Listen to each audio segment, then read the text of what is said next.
I'm ready to do it, I can't be afraid now. Put me on the stage now, I'm ready to rage now. I feel like an animal stuck in a cage and I'm ready to break out. My time, none of you people can tell me to stop. This time, like the last time, you better get ready to race to the top.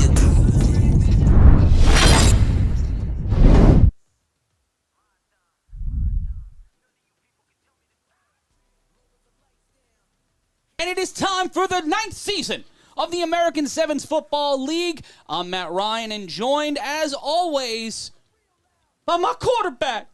It's Cory Hammond, and protecting the line, certified first ballot Hall of Famer, multi-time A7FL champion, Big Rob Fabian.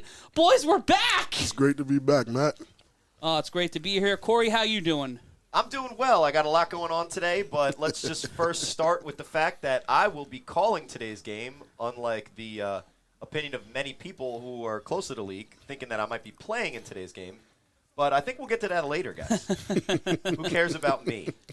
But we have 3 games for you today. On the games of the week, we'll be starting off with the BIC and the Renegades. At 4 o'clock, it'll be the Shnowtribe and the Paterson U. And at 7 p.m., we'll be going to Las Vegas, Nevada, as the Vegas Force, or as we call them, the Forces, will be taking on the Pit Bosses. And that game will be coming to you live from Bonanza High School. We'll be bringing all that action all afternoon long here on A7FL.TV and streaming internationally on DAZN. Shout out to everybody watching us around the world. But to move forward, we've got to talk about what's been going on. A whole lot. A whole lot has been going on in the A7FL. Biggest season in A7FL history. Rob, when you imagine this, when you started in the league, and Cory, the same question to you, did you think that we would end up being at a point like this? You know what? Back then you hoped you would get here, but that wasn't like at the top of your mind. We were just having fun. We were just having a great time, but to watch it evolve from what we were doing to what it is now, I'm just happy to see that it's here. I'm happy to still be part of it. You know what I'm saying? And I know Cory might feel the same. We've been doing this for a pretty long time. And I would say that when this started, we weren't even aware that it was hypothetically possible for us to go viral on TikTok, because TikTok didn't even exist. We were just really excited to have the 100,000 YouTube views, the one championship. So coming from where we've been to where we are now, the fact that when we did our top 10, and Rob, you mentioned it on the show, we had 2 Florida teams, right, 2 Vegas teams, right, a team from Baltimore, a team from D.C. This league is expanding exponentially quickly, and no better way to start the season off with probably the favorites coming in, the defending champs BIC, and a team that didn't just rest on their laurels winning every game last season. They loaded up for another hopefully perfect season in their minds, and they're going to have a tough test today against a former player of theirs lining up at quarterback for the Renegades. Yeah, Corey Price will be the starting quarterback, alleged starting quarterback for the Renegades today. Well, you see him down there. He's wearing the number 21, channeling his prime time. But I was with these guys actually on Sunday. Got an up-close and personal look at him, and from what I saw, CP looks like he's ready to compete. He's really excited for the chance to, be under the reins over the offseason. Former quarterback for the Renegades, Kenneth Stewart, kind of lost the quarterback battle to CP3 and will now be playing in our 7 o'clock game in Jersey for the Animals with Huff. But just one of the big-time moves that'll set up a big-time matchup here today against the defending champs, BIC. And looking at BIC, they are beefed up. Pause if it needs. But BIC looks amazing. They look terrific. They brought back some old faces. I see a guy in Andrew Levine who was out there when we were out there torching stuff at the defensive line. Matt Riddick is back. He brought a defensive lineman with him from the Immortals that beat me in 2019. So they were down there smiling about it. So, I didn't feel too good about that, but Well, let's talk about how we got here for both of these teams. The BIC walked into the 2023 season undefeated, defending A7FL champions.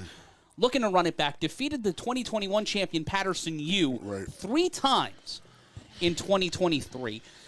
And when you take a look at what we're doing here, you have the reigning MVP, the reigning Offensive Player of the Year, and the reigning Rookie of the Year. My goodness. On the BIC in Asante Worthy, Sterry Codrington, and Alex Verardi, respectively. And then you have couple of new additions that Carl Meisner yesterday was highlighting to me that they could be the future of the BIC. And that's scary. When you have a running back that can add to that conversation, it's a big-time day and it's a big-time opportunity. Well, and what they did was they added old faces in the Bell brothers, Ole Bell, maybe arguably the best pass rusher in the history of our league. Q Bell, his brother, who is arguably one of the best possession receivers in the history of this league. But then you also add the rookies that they're really excited about. And, one of the things that we can expect from BIC, as they are the team that has a player on their roster has won the Rookie of the Year for the past 3 seasons. Right. That new blood, that new guy coming in, and they're telling us Ty, the running back, is somebody to watch out for. Whether it's him or one of the other guys or one of the other Verardis, right? I'm looking at Quincy Davis, a 6'5" tight end. My God. But Tyheem Black is the running back we were talking about, by the way, guys. And shout out to everybody in the chat watching us on A7FL.TV. BIC by 35 is his prediction. Wow. And we'll see how it plays out as we get the coin toss here. You see K-Wack, J3 out there. You see Ashanti Worthy out there. Tom Mascaro, number 92. We'll see. I think it's going to be interesting to see how seriously BIC takes the Renegades in the early going, because the Renegades feel confident. Very confident. Like I said, I was there with them on Sunday with their last kind of scrimmage against each other type of practice. I will say that I've seen some guys that 2 years ago when I was a member of this roster were not as big of a factor. Those guys have matured. Those guys look like they can do some things, and I don't know if they're going to be able to get it done against BIC today. But for this season, I'm interested to see how some of those younger guys have evolved. Specifically D'Angelo Brown, who, when you looked at the viral video from AJ Green, the TikToker, he was talking talked about his underwear.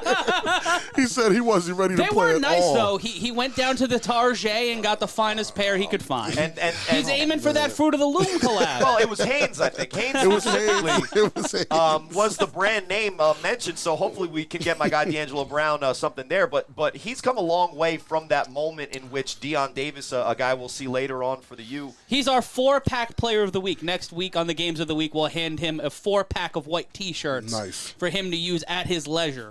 and basically, at the end of the day, we will be throwing off. It looks like the Renegades will start.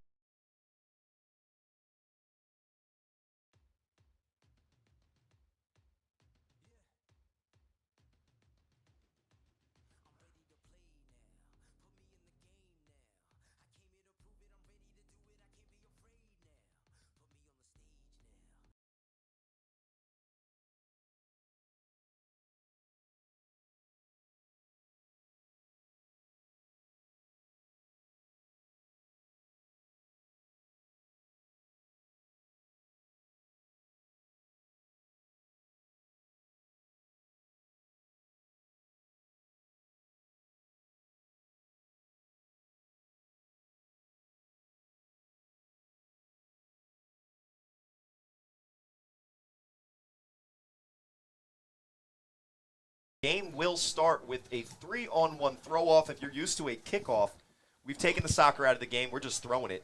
And it allows for the dynamic of open field return that you're about to see. Some of our most viral plays have been from this play, and this is the player that's made them.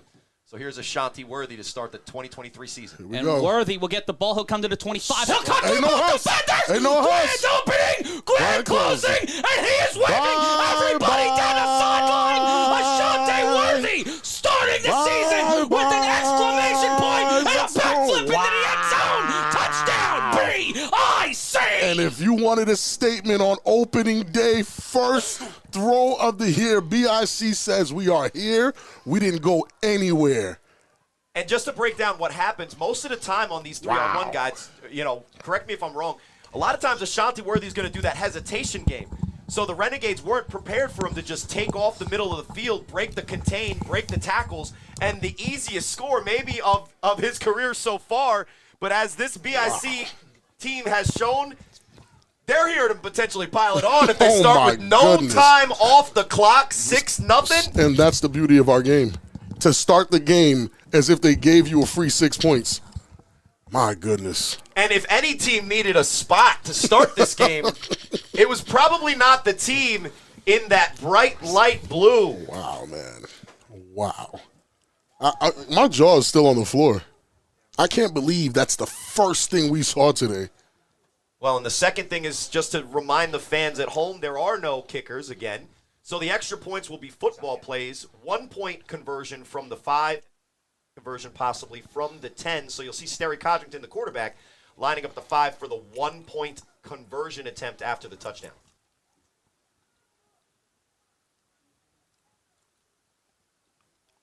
Come out with the Codrington will be set up from the 6. And it's Kason Campbell, top of your screen. 3 wide receiver set, the snap, Ooh. coming a little early, Ooh. throw, caught, and he catches it, gets in there. We'll see what the I call thought he is. was in.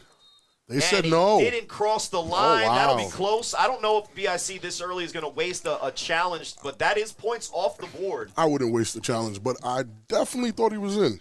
Now, there was a hesitation. Kason Campbell didn't catch it on the first, attempt there, but And maybe that's why they call it. But I do want to point something out. The new players on BIC, that's the first time they got on offense. And I watched someone get pushed back because I guess they didn't realize this isn't anything else that they've ever played before. This you're is talking about different. your guy, number 18, right? Oh, Quincy Davis. 100%. He definitely got a little shocker there, but Well, I have a little faith in him. For a guy whose nickname to us, and we'll adjust that, is gloves, Yeah, I'm sure that know about blocking that. isn't his number one priority, but if he's going to be taking on Dondre Haynes, number 44, for the Renegades at defensive end, he's gonna have to bring those blocking gloves with that extra padding. Rob, you know all about that. For sure. It's 6-0 here in the early going, Looks like Khalil Green. and we didn't even run any time off the clock yet. It's an untimed down, and Khalil Green stepping onto the field for the first time as a Renegade. Wow. And we'll get to the 45-yard line. And BIC's kickoff team is just too good to, Khalil is great at the kickoff game, but you're dealing with an elite special teams team in this BIC kickoff team. Well, it was interesting to see they went with a line drive throw-off, which allowed for Khalil to get to the 45 even before it really looked like there was any kind of pressure on him. So we'll see how that advances. I mean, the wind is blowing here off this nice little inlet in beautiful Asbury Park, but it'll be 1st and 10 for the Renegades. And it will be 1st and 10 for the Renegades. The clock will start here in Asbury Park Stadium. And CP is almost unrecognizable without the long hair. CP set up in the shotgun set up to the right. They're in a twin set.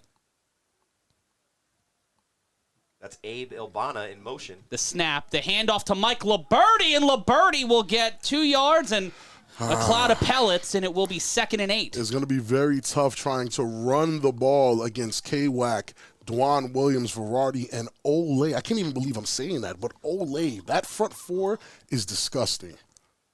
I wouldn't know what to do against that. And that's And, it looks like there's Mook- new rules in the Mook is playing A7FL, linebacker, too, that just knew if your hair comes down to below your nameplate and it's not tucked in, you can be tackled by your hair now. Right. There's Liberty in the offseason was growing that Vidal Sassoon hair out the door, but Oh, after that's the rule that's change- that's a dollar in the reference jar. After the rule change, you see that he did get the haircut just like Oh, my CP3. goodness, look at that front four. 13 and change. They are looking to send the entire city of Trenton. The snap off the screen, and Liberty just a bit outside, and it will be 3rd down. Yeah, they go for the quick screen look. They set it up with the jet screen. Almost looked like they would have had a little bit of yardage there if CP3 was able to find Liberty, but it'll bring up 3rd and about 8. Very quick pass. I'm very surprised he didn't make it. That's a pass CP3 has made countless times. Is the pressure getting to him already?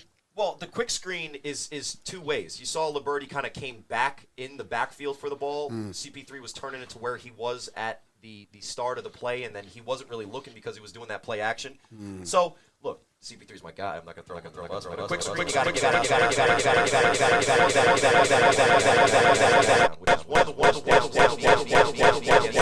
of pass rush. You see big, angry number 99 set up on the line. The snap on third down. Ooh. Pressure, and CP3 will run it. He'll use his legs. He'll get to the first down marker and cross the Rubicon and run out of play at the 44-yard line. That's what CP3 is known for. Shouts out to Big Angry with the great block on Verardi. This is what I'm watching. I'm watching to see who are going to be the ones to line up against these guys and show other teams how to slow them down and stop them. Well, on third down, if you're the Renegades, you look at your roster, one of the best guys to go to is Dondre Haynes, 6'7", 270-pound athletic tight end. And what they do is they almost double team him. Two guys go with Dondre in the route, which the trips was at the top of the screen, gives CP3 the room to run for the first down at the bottom of your screen. And it'll bring up first down for the Renegades. We've got games all afternoon long here on A7FL.TV. And checking on the line to snap, handoff to Green, and he will get to the 41 and brought down. It will be second down. You see what Dondre did to K-Wack? Yeah, definitely did. So they go with the scissor counter there. Keeping it on the ground is going to be good to help with the pass rush a little bit. But they're going to be out.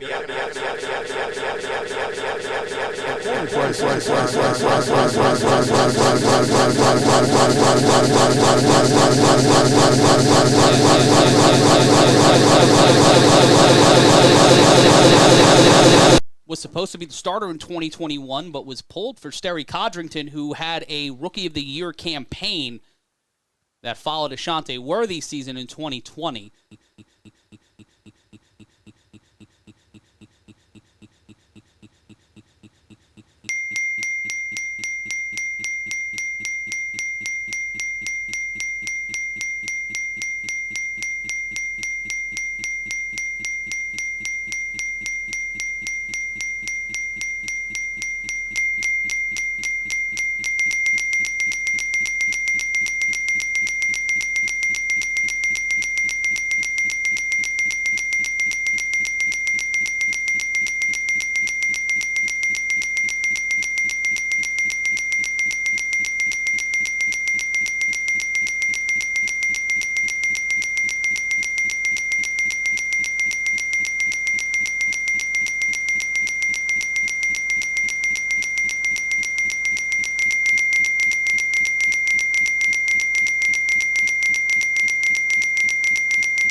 SC team. I remember coming back the very next game, first game. We looked good first drive, but so did the other team. And it was a shock because we thought everyone was going to lay down. Nope. And the Renegades are not laying down. They look good.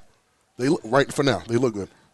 And those are most of the carries and attempts we've seen are former Hawks players making their impact on the Renegades in this first ever game that they've been kind of combined. Last year, the Hawks team went 2-3 with Khalil Green and Mike Liberty. Those are two guys, obviously, have always made an impact on those teams. Wow, Verardi's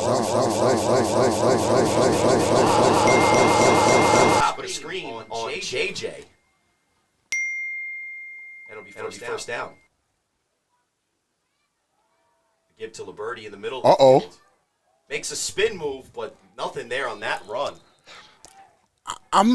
That front is not doing what I thought they would do.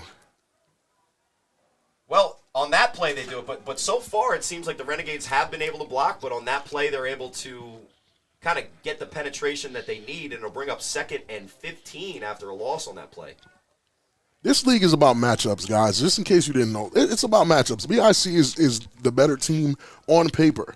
But when you're out there and only 7 people can play, there's a lot of jerseys on that BIC sideline, but only 7 can play at a time. Right. And that actually starts to show. And one of those names on the sideline at this exact moment is Verardi. So yes, they have a lot of depth. They got a guy in Andrew Levine, number 44, that's got a lot of experience in this league, playing at a high level. Playing with Psycho, I didn't think I would see that. And they got Psycho in there, X. John Columbia, I call him Master Chief. 2nd and 15. The snap. Price with time Oh, my throws it out of the. How do you miss? Oh my goodness! How do you miss DeAndre Haynes, number 44, the captain of the team, the biggest tight end to this point in the A7? Oh my, Corey, please, give me an analysis because I'm annoyed. What was that? Sometimes the hardest throw to make is the guy that's wide open because you don't know where to throw it away. So when a guy's covered and he's got a guy on his hip, you know where to throw it.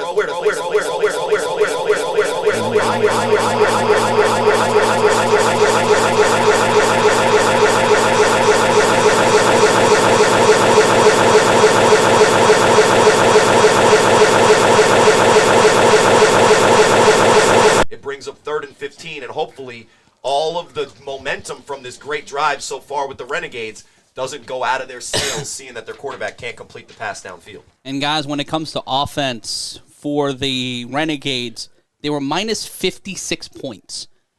Their plus minus was minus 56 in 2022. Well, they did play the U twice. That is true. In back-to-back weeks. On 3rd down, and Price CP3 will cut through. The only way this offense can get life and gets taken down. And they'll see where we start.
Offense. For one play from scrimmage, just that conversion.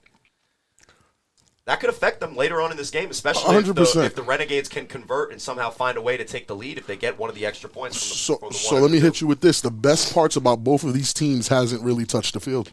BIC's offense and the Renegades' defense. And we have a game. And it's 1st and goal. Wow.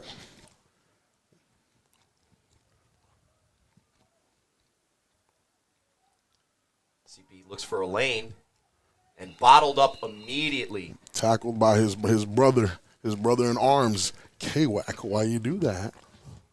And maybe CP asks him later why he did that, but it'll bring up 2nd and goal from about the 7. See, when CP runs, It's a bad play call, though. a lot of the times he's running and gaining a lot of yards is when it's a designed pass because the defense spreads out to cover the receivers. Right. When you do a designed run with CP, you better block it right because it's basically a running back play, and that's not necessarily been the position and the style of runs that he's been successful on. But on this 2nd and goal, just to remind the fans at home, there are no kicks. There is no kicking. So for the Renegades to score on this drive, even though it's been a great drive so far, they have to punch it in with a football play, and they'll have 3 more downs to do it. The snap. Great blocking. Price throws throws and tipped. And Liberty was there. That's going to hurt. The quarterback has time for the Renegades. Whoever it is, the quarterback has time. It's just now we have to find out who's going to deliver the ball in those pass plays. Because Liberty was there. Yes, he could have caught that. Maybe he should have caught that. That's 12 points, Corey. But that's points left on the board. That's 12 points left on the board, Corey. But he also converted the 3rd and long. Cool, but that's 12 points against a team like BIC who's slow starting. Slow starting. Their offense hasn't even touched the field yet. Slow starting. They scored a touchdown before a second defense clicked up the clock. Still read 15. They had a touchdown. They spotted him with 6. Oh, man. It'll be 3rd and goal from the 7. Oh, I don't like this defense.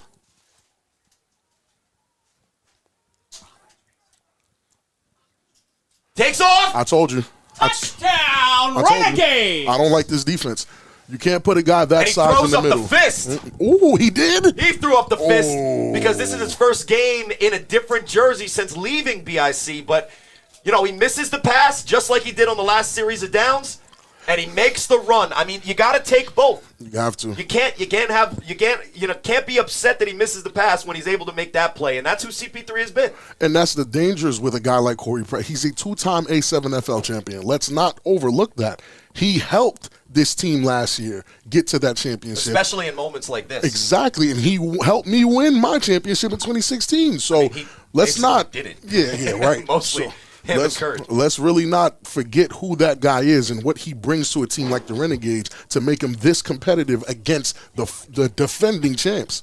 Well, and now again, just to remind the fans at home, after a touchdown, and a great touchdown run by CP3, you have to go for the extra point with a football play. They're going to go for the 1 point from the 5-yard line, and if they convert this, they'll take the early lead here with 1:52 left in the first quarter. I'm telling you. Dondre Haynes in motion. Flag. And we'll see what the call is there. False start offense. I'm not sure if it's going to be a legal procedure because of the motion was bad, but that will be a 5-yard penalty. They'll still be going for the extra point. Just the rare 1-pointer from the 10. From the 10. The old elusive 1-pointer from the 10, guys. The 1-pointer from the 10, and we want to thank everybody for joining us here on A7FL.TV and DAZN, and apologize for technical difficulties. See, what had happened was I had a lot of jam before the game, and I literally jammed up the works. I accidentally spilled an entire case of jam. A case of jam. A case of raspberry jam. The snap.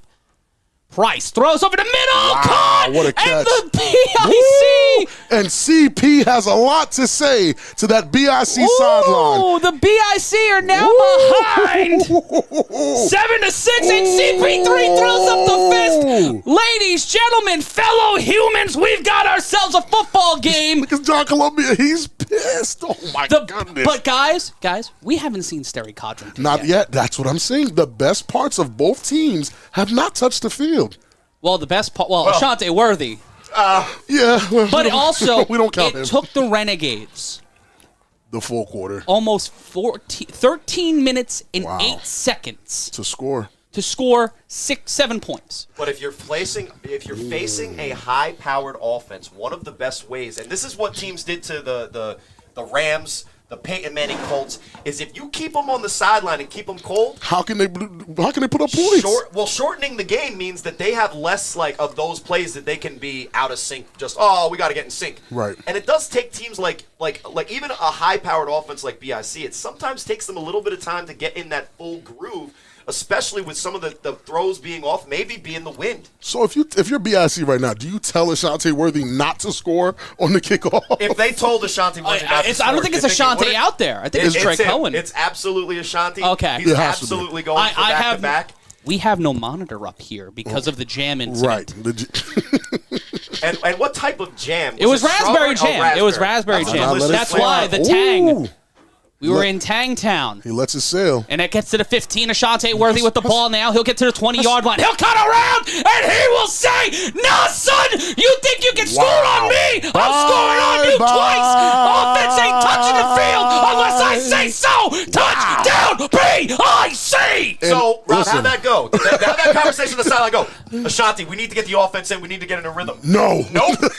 As soon as Dondre Haynes missed that first attempt, and he's one of the elite 3-on-1 players because he can throw it far enough and he can cover a lot of space. And in the last matchup in 2021, he was actually making tackles on those situations. And this might, but here's the thing.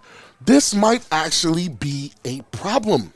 Scoring that fast and your defense isn't able to stop the opposing team's offense, that creates a problem, Corey. Let me just say this. I've never won a championship in this league.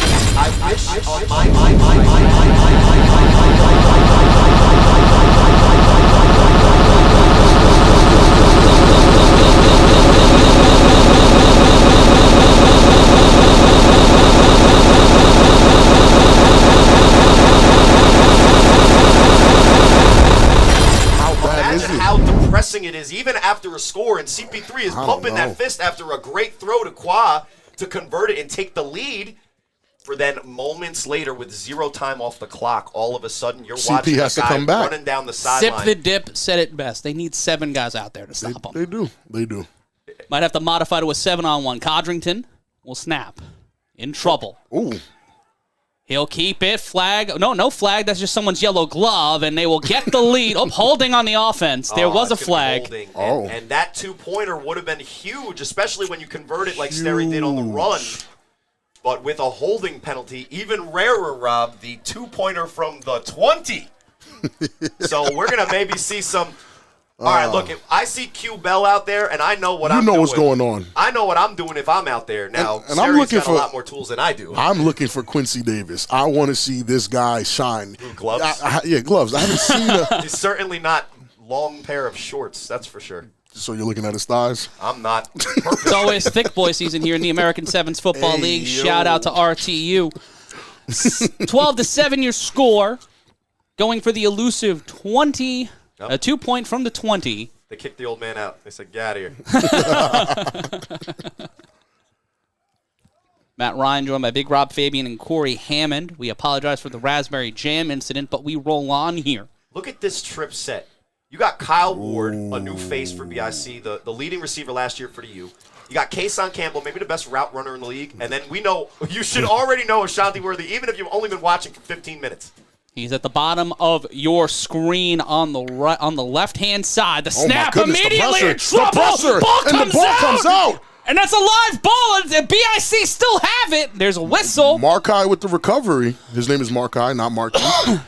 But the Renegades are chippy. And again, I'm trying to tell you guys, after winning the chip, the very next game we played together as a team was one of the toughest games we played. I couldn't tell you why, but the urgency, like you said earlier, Corey, it just wasn't there. We did our job already. Now we're here defending, and these guys smell blood in the water. They want to deep throw. Heavy is the head that wears the crown. Yep. And that's what we're seeing right now. We talked about it all offseason, and we hovered around the other answer as everybody's getting to know each other's names because there's so many new faces. Having a conversation. I think what they're actually upset about is the way that it's the favorite Bruce Springsteen album. We're in Asbury Park and everybody's arguing about the best Springsteen album. Coming up a little bit later on. Most of guys would all say after hearing Bruce Springsteen for the first time you ever play it because they've never heard it before. Why does this guy sound like that? Anyway. I think what they were talking about is the hit on Worthy at the end of this. You see here on the replay, Malik gets around with the quick pressure, and after the fumble, he makes sure he brings the quarterback down, and that's a dangerous type play that hypothetically could have been a situation where BIC is maybe someone call that a German suplex. Right, I get that, but in a fast-paced game where he might not even saw that the ball came out. Yeah, well, he was just trying to make the sack. I think most importantly, if the Renegades can consistently get that type of pressure, this is going to be an interesting game. That's a free return. Yeah, that'll be a free return. Green. That one will bounce. Yeah, that one was thrown. That was a duck. And Trey Cohen always giving full effort, even though there was no chance on that play. Trey Cohen, who's probably one of the best kickoff defenders. We really don't talk about kickoff defenders that well because Ashanti cooks them all. And an interesting point here from Mr. Dagger Status on A7FL.TV, no Courage Mosey. Not yet. Well, he's going to be there at some point. He'll be there soon. And since the times ticked down so quickly in this first quarter, we should probably expect the ETA a little bit later on in the game than the regular second quarter start. He's going to show up at 4:05 and. What would they need Courage Mosey for right now? The offense hasn't touched the field. Exactly. He's probably in the from the dead run. Khalil Green Slam! will cut to the sideline, but Trey Cohen will follow him into the dark, into the 50-yard line. It'll be 1st and 10. Fair warning for any team that decides to kick return against BIC. Trey Cohen is not the one you want to run into like No. that. He's going to make the tackle. Don't test him. Don't test him. Don't let the size fool you. Trey Coleman is one of those guys. But on back-to-back drives, the Renegades start last drive on the 45, this time on a 50. That's pretty good field position, if especially what we've seen from their offenses. They're going to go chunk, as opposed to, threaten with the big play. Even though they threatened with the big play, they just didn't convert on it. I mean, I'm just still surprised at the score right now. It's 7-12. The Renegades aren't.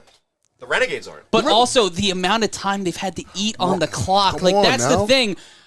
It's the Ali beat him down. It's Foreman. Beat him down. BIC just needs one punch. One, right. They just need one punch. Right. That's the problem, and that's the thing that we're going to be seeing all day. And across the A7FL right now, you can watch every A7FL game. You can go to A7FL.tv, pick your favorite division, click the division, and go from there. It's A7FL.tv. If you're watching us nationally or internationally on DAZN, welcome. I'm Matt Ryan, joined by Big Rob Fabian and Cory Hammond. And it will be 1st and 10. And it will be Mike Liberti set up to the right.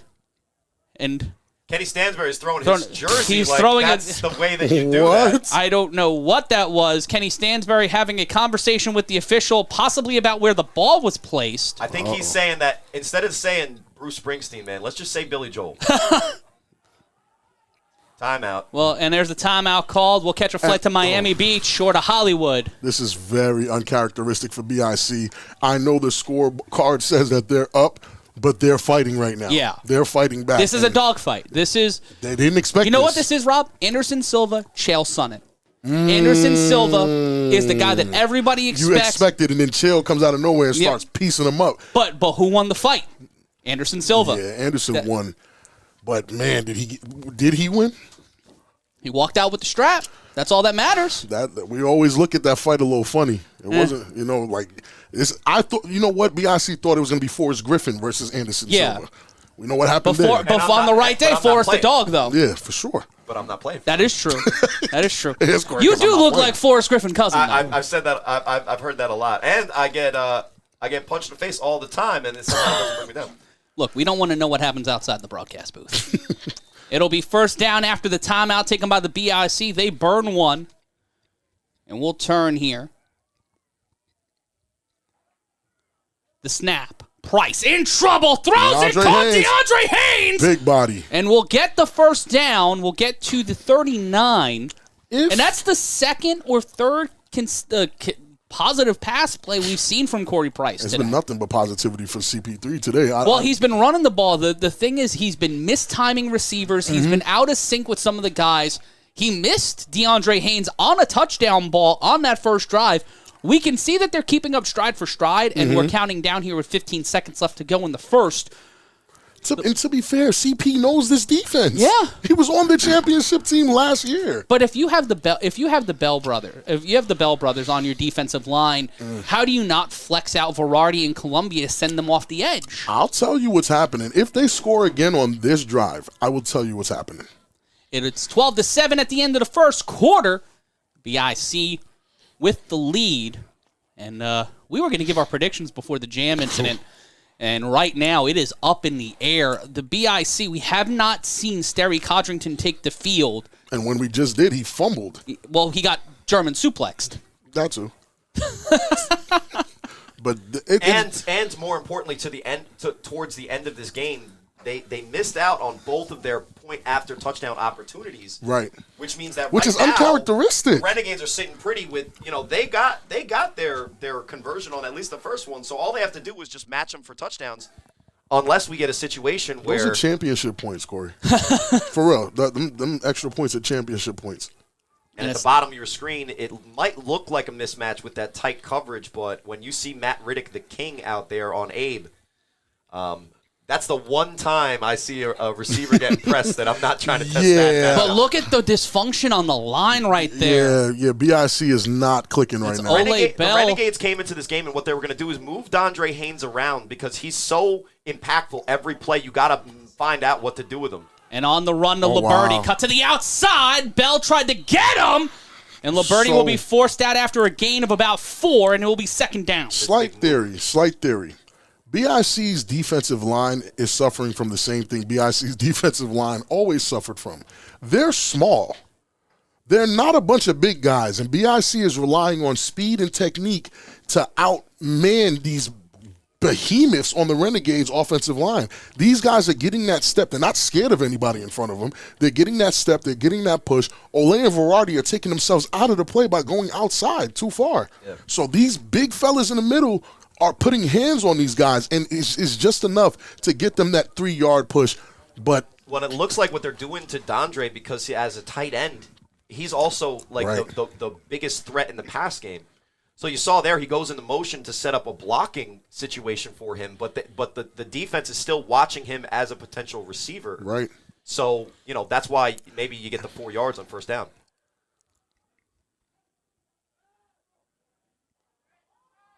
And he just throws it away with the quick pressure. Looked like it wasn't a great situation, but not at all. There isn't a... There's definitely a flag on the play. There isn't intentional grounding. There isn't an eligible receiver in the area, so he didn't get out of the tackle box, and that'll be intentional grounding. You think that was a miscue from the receivers?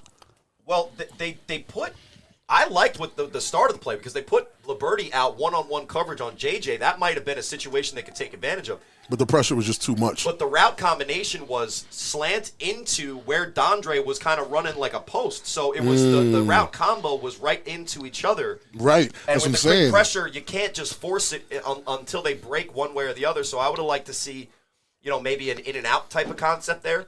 But when you get quick pressure against BIC, sometimes it does not matter what play you call. You got to figure it out. But the penalty is a shame there. Maybe CP3 with his skill set, he's able to get around there. There was nobody playing that on that right side of the field beyond the defender that was. And if chasing. I'm BIC, I would be careful watching DeAndre Haynes motion from right to left or left to right, and CP3 keeping it on the quarterback counter. That's how he converted the 3rd and long. Oh man. Stacked on the line, 2 wide receiver set. Haynes set up at the tight end. The snap. Block. Will roll to his right. Thrown, and that one's in the dirt. CP has to get it there. Is it that we've heard about an injury to the hand for CP3. Well, I don't see any tape or anything on it. I know that there's something going on. We actually had personal conversation with it, but I'm not going to report it. If he's out there, he's playing. I know that he's limited with some of the things he's doing. But, let's be fair to CP3. Like, sometimes, quarterbacks miss plays. So that's not something that I'm going to be really upset with. But the problem is I saw that, Abe and Liberty were basically within 5 yards of each other. So, again, it's that route combination. And maybe that's both of them were actually open, though, so I can't really Liberty was open. CP3 has to make that throw against BIC. They have to make that throw. And how disappointing is it for Corey Price after scoring on that first drive, going 3, ostensibly 3 and out here? Yeah, well, it's tough. It's going to be a tough pill to swallow because this can be the one that changes the game and puts Derek Codrington out there. And this was always going to be, even if the Renegades somehow were able to keep up with BIC, this was always going to be a 60-minute game. And Matt Riddick will get the alleged return here, but that will go out of play, and they'll mark it at the 20-yard line. For the first time in how long? 21. First time in 8 months, Sterry Codrington and the BIC offense will take the field. For a scrimmage play. They were out there for the extra points, I guess. We don't count that. Really, And if we really grade that they failed on both. Trying to, in an argument about the call here, it's the offense. The offense will have it. The flag thrown.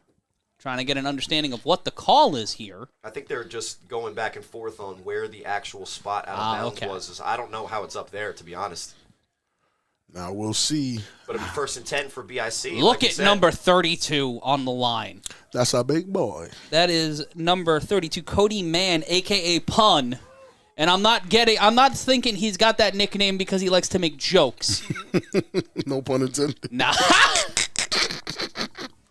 Let's see what he can do against one of the best defensive lines in the league. 12-7 is your score. The BIC scoring on 2 3-on-1 returns from Ashante Worthy, one to restart the game, and one with under 90 seconds left in the first after the Renegades charge downfield. And at running back there for BIC is the ice cream truck. I've been saying he's more of like the kale salad cart The now. fact that Ice Cream Truck is on this offense is insane. it's not fair. It's just not fair. And he's a former Offensive Player of the Year candidate, one of the most viral superstars in the history of the A7FL. Ashante Worthy in motion. He'll feign out and he'll set up to the left. A handoff to the Ice Cream Truck. Ice Cream Truck will immediately met by that ravenous defensive line. Yeah, Trey brought Baskerville, down. number 15. Malik, the Predator, is getting in listen. there, number 34. Malik the Predator is not a joke. This is a guy who's been in the league for a very long time. He was kicking my behind when I was young, and he's kicking these guys behind still. That's Malik Brown on the tackle. Malik Brown. Yeah, and It'll be second down. The first guy in there was number 15, Trey Baskerville. And the defensive line for the Renegades, a lot of talk about Dondre Haynes just because how special he is. He plays every single play and is an impactful player on every single down on special teams, offense, defense. But if you look at the rest of the defensive line for the Renegades, there's a reason why the 2021 game was probably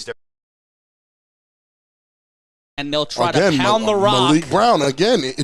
Malik Brown is not a novice. He is a vet. He's more of a vet than I am, and I'm in the booth. It'll be third down. And the funny thing about And Malik a slight gain there, and they'll mark it at the 27. He started in this league as a running back. Right. And after he's had multiple knee surgeries, he just uses that balance, that low center of gravity, and that speed and agility. And then when you put that at defensive end, it's very dangerous, and it's unblockable. And honestly, I haven't really seen too many people blocking him. He's just standing there. Yeah, well, it's because they can't. So, and it's Gloves, our guy, number 18, who's ready to go out for a pass for sure. For sure. There's no hesitation. Timeout called, and that one's on the Renegades, their first charge timeout. So it'll be third down here. Codrington possibly throwing for the first time today on this play. Very uncharacteristic to even see BIC go for 2 running plays back-to-back. Could it just be trying to test the chin? I know we keep making fight analogies, but it does feel that way because there's a fight. Honestly, it felt like when you get a new toy, right? I want to try. And they got Ice Cream Truck back so we're like, how much time this guy spends in the gym? Let's just hand it off to him. Yeah. And what's interesting is in my experiment, we'll see potentially at 7 o'clock, the loss of weight for Ice Cream Truck somehow has affected his stat line. Right. It's the weirdest thing. And that's definitely a strong and an interesting note for our 7 o'clock game. Mm-hmm. K. Uno, who was one of the breakout players of the A7FL Fall Brawl, is now a pit boss. What? So we'll be seeing him in our 7 o'clock game. Las Vegas is going crazy. Variety on the offensive line. Wow. 3 wide receivers set, 3 on the line. The snap, the throw, and that's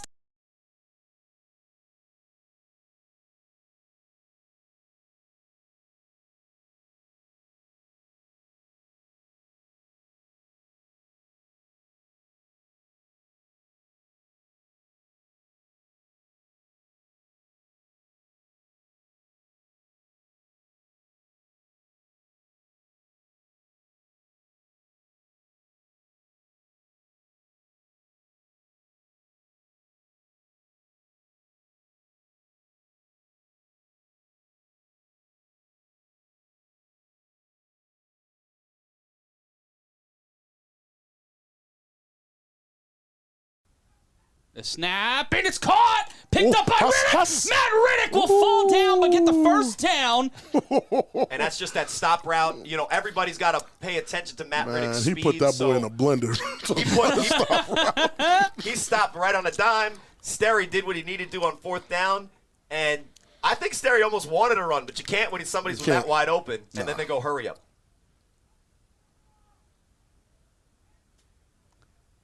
The snap.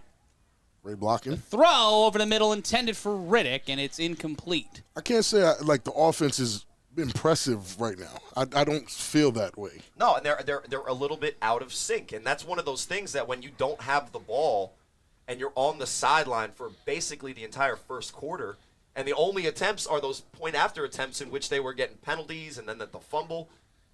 You see Dondre rolling around. You can't make a mistake here, though. This is very critical. This drive is super critical because this is going to be let's the be honest, one. They put 8 up on the board. It's 20-7. Exactly. And now how long did it take? How long did it take the Renegades to score their first touchdown? Way too long. If it goes by that rate, they took a whole quarter to do it the first time. 3 on the line. 1 tight end, 2 wide receivers. The snap to screen. That's cut through. Oh, this is trouble. And here comes an opportunity header right down the sideline. That's Ashante Worthy. Great tackle by number 11. We'll get inside the 15. That's D'Angelo Brown. That's D'Angelo Brown? Pretty sure. That's Haynes? Yeah, it's D'Angelo. Normally you could tell because he's got his long hair and those weird ponytails that make him look like Mickey Mouse. But that's a good play to get him out of bounds because that looked like it could have been a touchdown. Oh, for sure.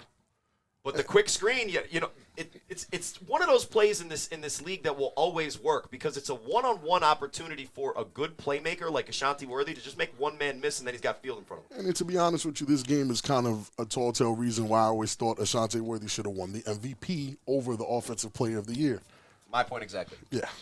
We were on the same page that one. For sure. Interesting to see number 27, Leak Walker, the corner out there for the Renegades, a former BIC last year, former Savage. Wow, and Q Bell at the top. Codrington on first down, in motion. And there's a handoff on the jet sweep. Ooh. Yeah, the Renegades came here to play. Oh, my goodness. And number 15. Oh, my goodness. That's Trey Baskerville, a.k.a. Mr. Do Everything with the tackle. And that's the guy that they've been telling us is going to be one of the impact rookies of the year. He's asking for someone on BIC's sideline to come in and block him then, if he's so bad. He also drives a car with cheetah print on it. It's an insane car. It's an insane car. Why So let's wouldn't be honest. he, though? Let's be Why honest. wouldn't he? I think his actual day job is escort, for real. Trey Baskerville is one of the most interesting personalities in the A7FL, and I think the Renegades continue to. He's a man of leisure, and here comes number 54 checking in. That's Nasty Nate. That's Big Nate. And Codrington telling him, "You block that man. You make sure he doesn't get to me." Well, he's actually saying it about the Predator. Oh, here! Oh, jumped! Oh, he was a little too excited, and Baskerville giving him a little bit of a talking to. That's number 1. I can't tell who that. So what they're actually calling it is on Sterry Codrington. Last year, What? Derek Duncan said that he was cheating. He was cheating with the way he called plays. Now, in our game, there is no center quarterback exchange. So you can't play the hot games that you normally no, they'll give do. it. They're going to call it on the Renegades. All right, so I saw a ref point to the BIC, so that's not on me. That's but it'll bring up. Looks like it'll bring up 2nd and 10. I mean, BIC can use all those points. They don't look as sharp and as polished as they did in the last 2 seasons. I think it's adding all those new pieces. When you add Ice Cream Truck, when you add the Bell Brothers, when you're adding these new pieces and trying to integrate rookies, right? And you lose Corey Price. He was a big veteran presence on defense and on the sideline. What they lost isn't from an individual player. It's just the edge in which they approached last season where they had to win the championship because they were so hungry. They don't have to win it this year. They want to, and that's a big difference. Very big difference. Bell in motion, play action. Codrington. Trey Baskerville. Brought down by Baskerville. Oh, my goodness. Another play from number 15, Trey Baskerville, and it will be 3rd down. Wow. Correction, 4th down. And he's calling him off. He's saying he's still going for it. And I have a theory of respecting the game, and it will respect you. I'm a little nervous for this call. Continue both teams eating up the clock. Wow, 12-7, almost. Yeah, it is not the game we expected. Is it, Matt? Because we put the Renegades at 11. We did. Here's the thing: we didn't expect the gears to grind so slowly on the offensive end for the BIC. So let's put it in perspective. Other than Ashante Worthy, right now the Renegades have been better than BIC. 100%. It just so happens that Ashante Worthy has accounted for 12 points. Is the best player in the league right now, as of right now. First game of the year, right? And by the way, he's at the bottom of your screen with single coverage on 3rd Oh, and 15. you can just run a post route and he's got it. You can probably run a quick screen and he's got it. The snap. Codrington, not a lot of time. There's that screen. Codrington They got him. Through, they got but him. he will not get there. My and goodness. A turnover on downs Wow. for the retaining champions, the defending champions. Well, the stick said it was 3rd, so that's going to be. It was definitely. It was 3rd and 14. what It I'm will be seeing. 4th down now. The Sticks got it wrong. So it'll be 4th down now. I want to get and his obviously name. They got to go for it here. I want to get because- that man's name, rank, and serial number. Wow, Yell now at him later. You got to go from Ashanti Worthy to Matt Riddick at the bottom of your screen. The snap. basketball. Codrington. Oh, my Somebody goodness. stays upright. Codrington will get the first down And there get it is. inside Wow. the 10. And that's what we haven't seen from so far. We haven't seen It looks and- like he's been too comfortable, almost like he's not trying to compete in the running game. Yeah, no, But he you see has there, to- Once he turns it on, he competes, he breaks contain. That's what Who they're he's gonna, been. That's what's made him dangerous Timeout for 2 BIC. seasons straight. Why not continue that? Hey, he was standing real comfortable in that pocket with Trey Basketball coming at him, and the one thing that he can do better than a guy like myself is run away Just from run him. away from the ball. And he looks downfield, but he gets the first down there, and That is a tough first down, and that's what you have to expect from your leader, from your quarterback, And I to hope be he's- able to get those hard I hope yards. he's not feeling it right now because he's either leading a team huddle right now to get his team on track because I think they're asleep at the wheel, Or trying to catch his breath. or he got hit at the end of that play and their entire season is on the line right now. You looking know what? into that huddle like, You- come I on, know- buddy, get back up. I know it sounds crazy. But he goes down. You know who's next up, right? Ashanti Worthy, who actually played quarterback in high school. Imagine you do your job and you say, You still got to deal with Stary, Worthy. no disrespect and nothing personal, but yes, we got to him and now he's out of the game. My goodness. Coming in for quarterback, BIC, Ashanti. Oh, Yeah, no. that's nuts. Now what? It's a But- 3-on-1 every single play. The Renegades have to be a little more disciplined than that, though. Allowing a 4th down conversion this close to the goal line against this type of team, it's going to end up costing them later. These are mistakes. And it cost BIC when CP3 for did it to them, sure. just the first drive of the 100%. of the game on offense for the Renegades. So look, it's gonna Wow. be a battle if both of these teams can convert the quarterback run. That young man has to get – that's a flag, by the way. That young man has to get off the block. But And whichever defensive line converts those sack opportunities more proficiently against these running quarterbacks that are going to absolutely burn you if you miss the tackle I think is going to be what decides this game. Matt Ryan joined by Big Rob Fabian and Cory Hammond. We are live on A7FL.TV and DAZN. And an interesting showdown between the defending champions and the unofficially ranked number 11 Renegades. It's unofficially official. Unofficially. Unofficially official, yes. The But- And at halftime, we'll go through some of our receipts in a new segment we call Keeping Receipts. They and caught him lacking. Slip slide takes this one to the house of Shante Worthy, making it a 2-score game. The clock will stop Rob, that's one of at those. 3:33.3. Wow. That's one of those that Whoa. everybody knew. It's getting spooky. At least it's not double that. Then we get even spookier. But that's one of those that everybody knew that They'll be going someone for 2. needed to cover Ashanti Worthy, right? Everybody knew that someone needed to do it. It's just that when the Renegades were talking to themselves, they were assigning the other guy to be. Oh, yeah, no, You got him. You got him. it's You got it's him. it's you. Got So him, that- need him, got him, need him, want him, got him, need him. and then nobody lines up in front of him, and then Stary Codrington gets his first touchdown pass of the season. And just for a tally for those playing at home, How that many is now touchdowns- Ashanti's 3rd of the season, and And we have not two yet of reached them, halftime. hold on, 2 of them were without Stary Codrington. It's Yeah. two of them Let's were just without any time yeah. off the clock. Listen, that kid came back and is better than he was in the last 2 seasons. If you can believe that. Shout out to some of these guys in all this gear that's Oh, really the important Shnowtribe, to winning. the Shnowtribe Oh, gear the looks gear is amazing. absolutely Wow. important to winning. Fancy that is going to dancy. be why Rob You guys says can't something see it, later, but maybe. going for a 2-point attempt here. 3 wide receivers. 3 on the line, 1 in the backfield. And Riddick's Riddick gonna will get get on the back. Behind the back. behind the back. And how does that happen?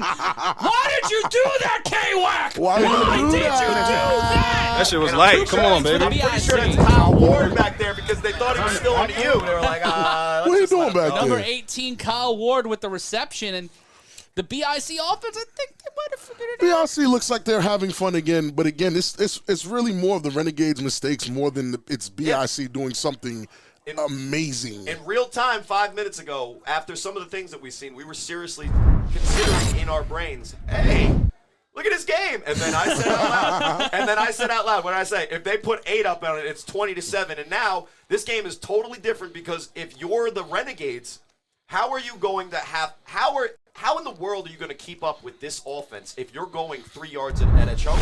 That's the problem. Because what they're going to need to do now, especially, is convert some of those deeper plays, and we'll see if Khalil Green can do it without any time Flag. off the What's the flag? They're going to say it looks like illegal procedure on the kickoff team. One of the guys took off maybe a little bit too early. You know, these zebras out here helping out where they can, making sure that everything's copacetic for Khalil Green on this return opportunity. Do you think Khalil Green has the ability to bust one, Pause? He absolutely can bust one anytime. At any moment, Khalil Green is the type of guy and player that he's going to bust one. He can bust through a line and bust through defenders, no problem on the 3-on-1. Oh, phrasing. He'll run from a dead. He'll run from a dead run. Phrasing. I'm a big Archer guy. Yeah, for some reason I do my own drops. I don't know. Yeah. I'm weird like that. And the snap, Green will run off the whistle. He'll get to the 40. Can he huss it? Hits the B button, and again, it's probably one of the better kickoff teams in the throw-off teams in the league. Did you see how they corralled him and then cut off the cutback? Because it was like cornering a loose steer. Right, and I know you guys might not recognize him because of all the muscle he put on, but that number 7 is Jamie Melendez, another guy I won a championship with. He was a lot thinner. And a war veteran. And a war veteran. He's a Marine. Yeah, he is ready to bring the fight. And then a guy like Abby, listen, Abby is a machine. He is the all-get-off-the-bus team in the A7FL history. How long do you think it'll take? Do you think by the end of this game the BIC will be? We said it was going to be a 35-point spread, right? Yeah. Would you guys be surprised at this moment that after such a great start from the Renegades and all the energy from CP3 and all the stuff that we've seen? Football's 4 quarters, and if you can't keep it up, I won't be surprised. If you can't keep it up for 4 quarters, you're in trouble. No disrespect. The 3 new additions to the Renegades are great but inconsistent. And we got to see here on first down if they're going to be able to blend together and create some consistency. It looks like they're bringing the whole city of Trenton. And a whistle on the play. False start on the offense, and we'll cha-cha slide back 5 yards. Because we can't forget or neglect to say that Liberty is a weapon. So is Khalil Green. So is DeAndre Haynes, and so is CP3. If they can somehow meld it and put it together, we have a very competitive team on our hands that might look good in the first quarter, but they have to do it for all 4 quarters. Regardless of the outcome of today's game, I think we all probably went into today's game saying that the most likely outcome, win or loss, was probably going to be BIC gets a win, Renegades will get the loss. Yeah. Now, how that game shakes out, tells the story of who these teams are. But again, moving forward, if the Renegades were probably going to lose this one anyway, the fact that they come out here and if they give BIC a game, then it just changes the expectations for who they are. Not only on our top 10, which is obviously important, check out the 3-on-1 podcast every week, but most importantly for their actual goals for this season. And I'll bring up 1st and 15 after the penalty. Snap. And here comes the pressure. Price gets dropped. He has to catch that, bro. Especially after the things that we've been saying. But they get a gift, roughing the passer call incoming. Because they're using BIC's aggression against them, but he has to catch that. And Kyle Ward is a strong man. That guy spends a lot of time in the gym. But there's a chance that DeAndre catches that and then takes it. He's 6'7", 270. It doesn't matter how much time you spend in the gym. What I'm not liking, though, is what you just said. Kyle Ward on defense. Alex Verardi playing O-line. With the depth that BIC has, those things shouldn't happen. And in Maryland, it's 0-0 in the first quarter. Buzz versus Watchman. Wow. 0-0. Who are we watching this for at the quarterback position? Wow. Who are we watching? I'm not sure. I have to pull up the monitor. Alex Doberman, get on it. I want to shout out our production staff today. Shout out to Alex and David Soberman. David on stats. Alex making sure we're staying on the air. And Zach Morgan is running the social and zeros and ones things as the Raspberry Jam continues to get gunked out of the works. And in motion is Liberty. And that will be 2-minute warning. The way they're using Dondre Haynes, because you were saying it, why is Kyle Ward covering Dondre? The way that they're using him in this motion, going back and forth, making the defense consider him every single play. Every play. And setting up decent matchups. Lenny Manziel was playing in the first quarter for the Watchmen. That makes sense. Told you. Yeah, of course it makes sense. That makes sense. Why? Why does that It makes sense because they said they were going to do that. They said they were going to have Lenny Manziel start. The only reason that makes sense is because they said they were going to do that. And the fact that they said that they were going to do that. And they did it in the score 0-0 makes a lot of sense to me. Sounds ridiculous. Is it wrong I want to paint number 32 of the BIC? Like, I just want a nice oil painting. of number 32 on the BIC. Is it wrong? I don't know. Is it one of the most interesting Where would you and hang it, outback man? things that you've Over ever a said? fireplace. Yes. Like, I would find a nice castle somewhere. Would you put it up especially on Christmas? Oh, with yeah. the Yuletide Yeah, that's log? one of the, yeah. So what Matt. you're angling for is a TBS calendar featuring the best TBS guys in the league. And you can get your TBS shirts at Maybe tinyurl. for just fans only too. We have a fans only account. Oh, my Liberty in goodness. motion. Price, with time, throws it. Khalil Green. Huss, excuse me. Excuse me. Huss. Bye, bye. Okay, hold on. Excuse me, Khalil sir. Green slips sides. Oh, and my is goodness. Jostled out of play. First down, Renegades. Wow. And there's the potential of that Renegades offense, Rob. There it is. It looks good. It looks good. Anybody questioning if Corey Price can put the ball on the money, that's into the wind. And that was Dwan covering him pretty tight. So, look, it could have been maybe this or maybe that. Great throw, great catch, great run after the catch. First down, Renegades. And it will be first down, Matt Ryan, Big Rob Fabian, Cory Hammond. Rob Fabian, no avid gum fan. I feel like I just got in trouble. What a play, though. I mean, that's the potential of this Renegades team, and that's why we put them where we put them, because we didn't see that.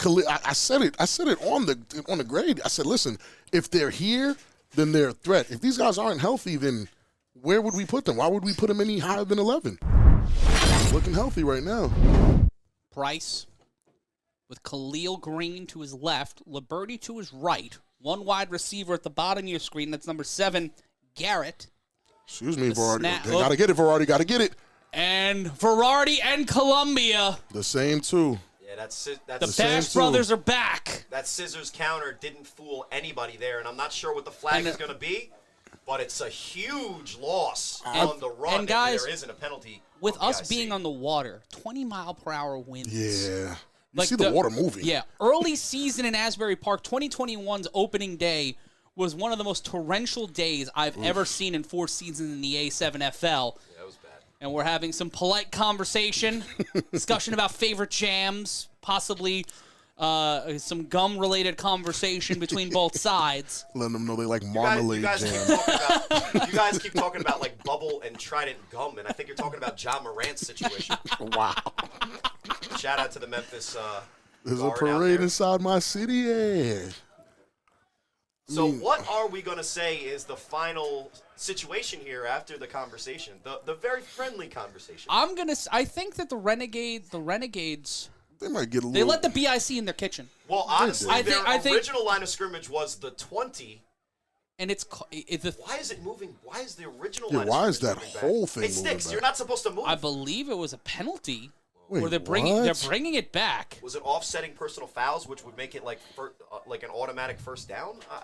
Yeah, why would would the sticks move? Yeah, no, they just messed up. Yeah, okay, all right. I'm They're not. going back. The refs are like, hey, buddy in the orange, Yo, my mans. don't just be walking around, man. My man, put them sticks back. It's like, bro, you're on the BIC sideline. You should be doing it a little bit better for your team. And that's kind of Stop jobbing out your own guys. That's definitely rough because of the great play Khalil just had to then But have you- that terrible, run, whatever that How was. does the weather, how does the cold affect this offense? Like, when you're out there, You saw how it affects the throws, but Yeah. he was able to get them in there. But it'll be second and what seems like a county. because you're trying to see players warm up. The throw, Price! Caught by Khalil Green, but he can't hold on to the ball! Great coverage. Great coverage. And that was a well-thrown ball there, too. We're talking about the 20 miles an hour of wind, so to put that right where his guy can catch it, that's exactly what you need to do as a quarterback. CP3, after missing in And the that first was- quarter, going against the wind, maybe that's what it was. That was Taj Tomaino with the block. He's number 127 in your scorebooks. Verardi a little shaken up on the play. Probably Ooh. going to get some water on the sideline. And you can he's see that walking weird. left knee. I think he jammed up his knee there. He might be, but I got a little bit of a cramp. And Tom Mascaro's number one job right now, number It's to 9. massage It's Verardi. just figure it out. He's running around. Is there a masseuse in the house? Here's Tom. Call me a sports medicine doctor. Coming, sir. Love you, Tom, but there's literally no reason for you to have cleats on, bro. There's no reason for cleats, man. You Bro, could have you just never went know. with Crocs. You could have went with Crocs. And in worst case scenario, you're going in for a 2-pointer. You put them in the sport mode. That's it. They are so versatile. A7FL brought to you by Crocs. Oh, apparently. yo, Crocs, hit us up. Even though there's no Gators. Third and forever. The snap. Third down in a zip code. The pressure. Price throws it, and it was intended. Oh, wow. For Gloves makes his first impactful play. And on defense, how versatile is BIC? Am I prejudging them by saying these guys shouldn't be here because they're not supposed to be there? Or are they just that versatile that they can put everybody everywhere? I think that they're able to do that. Wow. It's That's like impressive. a rich person problem, right? It's like, what car should I drive It's today? like playing The Lambo? 2K. When you're playing 2K and you're trying to get the best chemistry of the players on the court. Right. I think that's what this game is. They're trying to figure it out. You're up 20-7. You're on defense at the half. You're getting the ball back now. They'll go 3 and out. You got 6 creative players. Like, where do I put these guys? Ashanti Worthy's over there with 99 everything. You got Ultimate Team on top of Ultimate Team on top of Ultimate Team, and returning the ball now for the BIC will be Trey Cohen. Oh, Cohen catches it out of bounds. Oh, no, he called him out right there. You can see the frustration. He should just do what Riddick did. Riddick caught it, threw it back in, grabbed it, and just because normal humans can do that. Check out oh, yeah, let him just catch it, throw it out of bounds. I've seen it happen. It happened against me. I don't believe it. We were literally just talking about it, right? It happened to me. Matt Ryan joined alongside Big Rob Fabian and Cory Hammond on the A7FL Games of the Week on A7FL.TV and DAZN. And still a sign of Courage Mosey. And if you look at the personnel that they brought out there, he's watching us on A7FL.TV. No way. What's up, Courage? Yeah, tell Courage, the game's going a little quicker than normal, buddy. Renegades Yo, my man, we under 2 minutes. The Renegades have made it a point to shoot his clock, and it looks like with 1:26 left. Can we talk about one of the bigger rumors? There are no wide receivers out there. At halftime, I want to talk about at halftime. We're going to go through our receipts. Okay. And we're going to talk about one of the wilder rumors in the A7FL regarding a former NFL player, but it's 1st and 10. Yeah, the wide receiver in motion. Are coming with and the handoff cuts upfield. Great and how can you say, sir? I can't do anything. Kyle Smooth Ward on the jet sweep and a first down. That was phenomenal blocking by BIC. I like seeing stuff like that. And one of the rule changes, if I'm not mistaken, is on passing plays, offensive linemen have 5 yards. Yeah. Actually eat that up and use it to their advantage. I think it works for the screen game if you can. 3 on the line, the handoff to the ice cream truck. The ice cream truck tries to maneuver inside. And I think that might be the problem, is that with the jet sweep and those cuts to the outside, they're able to create that shift with the line because the defensive linemen on the Renegades aren't quick off the ball. You see Sterry but if you funnel it, 2 tight end personnel trying to go hurry up, but he's still communicating with 4, 5, 6 You seconds do understand with scrimmage. 5 yards on a passing play, I'm going after that safety, right? Okay. 50 seconds left to go. 2nd down. The ice cream truck set behind Codrington. Play action. Codrington. He will keep it, and he'll drop. Oh, my goodness. Mouthpiece came out on the block. Number 1 covered ice cream truck so well that ice cream truck didn't even see him. He got hit without the ball, and that's what stuffed the play. Yeah, Samad Jenkins is not one to mess with. Wow. Samad Jenkins is something else. He came down and hit ice cream truck without the ball. Clearly legal. Clean hit, but it completely threw off Sterry's trajectory. I can't wait till Jared cuts that one up and puts one on. Oh, yeah. And we talk about Sterry's football IQ all the time. 126 to start this drive. He came out with 2 tight ends, and Kyle Ward is the running back, as the wide receiver who he gave the jet sweep on first down, which was a good play call. But with ice cream truck back, 126 left. It doesn't seem to me like they were really incentivized to try to score on this 2-minute drive. And now you look at it with 37.6 left and 2 plays in a row that just didn't seem like they made any sense. It'll bring up 3rd down, but with 37 left, now BIC can score at any time. Yeah. And in the 2nd quarter, it is Baltimore 0, DC 0. And the DC Buzz, look, as great as that Watchman roster is, the DC Buzz have a lot more chemistry. They've been playing a lot longer with each other, so we'll see how that turns out at the end of the game. Ashanti Worthy motion. The toss in there. That's trying to spin it out. out what to do. Oh, my God! Loose ball kind of shot is down. Worthy is down. The BIC keep the ball, and this is a bad situation for the BIC. Wow. Man. And it's these plays, man. And again, when you have the Predator on the edge, keeping up with you step to step, and then backside he just wasn't looking, man. And it was one of those plays where it looked like BIC was running, jet, pass. That's one of those plays you call when you really aren't taking the other team seriously. And that's what I'm saying. Like, why aren't they? Throw it behind his back. But, hey, I hope the young man's going to be fine. He's obviously a huge part of this team, huge part of this league. And it just goes to show you got to respect the game. And even though Zary Covington's really upset with what happened to his player there, if you're the quarterback and you're running a 2-minute36 seconds left, why call a play like that? Maybe just call a pass play. Yeah. Maybe just call a pass play. That's the problem. Why call a play like that? Keep it I don't know. Keep it football, Keep it football and keep it honest. I mean, why are we playing? And Codrington getting up. Codrington being Worthy. Ashanti Worthy being helped up to his feet. It looked like he could have gotten, accidentally, the contact got close to his face because of his height, based on the height of the player that was getting hit. But that's one of those situations. If you're going to tackle Ashanti Worthy, you're going to come 100%. You have to tackle him. You have to make you miss if you don't. He had the ball, and that's. Hey, man, you got to tackle him. The ball came out, and the guy was probably swinging for the ball. Why do you have the ball up that high? This is not a play you should call. That's one of the things with the A7FL. No pads, no helmets. If he got hit with pad and helmet, he would have got. Yeah, it would have been bad. It would have been bad. It would have been bad. Like that. That's one of the grateful things. It's a full contact sport. And, I definitely think that he's going to be okay moving forward. Of course. That was a really hard I would sit him for a quarter. Yeah. At least. Quarter.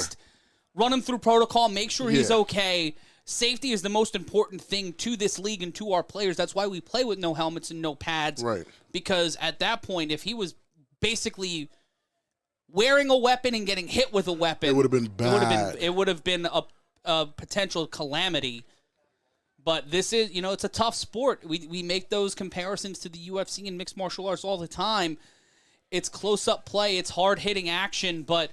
Well, just to be clear for the fans at home, when he was laying down there, I think he was, disappointed in the result of the play. 100%, because he's walking off fine right now. It was a painful thing. It wasn't a concussion where he was knocked out. No, it's not a concussion thing. He had all of movement of his body, and head didn't bounce off the floor, nothing like. Then that's the problem with the helmets. Laying in a position where he was trying to find comfort. And that's that's the problem with the helmets. A hit like that in a league with helmets, his head bounces off the floor after making contact. It hits the helmet, then it hits the floor, and then it's I don't mean to use the phrase concussive, but it's a concussive blow. It is. But here, he walks off just fine. Yeah. Hand probably hurts from the fumble. Yeah, just going he's to the walking bathroom. into the tunnel now. He's fine. Yeah, he's walking on his own power. There's guys checking on him. CP3's going to check on him, I think. And in an update in Baltimore, it is 8-0 now. Watchmen taking the lead. Not surprised. Watchmen in yellow and red jerseys. Chip and mustard. Yeah. Sponsored by McDonald's. Have it your way. Nah. And it looks like now, if I'm not mistaken, it's now Buck in at quarterback, so no surprise there. None at all. I'm not surprised. We're going to take a live look in now at Las Vegas. Let's go live look in to Las Vegas.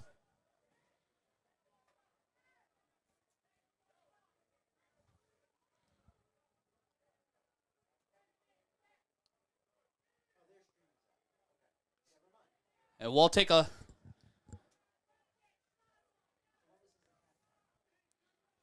Baltimore.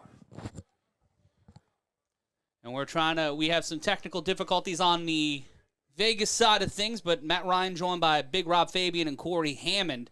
Cincinnati up on Columbus 28-0 right now. That's at the half. Yes, which Cincinnati team? I believe that is the Sin City Chaos, right? I believe so. 28-0? Ooh. You can check all the games across the A7FL at a7fl.tv. That's a7fl.tv.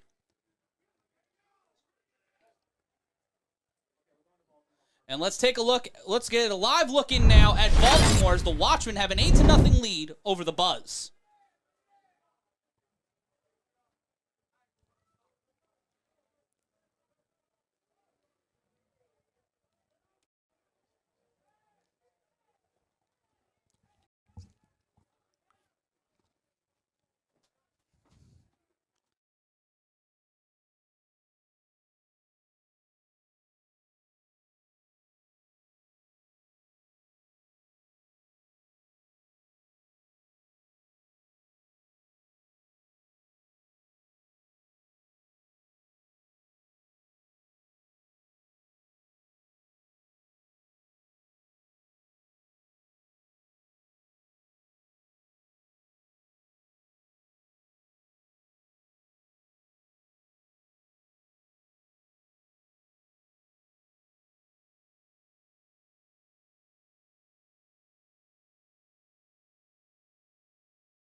is crazy.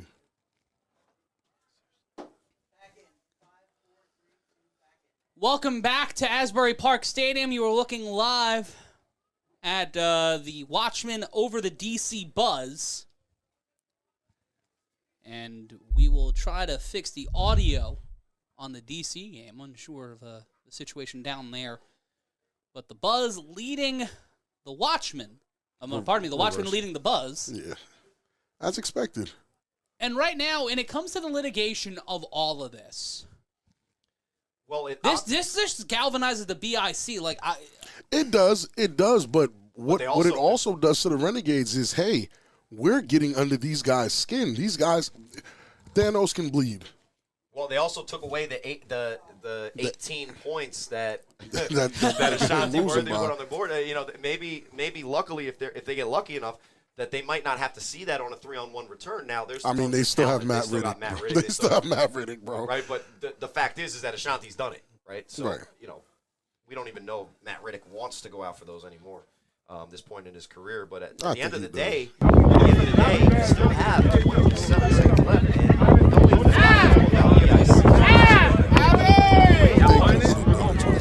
They can, but now it seems like you have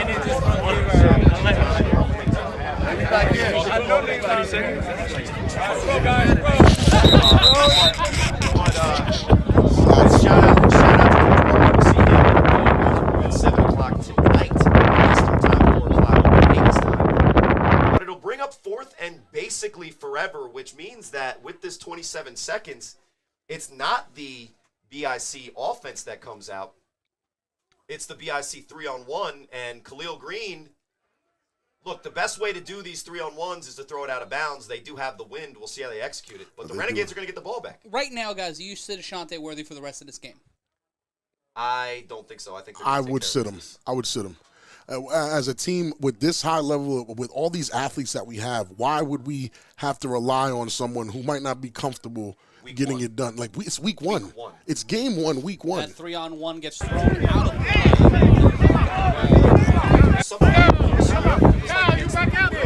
I understand. It was like the Dem Folses for whatever reason. Little known fact, in 2021, Kirk broke his finger in the game and stayed in and played. So I get it. When the game's on the line like that, I understand. But it's week one. You have more than enough options on offense. Right. You are in a situation to where you're in a good spot to where you don't have to rely too much on him. And also in a situation like that, no matter what, there's still more football play. His health and his safety always number one are more important than anything here. So it'll be 1st and 10 for the Renegades. They have 27 seconds to get back on the board, but they are also down.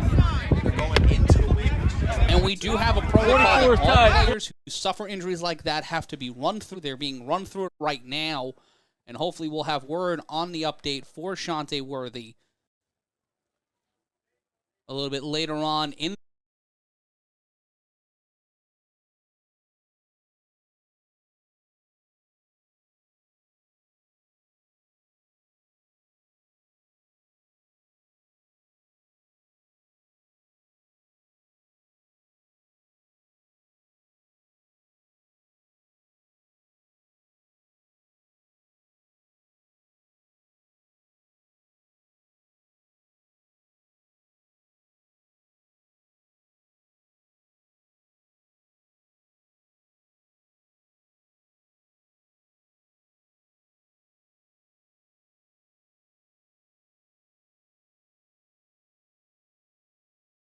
and it'll bring up 2nd down. But the only thing that doesn't really hurt them is it's only like a couple seconds off the clock, so they'll still have a couple more opportunities here. 2 wide receivers set, 4 on the line. The snap. CP3 met with trouble, and he is brought down Quincy Davis. at the 19. Wow. And that is number 18. Yeah, Quincy, a.k.a. Gloves. Quincy Davis on the sack. This is not what I was looking for Quincy Davis to do, but I'm still impressed nonetheless. And that's the type of pressure we were expecting from BIC, is that they would. But not from him, though. They would get the quick pressure from the edge, force the quarterback to step up in the pocket, and when CP3 decided to, hey, I'm going to take off, Now they got a guy in, it seems like, whether it's Quincy or somebody else, but that guy was able to spy CP3, step up, corral him in the pocket, and then with 15 seconds left, it'll bring up third and about 15. Timeout from the BIC, it seems. Their And second charge timeout. As an offensive lineman that did block for CP3, I have to admit that is one of the strategies that destroyed us. When we had to spread out, block all these guys, and they had a very athletic spy in that middle watching them, they would catch him every time. And it actually takes away from what he's really good at, and it's that run. Yep. And with third and 15, but really even, timeouts or not, 15 seconds with basically the entire field to go, it'll be interesting to see how risky the Renegades get here, because we saw what happened when BIC made a potentially risky play as they fumbled, and that could have been points for the Renegades. You gotta understand the same principles for the Renegades here. They can't turn the ball over and give BIC any more easy points. The snap. Waiting for it here on 15 seconds.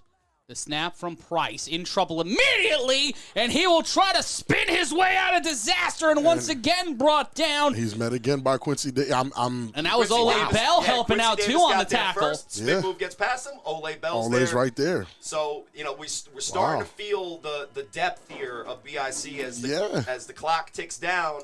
And that'll bring us to halftime, gentlemen. It is halftime here. Wow. In Asbury Park as the BIC with a 20-7 lead. We expected a score like this at halftime, but the early fight of the Renegades brought down slowly but surely by eating up time on the clock. The Renegades were relying a lot on the running, trying to get the ball to number 44. And that is Dondre Haynes. And I see Shanti Worthy has rejoined the team as they go back into the locker room. Right. Maybe, no official word yet, but maybe he cleared that protocol, and maybe he wants to get back out there if it was just like a hard slap to the face. But we see here at the end of the first half, it's 20-7. In Baltimore, it is still 8-0 with 12 left in the second. And guys, as we get deeper and deeper into this game, just had a touchdown pass to Beefy. But as we get deeper and deeper into this season, do you think that the BIC, do you see holes in the BIC? Oh, yeah. Yeah, shockingly, yeah, I do. Actually, I see a lot of things that if a team with more talent is watching, they can exploit. But is it a week one thing? Is it a trying to get? Because we saw in week one they had a game, like it was a close game against the Rare Breed. The Rare Breed were good. The Rare Breed were very good, but it's 20-7. It's not like it's 20-14 or 19-20. It's a 2-score game, and the BIC defense has been handling anything that this Renegades offense has thrown to them after that first drive. Very true. I think that first drive was the best we're going to see of the Renegades this afternoon, and it's that inconsistency that has affected CP3 his whole career. Right. The offensive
sounds of Paul Brown up in the Cleveland area.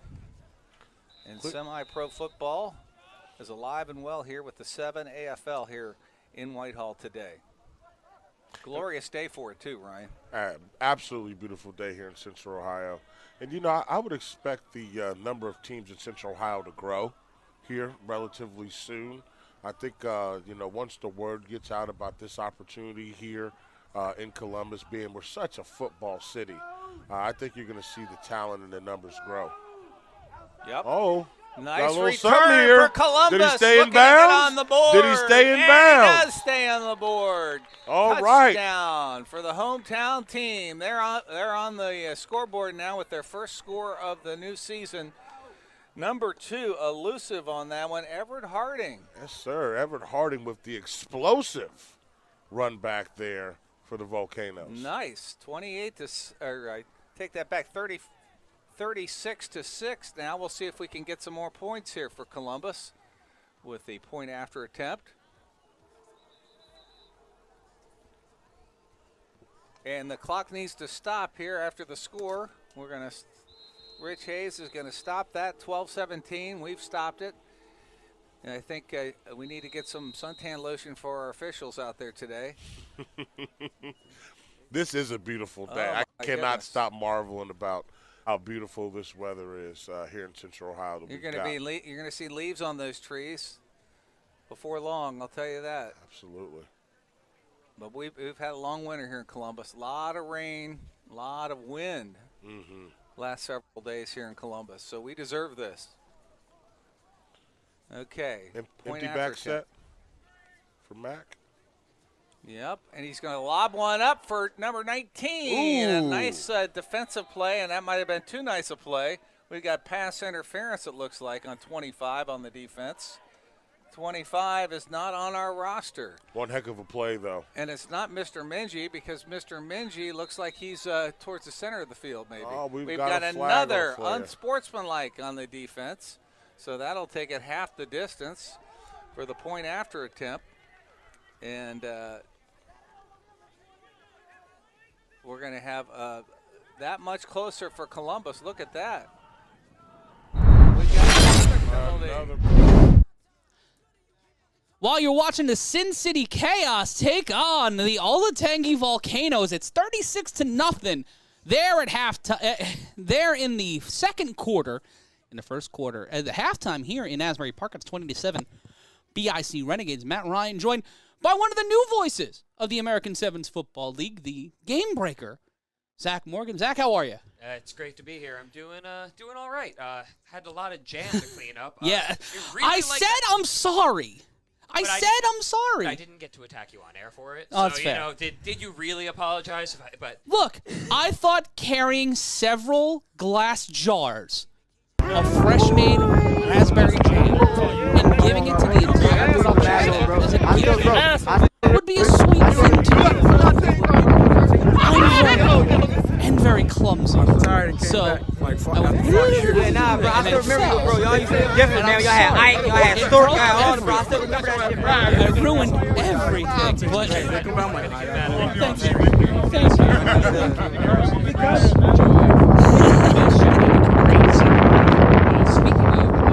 Hey, this is a good shot right here. Hey, yo, just keep walking, y'all. Hey, yo, y'all just keep walking. This is a good ass shot right here. Shanti Worthy, Bro, this is a good shot. Keep walking. 265 yards, 2 touches. yeah, both times he's returned the ball today, but Ashante Worthy getting hurt in the early going of the second quarter, in the midway through the second quarter, got hurt, and that's a big question heading into the second half, whether or not Ashante Worthy has cleared protocol, if he is healthy, if he is ready to play. There's a willingness to play, and then the ability to play. That is a sword of Damocles over this versatile BIC team who will be throwing the ball off here after getting the ball first. Well, you're 100% right. As of right now, we don't see Ashanti Worthy out with the team, so it does remain to be seen if he will be cleared for contact. Of course, this is the BIC, the reigning national champions. They are not without players who can potentially return And to Zach, throw-offs. you've been with us for 3 seasons. You've risen from intern to associate producer, fancy man. and the guy who's my ride to the game breaker. Have we seen a start as electric as Ashante Worthy's 3-on-1 throw-off? Oh, no. Absolutely not. But the only player who we can actually compare with their ability to start these game ones is Ashante Worthy. Yeah. The only comparison that I have for you is what he did last year, which very similarly started off with a run-back touchdown. Yeah. That's how BIC opens their seasons. They love the run-backs. And Everyone loves the run. and we'll see if the Renegades will be able to run it back. Zach Morgan, you'll be hearing his voice a lot more this season on the A7FL. Thank you, my friend. And where can people find you on Twitter? You can find me on Twitter at Captain_Z Morgan. And keep an eye out on the A7FL Twitter page. I will be posting there shortly. And here comes a Haas opportunity and gets to the 40-yard line. That is number 27. Sean Moses. And Corey, Rob, you guys got usurped for a minute. Well, there's a lot going on outside in the stadium. Boston just arrived. Rob, so your I'm mic gonna is have live, buddy. Come on. Boston just arrived, so I'm going to have a personal conversation with some of my guys over there. But the Renegades start the second half. Every single one of their starting drives on offense has been at the 45 or the 50, whether it's on one side of the offense of the 50 or the other. And to start the second half, great return by, looked like Malik Walker out there wearing another jersey, doing an okey doke on a mat. But it'll be first and 10 I hate for that, CP3. by the way. Oh, they I've love said to do it. it to I've you. said it on the 3-on-1 podcast more times than I jersey can. switches? Yeah, the jersey switching. You got to keep you on your toes, man. You got to keep your toes. I'm on my toes. Listen, you've I'm been on my so tippy toes. It's the bro. A7FL opening day. You're so stress-free, nothing going Oh, on yeah. at all. I have to clean up all this jam. 30 seconds gone by here in the Raspberry. first.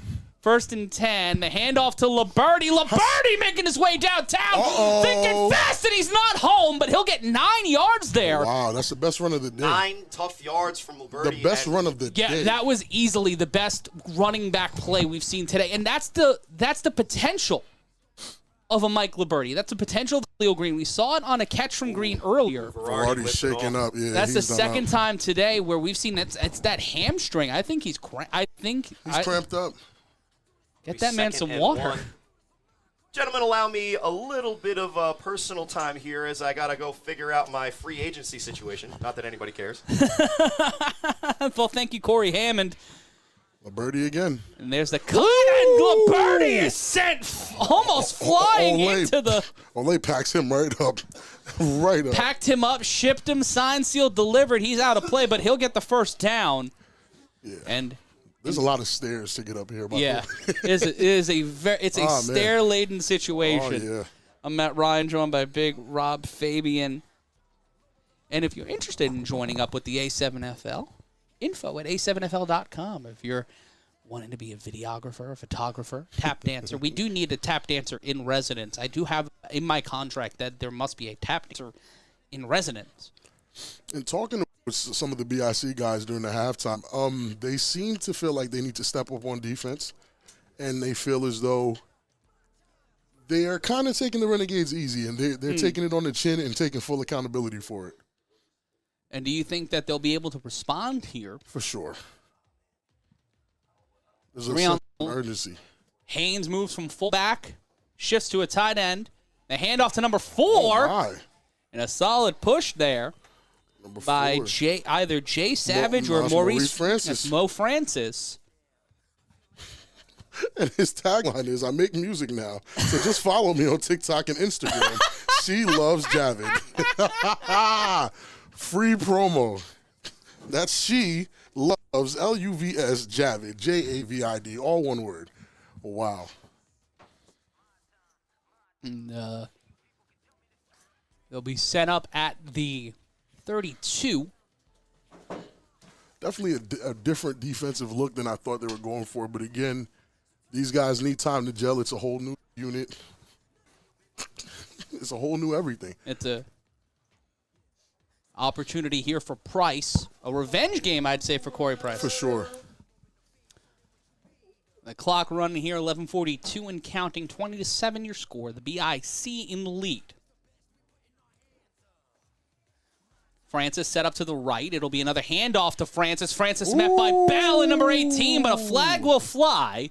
Bell and Quincy. And it's holding on the offense.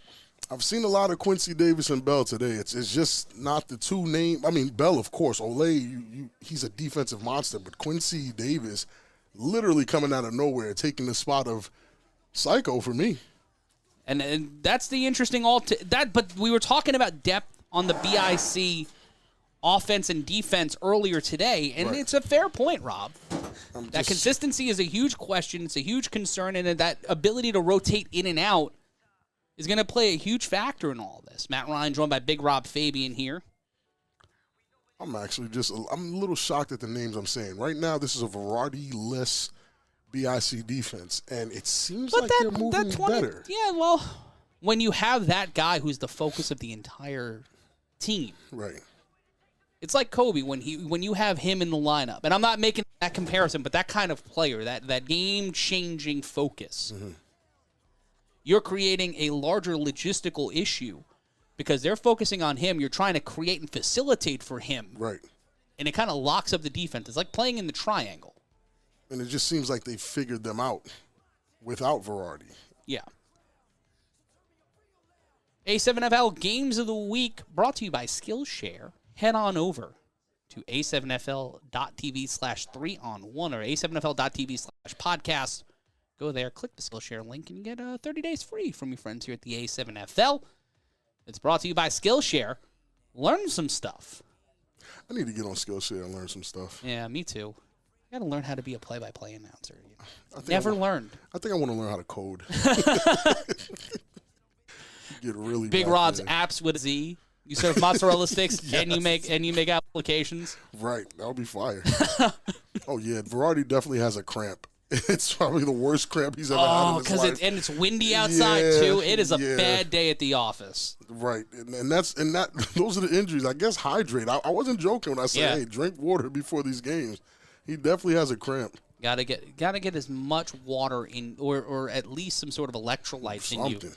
It's a long day, and as the days get hotter here, when we head out to Vegas, that's right, the Oh, my A7FL goodness. Championship this July 23rd, will be taking place in Nevada, and we'll have more information on that at a7fl.com over the next weeks and days to come. The snap from Price.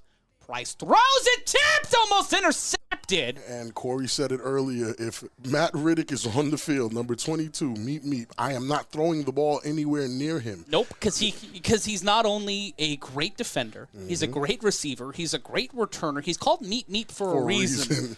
And also a quarterback. There's a lot of five-tool players in the A7FL, lot. and a lot of them are on the BIC. I was going to say most of them are on BIC because right now they put Quincy Davis, who is 6'5", on Megatron, who is 6'6". That is an even matchup. They have now they iced out their best player. They have iced him out. So now, But that's been the story on the Renegades for the last few seasons. It has. If you can shut down DeAndre Haynes, if you can isolate DeAndre Haynes, then there's nothing going. and even with Price and a quarterback with new weapons in Liberty and Green, inconsistency has been the issue for the Renegades franchise. And it's a high ceiling but a low floor for Corey Price, and he is brought down by number 9. That's Ole Bell. Another sack for this BIC defense. Man. And that BIC defense is starting to wake up. I think that first quarter was the only shot the Renegades really had to really put a dent in things because, again, the matchups are showing. I thought Khalil Green was wide open, and you might have thought so too, but nope. Meat was right over top, and he can cover that distance in a split second. That would have been a very bad throw. Could have been an interception for 6 because nobody's catching Meat. And variations on a theme for the Renegades. Once again, on 4th down, every drive since the first drive for the Renegades that took up 2/3 of the first quarter, they are throwing the ball off. And it looked like that first drive for both teams was an aberration, and that won't be thrown about. Get out at the 19. Nope, they'll give it at the 20-yard. It'll be 1st and 10.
quarters. There goes Chum being very excited for God knows what. Great play. But again, as offensive lineman, when a run play does that, you can't help but be excited.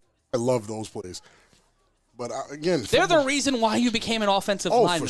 For sure. Once I realized the damage I can do as an offensive lineman, I jumped at the chance to be one. But of course, initially I want to be a skill guy. This is a BIC offense without Courage Mosey. Right. Who many consider, and I believe you would top 5 A7FL player of all time. Listen. And when you don't have a player like that and you're up 20-7, it says a lot. Yeah. It says a lot. I mean, BIC, even without Courage, is doing the work. They just inspired a great run there. I'm just expecting them to take over the rest of the game because, again, if the Renegades can't keep up for the full 4 quarters, that first quarter was just, yeah, we can almost do it. And then, they fade out. But we'll see. What does our boy Cory say?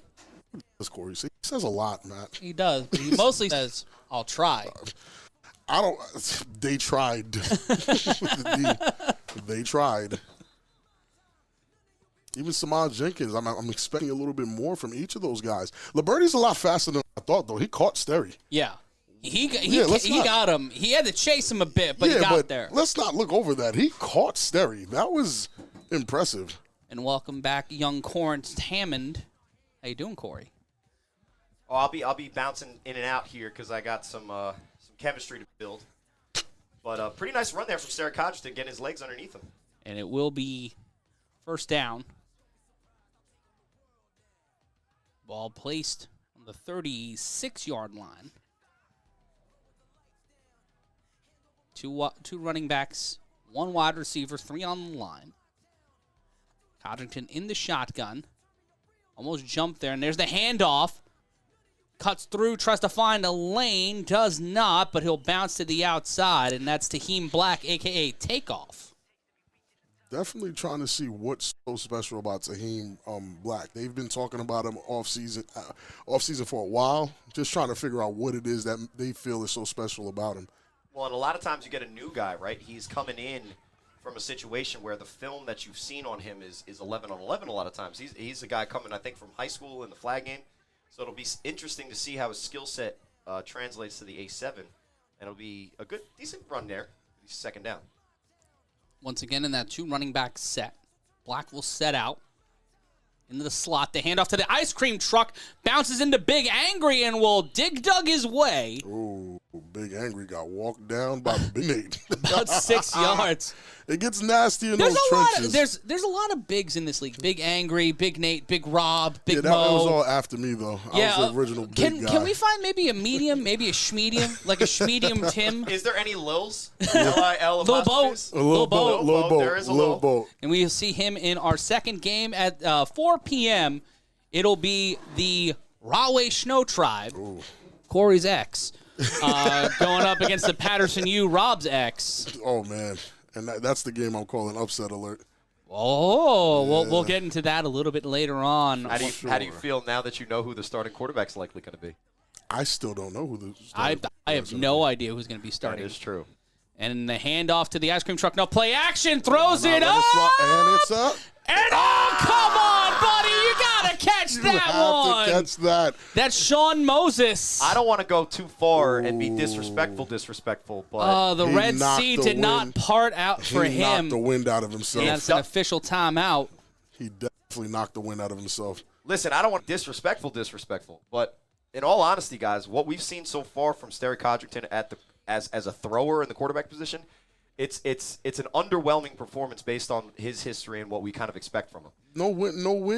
No, it's not because of the wind. Oh, I absolutely think it's because of the wind. And what we have to do now is when you see me throwing the ball later, you have to give me the same benefit of the doubt. We saw into the 20 miles an hour there. It was still a miscommunication because it'll be 4th down and an opportunity here for the BIC. And there goes Matt's muse. He's on the field. That's Cody Mann. Pun. I gotta pay more attention to Pun's footwork and see if he's really out there putting in pain. Can you mentor him for me, Rob? I thought you were gonna say you gotta pay more attention to puns and start using them on air. No. Listen, I leave Pun the is puns. me if I made right life choices. Really? Yeah. Being able to play football, and also I got bad knees. Bad knees will take you out. And you haven't yet put your hair in a man bun. Not that you've seen. Matt Riddick at the top of your screen, 4th down. Oh, nah. Jump the line. Big Pun moved. Big Pun moved. Punny, no. He moved. Matt Ryan's bun is coming July 23rd. You think it's a joke? We're all going to Vegas with long hair. Oh, yeah. No, we made an agreement. No, let's talk about it now. I got a haircut before the start of the season, and there's a flag on the BIC. Oh, no, it's a flag on the Renegades. Yeah, it looked like Offsides. a really early start. So that'll be a 1st down. All right, fans. Oh, no, it'll be a 4th and 1. It'll be, 1st down. No, 3rd. Well, 3rd and 1. Blowing. Figure it out. 3rd and 2nd down.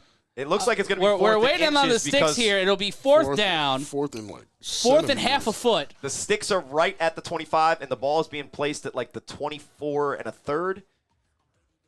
But, hey, fans at home, do not tell BIC. You know what we're going to do? If BIC makes the championship, we're going to abduct our guy out there, man, and we're going to just insert Matt and see if they know the difference. Gonna have to eat a lot of lasagna between now and. Listen, they're going to know eventually, but let's see how long it takes them. So Matt Riddick at the top of your very, screen. very, very short. Worthy back in. He's at the bottom of your screen. The snap, and Sterry will just keep it, and he'll slide and get the 1st down. Very risk slide, though. Yeah, that was weird. He kind of giddied up on that one. That was more to like he's gonna flop onto his back as opposed to like the slide with your feet first, which I think is a little bit more dangerous. Very, I think so too. I don't sometimes wanna, just put my left shoulder down in there, just hit this little buddy over here, and then I can fall.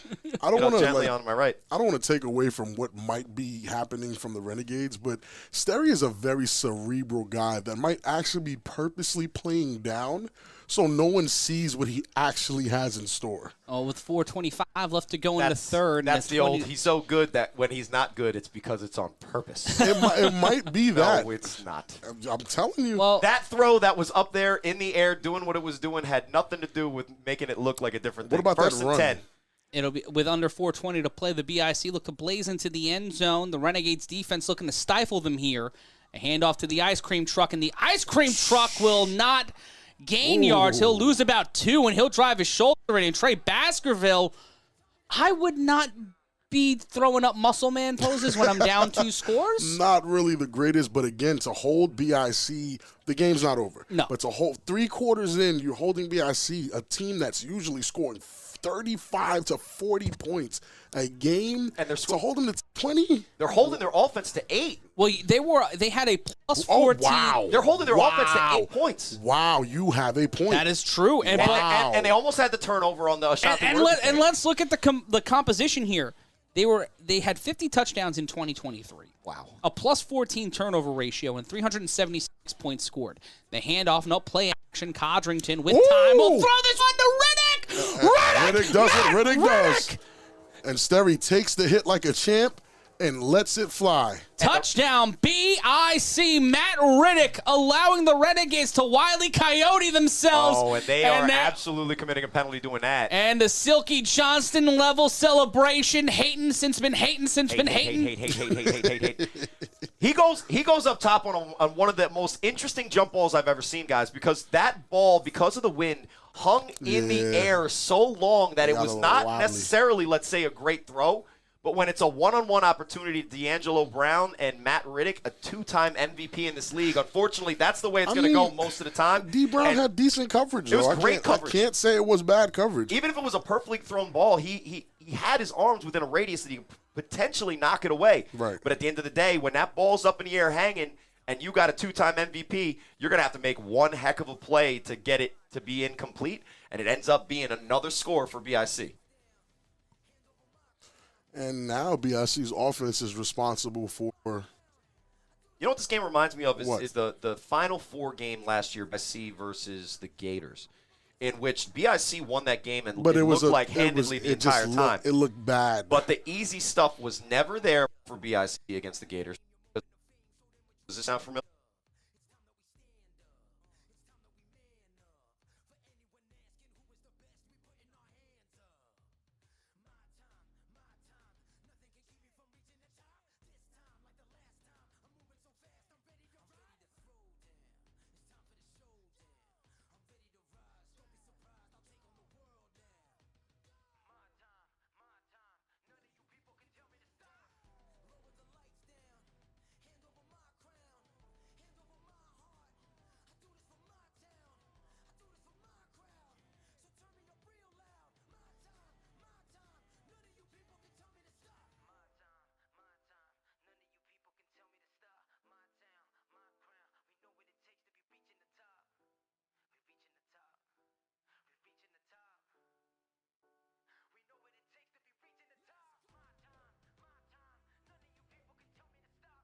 Come on now. This is why they always please make me a legacy. Alright? Please. And you'll be in the place. You'll be in the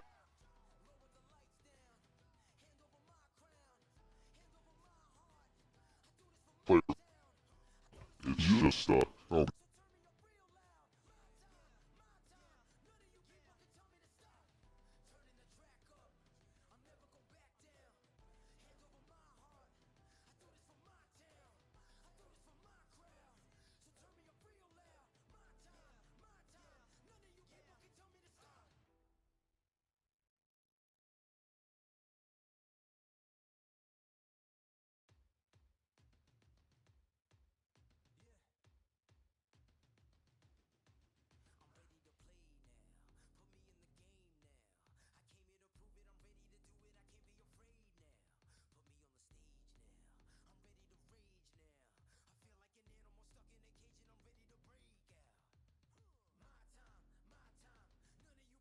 If I'm being honest right here, I'm trying to off right now.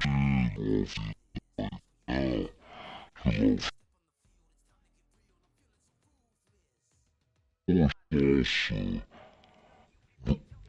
but changing his actual name, Malik Walker, cause he keeps overjoking you with that jersey. Malik Walker to the 50 and Walker with the Renegades have had in the 50th position. They started it outside the sideline and then 2 better passes.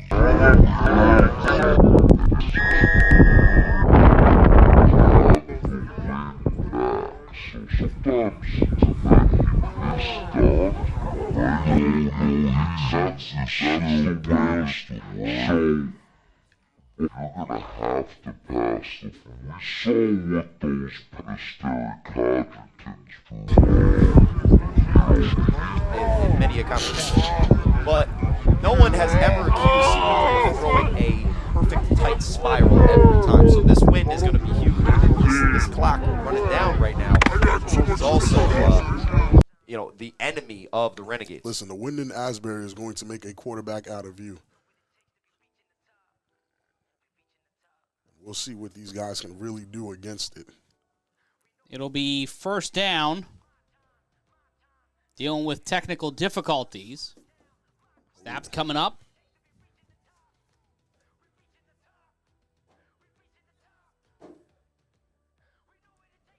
So CP on the counter run there, fake it to Liberty, finds a little bit of a lane to knife through. Decent game on first down, but again, the clock is ticking. BIC defense, they figured out who goes where, who fits where, who's best where, and it's starting to work. I mean, I still think John Columbia might not be the best suited for where he's at, especially if Verardi's on the sideline. I think they're a combo package. Or you just slot him in the middle, like you have, or they're trying to slot. Really maybe spy him back at linebacker. And also, thank you to everybody who was dealing with. We're trying to get into Texas. We got our commentary chopped and screwed, and it didn't work. We're trying new things. The snap, the throw by Price, and off of the hands of DeAndre Haynes. He has to. This is the difference between why BIC is BIC and why everyone else is everyone else. If you can't catch that, it touched your hands. Yeah, you have to catch it. You can't blame CP. That's a perfect throw, bro. And with the clock continuing to run down, that was probably one of the best attempts that you were going to have. You know, the last time DeAndre Haynes played BIC, guys, it was 2021. You know, I'm not sure who the quarterback was, but he had 6 catches for 180 yards and 3 touchdowns. And if you're going to compete with a team that has the playmakers that BIC has, your top guys are going to have to make those plays. So I don't want to throw my guy under the bus. A hard catch is a hard catch, but on he that has one, to catch that, man. On that one, you kind of feel a little disappointed. Yeah, that I'm not going to be nice to him about that. He has to catch that one. And under 20 seconds left to go into third. If they get this playoff, it'll be the last play of the third quarter. 27-7 your score. It's the A7FL Games of the Week Chopped and Screwed edition. I'm Matt Ryan, joined by Big Rob Fabian and Cory Hammond. In motion is DeAndre Haynes. Will Corey Price be sitting on faux, or will Khalil Green find a way to the end zone? Green down the sideline! Slide! Take it to the house, young man!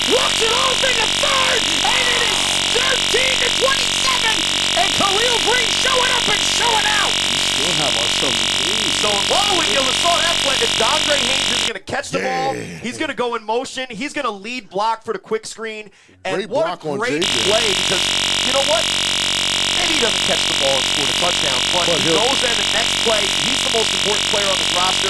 And without that block, Khalil Green's getting tackled for an 8-yard gain. For sure. He's Great. that dynamic that he can actually make that play there. Not a lot of receivers can score there. No, and also to give credit to Khalil Green, the explosion that he still has after all of the talk of what Khalil Green is going to show up week 1 for the Renegades.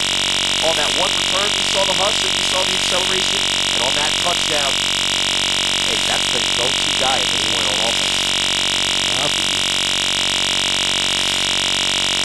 So it looks like they're going for the 1 point after attempt from the 5. And if you're BIC, Would you go for the 2-point here, Corey? I always like to go for the 2 because I like the extra space, and I like the ratio of if you get 1 out of 2, you get 2 points. Here's CP3, rolls out to his left, fires to the right. It's Big Angry! And he gets in there for the extra point. And they forgot about the tight end because he's not naturally a tight end, and Big Angry's wide open and converts the 1-pointer, 27-14. There's a lot of frustration on We were that just BIC starting to feel a little bit better defense. about BIC's spot in this game, and now as we start the 4th quarter, as the time ticked down in the 3rd. There's a lot of frustration on that 13-point BIC defense. game. They're disputing something. I think they're saying Big Angry did not raise his hand. There's a chance that might be what they're saying, and not sure if it's true or not. But they're definitely trying to argue something, and it just seems like it's a lot of confusion with that new defense. And there is a flag that's called Kenny Stansbury, maybe one of the best litigators in this league. Oh, yeah. I don't think there's anybody better. I And think he's out there with Richie Augusto, who obviously is really disappointed he lost that one. after a conversion play, it seems like they're calling it back. And it looks like we're gonna run that one back, ladies and gents. We're going to rewind here. Shout-outs to the most important part of a roster as we look at the Shnowtribe at the bottom of your screen, potentially. They're wearing their garb, which has been the emphasis of their offseason. No Shnowtribe shade. Oh, I'm just talking about what's real. In the meetings, they would talk for 30 minutes about, what they were wearing. All right, Corey. It's an emphasis. That's what emphasis means. They're emphasizing. So it'll be a penalty because of the There's going to be a lot of orange on the field next game. we'll call that illegal procedure, I guess, right?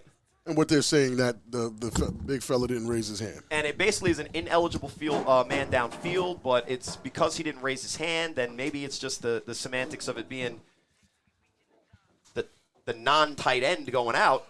But it looks like a 5-yard penalty. They'll be going for the 1 point from the Still, 10. Yeah. I mean, And that's this is where they big were. because if they can convert this, then they're only down by 13. Which is, again, a And, much and a closer game 2-point than you conversion think. on their next touchdown would then put them potentially ahead. A lot of time left on this. But a lot of confusion on that BIC defense. I don't know. They'll play defense. Breaks the chain, has a lane. It's going to convert it. And he converts it. Take points off the board. CP3 puts him back on. You can't He's rowdy. He's ready to go. And even though his team is down right now, the Renegades are feeling it. They're fighting. And I'm telling you, 14-27 against BIC is impressive. BIC was holding teams to 12 points, 10 points, 7 points, 6. Some teams weren't even scoring. So to come out opening day and be able to put up 14 points and actually hold BIC's offense to how many points, Corey? Let's be specific here. 13. Yeah, all those points did not come from BIC's offense. They came from a Shante, I do all this by myself worthy. And so, once again, though, you just happened to mention, Rob, a certain young man. And oh, my goodness. after scoring a touchdown, the Renegades now, they have to go through the process of throwing the ball on a 3-on-1 and my God, to number 6 for BIC. And that just so happens to still be, if I'm not mistaken, the best returner in our league. Even though guys in the West Coast are really trying to make a push for that, we've obviously seen so far. There's no when question. you throw it off to this man, it's a high likelihood of a great play, a highlight, and even a touchdown. I had to check the numbers marks to make sure they were at the hash and not at the other numbers. We'll see the throw off here. It has to reach in the air to the Oh 25. my So that's going to be another goodness. bad situation because it's going to be the free run The wind is bad. starting at the 25. Yeah, that's making me feel a little upset. Yeah, the wind is bad. If you guys can see Carl Meisner, his shirt is dancing on him right now. The wind is taking everything. And again, now BIC is going to have the wind at their back, so the Renegades to come back in this game are going to have to fight through that wind. My goodness. But Good first, luck. they have to fight through the tough task of tackling Ashanti Worthy here. He starts his 3-on-1. Huss. Oh, And he oh. accelerates, balls Oh, out, my God. and it is, Turnover. No, and they cannot return it. They cannot are return excited. it. Let them return it. That's not how the rules work. It's 3-on-1. they So cannot once return you it. actually get the ball, wow. the ball is down. Let's not have 30 minutes of them arguing about this because the rule is clear. Yeah, the ball, Yeah, the fact ball will be is- called. The ball will be called at the spot where it's picked up. The fact is, it's still a turnover, though. It's still Ashanti Worthy, the guy that we expected to be the difference maker in this game whenever he was called upon. Cory That's Hammond. his second fumble of the game, Rob. Cory Hammond, I have a question for you. Yes, sir. If not for those 2 kick returns, what would the score be right now? I think the score would either be tied or the Renegades might be up, Rob. 14-13. Man, look. Don't get me to lying. Don't get me to talking. The Renegades are more competitive than everyone's giving them credit for. I understand. We can sit here and say, oh, they're just getting the rust off. These guys have been practicing together and playing with each other the entire offseason. Flag, backyards, all types of practices. They were even out here practicing at one point. I'm not trying to hear any of that. The chemistry is there. These guys eat together. Sometimes they might sleep together, but they hang out. The chemistry is there. I'm not trying to hear that. The accusation you just made is wild. but that being said, Rob, when was the last time we saw these two franchises meet each other? 2021. And I'm not harping it on at all because I'm in that game. Obviously, what I'm saying is that this is a game and a sport of matchups, and the defensive line for the Renegades is so athletic that it starts to make Sterry Codrington's job a little bit different. Now, the last quarter, BIC had the ball. They were going into the win. Now what we have to see is if CP3 can fight this, Asbury Park gale. And also fight the expectation. Right. That's the problem, is that we think the world of a lot of the players on this field, and we talk about how valuable they are, but we see them hit their ceiling way too much. And is Cory Price at his ceiling? We're going to figure that out in the next 14 minutes Nobody's and change. covering Breezy. And that ball bounces incomplete. And Jabril Beeman wide open, but guys, now that was a called jet action, quick screen to the other side. But when you see your guy going in motion, and BIC all game have been following that jet motion with a defender, you had number 22, Jabril Beeman, who we could say a lot about his game, Rob. But what we cannot say is that he's not fast enough to take he's that. fast. So I want to put it on CP. The play call was to the left, but if he was able to find Jabril in that flat by himself,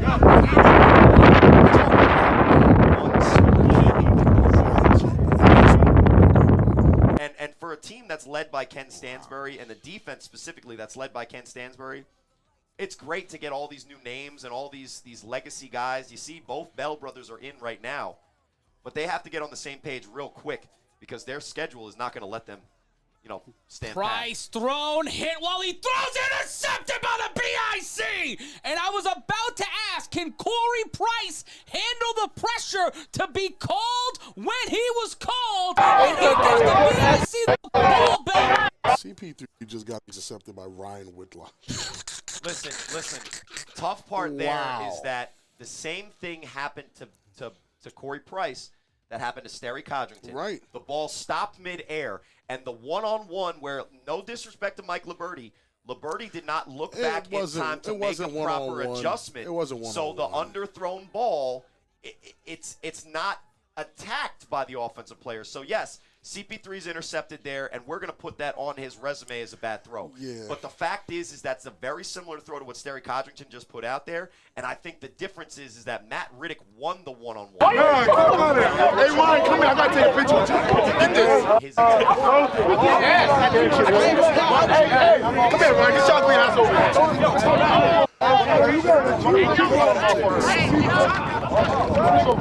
Even the run might have been open, but that throw wasn't it. That wasn't it. 1st and 10, 3 on the line, 2 wide receivers. And as always, we have to Correction, make sure 3 wide receivers. the man appearance is mentioned.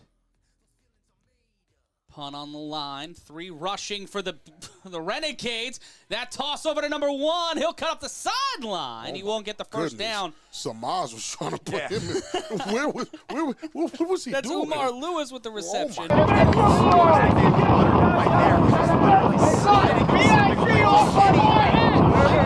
you say there was a margarine of error on him getting out of play there? I would say that there's an I absolute. hate myself for No, saying that. Hey, there was a margarine listen, of error. pun is in. All puns are fair game. tinyurl.com/A7FL merch. Get that thick boy season shirt, my guy.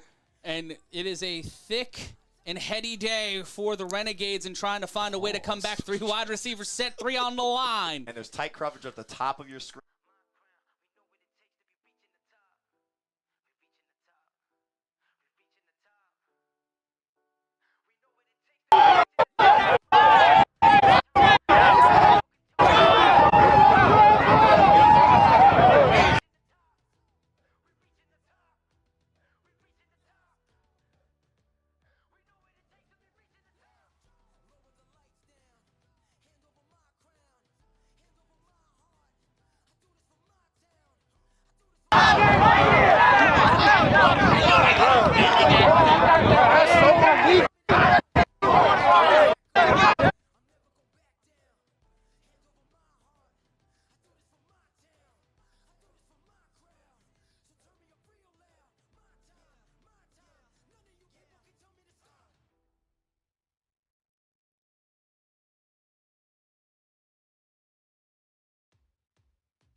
needs to get on his horse much faster if he's going to take off like that. Because being caught by a man of that size doesn't make sense at his speed. Matt Ryan and Big Rob Fabian, non-chopped, non-screwed, coming to you live from Asbury Park Stadium here on DAZN and A7FL.TV. Raspberry Jam be damned. You see Khalil Green in motion. 3 wide receivers, the snap, the throw, the tight end tipped up and out of the reach of DeAndre. Man, he still has to catch that, Matt. I still feel like he has to catch that. He does, but when you're entering situations like that, Rob, where there's not a lot of time left, incomplete, and now we're going to head to the 2-minute warning. Man. 2 minutes remaining in this game. A limited chance for the Renegades to score. They're going to need to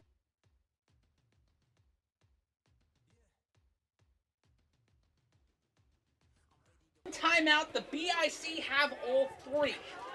How do you, in this situation, Rob, as a veteran and a certified Hall of Famer in this league, get this team to calm down at the 2-minute warning? Count on CP3.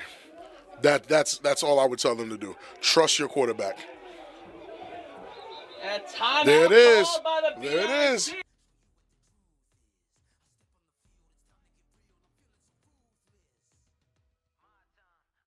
Himself, it was about to get real ugly. He is on the field. The Oak and the Wow. Dove here.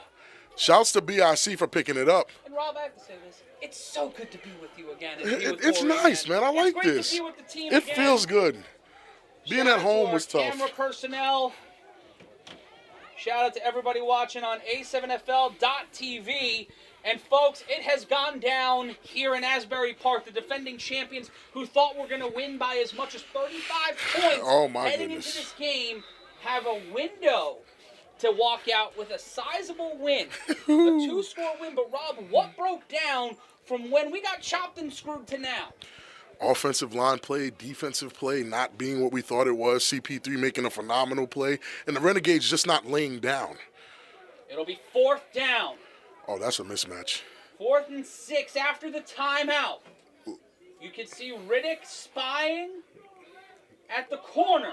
And a jump of the line from the Renegades. A false start on the Renegades, number 7. Come and they will on. move back We 5 can't yards. make mistakes like this. This is crunch time. It'll be 4th and 11 with 2 minutes left to go. It's We reached rough. the 2-minute warning, Rob, and not in the time from the 2-minute warning, we've had a timeout and a 5-yard penalty. The timeout from the BIC, the penalty from the Renegades. Are the Renegades their own worst enemy? They are. I mean, they are, but so is BIC right now. Against a better team, BIC would be in trouble. Week 2 is going to be very questionable. After we find out who comes out, these rankings are going to look very different. And I don't know. The Renegades are hurting themselves, shooting themselves in the foot constantly. Bad plays, missed catches, penalties. Like, you can't afford this in a game against the defending champs. Here we go. Oh, okay. 4th down. 11 yards to a 1st down. The throw. And oh my God! You got to be kidding me! You got to be kidding me! Well, run it down to the 19. Wow! They don't have a lot of time left. The clock will continue to run, Rob. I'm telling you, this Renegades team is not a joke. Should Liberty have run out of bounds? Yeah, he should have. I think he thought he could carry him to the end zone, which he kind of He was. almost Mark Brevard, I owe $1 to the jar, to the end zone. You definitely owe we $1 are to the awake here jar. in Asbury Park. Oh, yeah. I'm excited. Wow. What a statement game for the Renegades. What a statement game for Corey Price. But they have to solve the problem of a running clock and a 13-point deficit. Price. Ooh! On the No. block, Bell gets Wow. Corey Price with No it, flag and on the still field. in bounds. Wow, no flag on the field. That is a flag if I clock's ever still seen running, one. Rob. I The know, clock's I still know. running. But that's a flag if I ever seen one. DeAndre Haynes definitely hooked Ole Bell in any normal circumstances. I guess the referees missed it. But if you're Ole Bell, clock's still running. They haven't scored the toss. Khalil Green, and there's a flag on There's the definitely play. a flag. No touchdown yet. Touchdown. Wow, they waved it off. They waved off the flag. My so goodness, it's now Matt, what is the score, please? 27-14 is your score. It's about to be 20 to 27. 27-20.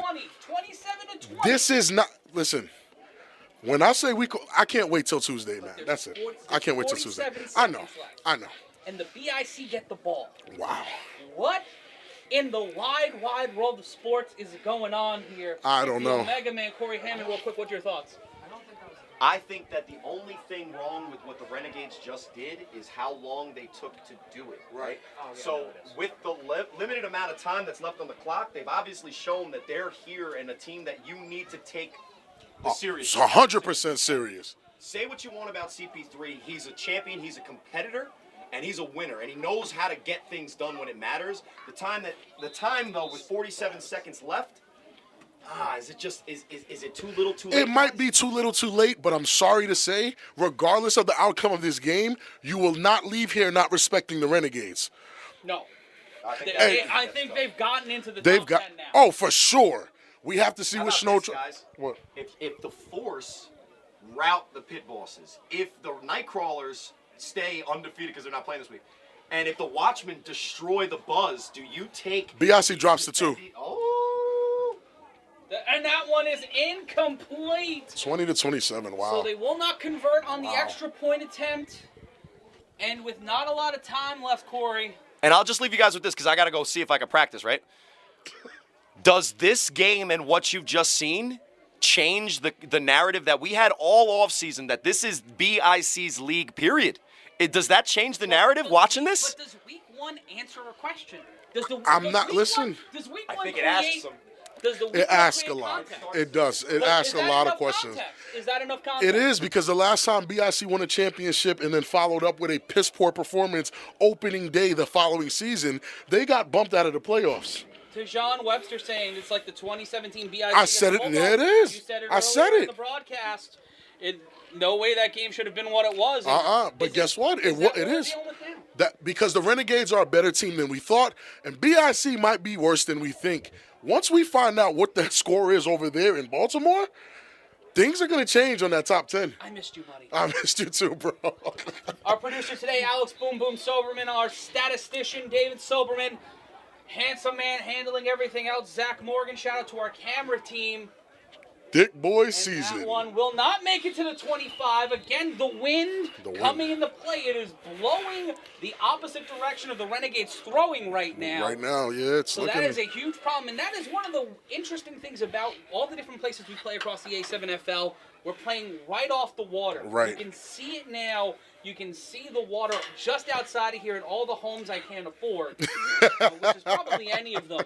But that wind carrying here, we're right on the Jersey Shore, and here comes on the dead runoff. Oh, they're eager for it. They're eager for it. They got him. They got him. They caught They him. got him. They're eager for it. Oh, Trying nah. to strip the ball. Don't trying do to get it. A second turnover on a return. They're definitely eager for it. BIC smart. They take the knee, let this time run out. Go leave here with the win, but gotta get back to the drawing board because this is nasty work. What's the one thing you'd fix right now about the BIC? Defensive understanding. The defense has no clue what they're doing out there. But is it because you're inserting all these new component parts? It is, because sometimes what people don't understand is if it isn't broke, don't fix it. And BIC, there was nothing wrong with their defense last year, but they went and added all these new faces, and people are just not gelling well. I get it, week 1 this, week 1 that, but this is the same thing that happened in 2017. And anybody who was there that's seen it, this is it. It's just history repeating itself, honestly. 27-20, the handoff to the ice cream truck. Oh, whistle. That play will be dead. Why is he laying on a 50 like that? I think my man. No, he's fine. No, he's just fine. But he was laying on the 50. I was legitimately concerned. No, I wasn't, because I just seen him like go, and just lean back. Look, after all the raspberry jam I've cleaned up today. It makes me want a PB&J sandwich. We got those coming in, Matt? Or did we run out of jam? We ran out of jam. We ran out of jam. BIC looking like they're running out of sauce. And that's worse than running out of jam, I'll tell you that. And I feel bad for everybody that's going to listen to the 3-on-1 today expecting like they knew what was going to happen. Once these scores come back by the end of the day, that top 10 is going to be shaketh. But the BIC still won. Yes, but once we start putting in points What if for, they score points again? allowed, What happens if they score again? they could possibly score again, but points for, points allowed, allowing 20 points. Do you think any of the teams could jump over? Yes. And there's a handoff by the ice cream truck, and it looks like he'll get a first down. As of right now, there's only one team I feel like that can jump over BIC depending on the score in Baltimore. And until we know that, I can't really say for sure what's going on, but I just know things are going to change. Timeout on the field, and that'll be, it looks like an injury timeout. It looks like the calf of number 34 Right. might have gotten. They'll help him up off to the sideline. 29.9 seconds left to go in regulation time. These cramps are deadly. Yeah, I think it's week one, man. And I know you guys think we're joking about it. He's walking off, and the limp is coming, not coming from his knee or his ankle. He's putting pressure. It's his calf. It happens. Drink some water, guys, please. And a pick six is what started off the day for Baltimore to get their second touchdown. Wow. If you want to check highlights, shout out to Bobby and the team at A7FL Social. You can find it on Twitter at the A7FL, at the A7FL. I hope those BIC guys don't come to me talking arrogant today. I don't have time for this shenanigans. Is this the same situation we ran into with the Gators game last year? No, this is worse.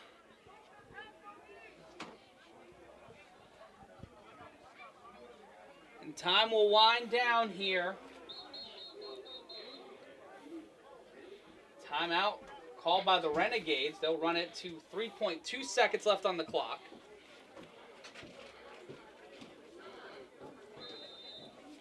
And after the timeout, Rob.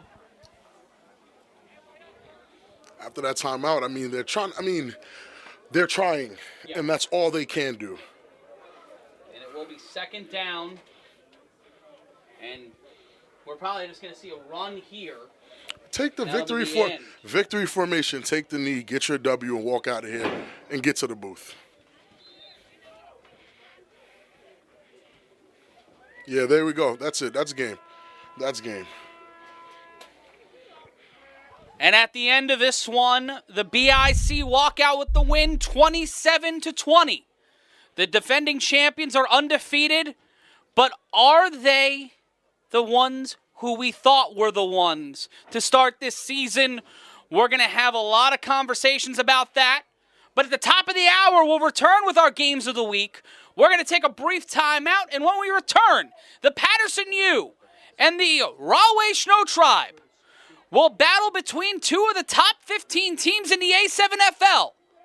Will the Shnowtribe shock the world, or will the Paterson U show that they still have something in the bag? We'll be back at the top of the hour here on A7FL.TV and DAZN.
explanation I got was that was an injury timeout with 47 seconds. Oh. So because of that, that was why they. That's why they did that? BRC sucks. Yo, BRC is trash. Bro, trash. I get it. 2017 all over again. It's the same thing. After a chip.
since 2021.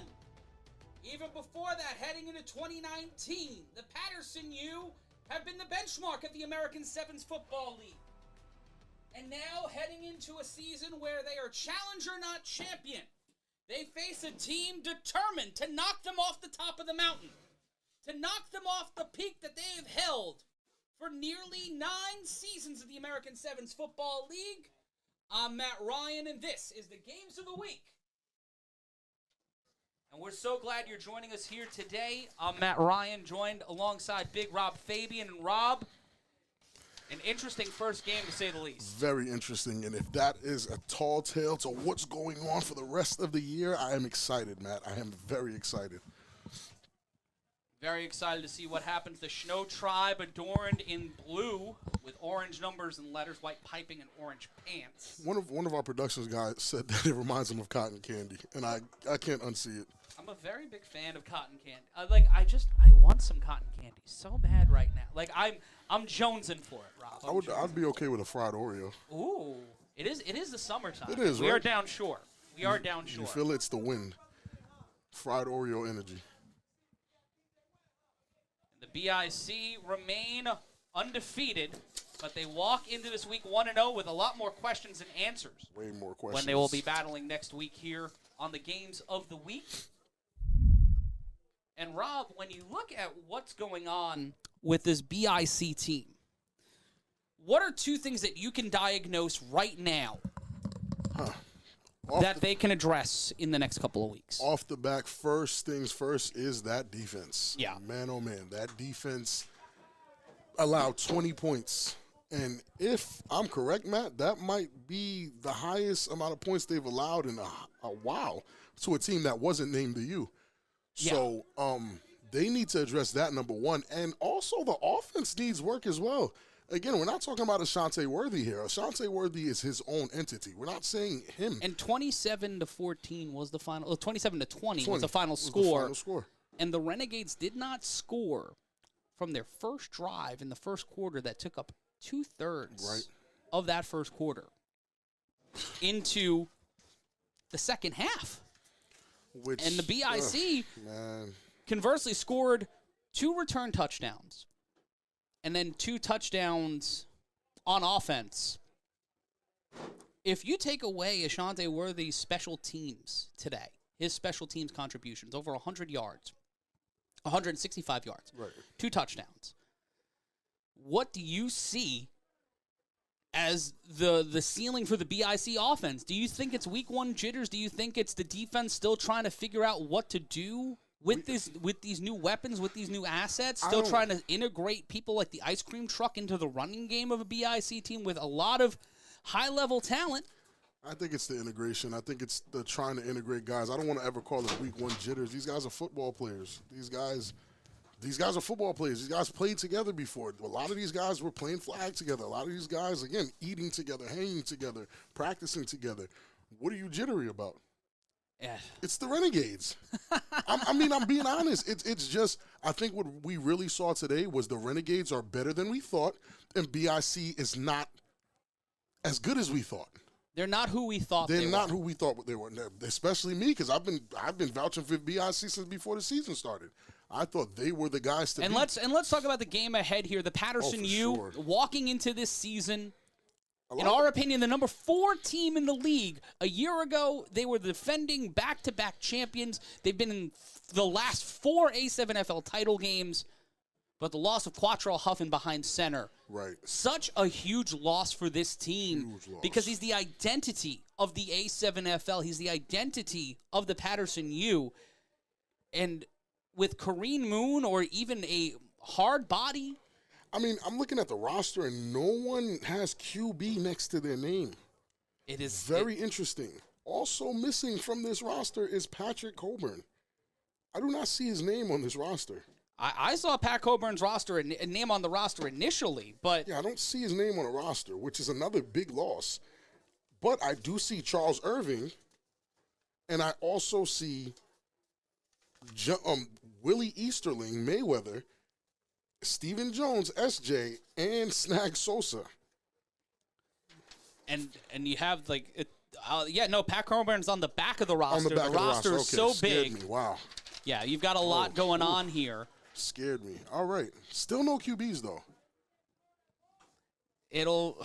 I don't know what to make of that, but I do make a new look Shnowtribe. Adding someone who's not on the U roster who was 8 months ago, Isaac Negron. Right. It's setting up for an interesting conversation where the Shnowtribe were in the top 10. They were in our top. The addition of an actual quarterback in Keels who supplanted Cory Hammond, who you'll see on the New Jersey side at 7 p.m. here on 8.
Darius Pearson at quarterback. Very interesting. The snap, the handoff, and that's brought down at the 20-yard line. I'm not liking what I'm seeing from the Shnowtribe. I thought I was going to see something a little bit different than what I saw last season, because this is exactly how they came out. What they did is the Shnow formation, where they ran a RPO with no P. So that's what I'm seeing again. Decent blocking from the line, but, And a couple of quick runs here. It's third down, only a gain of about 3. Not a lot doing here for the Shnowtribe, who got the ball at the 20-yard line after our 3-on-1 throw-off. The Shnowtribe not really moving as swiftly as you would think here off the ball. At all. Not the same kind of offense we've seen from the Shnowtribe in the 2022 season. And another run, and there's pulls it, and oh my. the Shnowtribe formation getting to the getting a 12-yard gain. Wow. His nickname is Hype, and he lives up to it, and it will be first down. Football. Wow. That was impressive. Great second and third effort by Darius Pearson to actually get that first down. Didn't see it possible. I guess they're just trying to play tough. But these were the same problems they had. I mean, again, not because no bias here, but they cut a quarterback to keep in a running back at quarterback. And I don't know how well they think that's not going to last. And we've seen that a lot in A7FL Nevada, in the Nevada division, a lot of reliance on the running game and having a run-first quarterback. Rob, I know you're not the biggest fan of it, but when we see here the snap, the handoff, and then immediately stifled at the line, the big man staying upright, but not being able to generate any positive yardage. He'll get stifled, and that's number 36. stopped on the, pardon me, number 32 stopped on the run. That's a little boat. The used D-line is doing what you expect the used D-line to do. I'm not surprised by anything I'm seeing from the U. I'm more disappointed at what I'm seeing from the Shnowtribe. And it will be second down. Ball will be placed on the 33-yard line. Pearson's still at quarterback. And they are loaded up front. And a snap, and Pearson almost stripped. And number 13, Devon Big Burton. Big Burt. Found a crack in the defenses as he adjusts himself, and it'll be third down. Very, very strange to get rid of all your quarterbacks, have Keels there, and he just hands on his hip on the sideline. I don't know. I didn't know what to expect here. It is a confounding thing, and it'll be third down. And no real pass attempts yet. None, not a single one. From the Shnowtribe. And we'll have more information on things going on across the A7FL. The snap, and there's a handoff. Oh. No, the quarterback will keep it. Will not get the first down, but a flag on the play. And I believe that was Cameron Stevens. And though a lot of players from the Baltimore team left the U, I'm still seeing Dion. What's his name? Dion or Darren? Dion McDaniel, a running back defensive end. He's on the edge, and those running backs turned defensive ends are threats. Threats to America. I feel like they should be something should happen to those guys because I can't stand it. You already have running back speed. What are you doing on the edge with me? It's absurd. But Dion's there applying pressure. That front four looks better than I've seen their front four look in a long time. And it will be first down after the call. And thank you so much for joining us on A7FL.TV and DAZN. Matt Ryan joined by Rob Fabian, 9:59 and counting. The handoff. And there's a big opportunity. My goodness. Ripping off. That's number 50. They must know something we don't because they're not passing at all. They're not even attempting to pass. Well, and they're actually moving the ball a little bit. Well, the Paterson U's defense has always been crushing, but it's been when they've sent multiple players, and the loss of Isaac Negron. Yeah, he was an anchor. He was an anchor on that defense, and he kept people honest. And then you see 00, see Kels Gallimore. And I mean, in the U's old. The U's old, and that's even when I was on the U, we were old. So it's 2 years after the fact. So that might be playing against them, and that might be one of the reasons why they don't look as sharp as they used to. But again, this is still the first drive, which is insane, and not a single pass attempt. Darius Pearson back there again. You know what's coming. The snap and the handoff.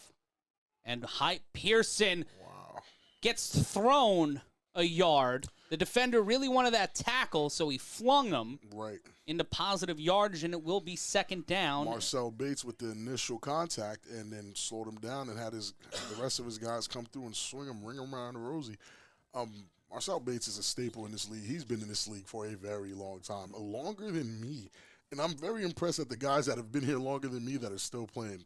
And this is the same thing we saw the Renegades do in the first game, Rob. Yeah. Almost over 4.5 minutes now, controlling ball. And that's the dangerous thing about the A7FL with that running clock. And there's a handoff, and now the U, figuring it out, gets the stop on number 32. And that's Little Boat again with the Seth Batson. I know it's like, okay, all they can do is run. All they're going to do is run. I'm guessing they're counting on the misdirection or certain blocks to be made by certain people. I know I wouldn't be satisfied running a completely run offense.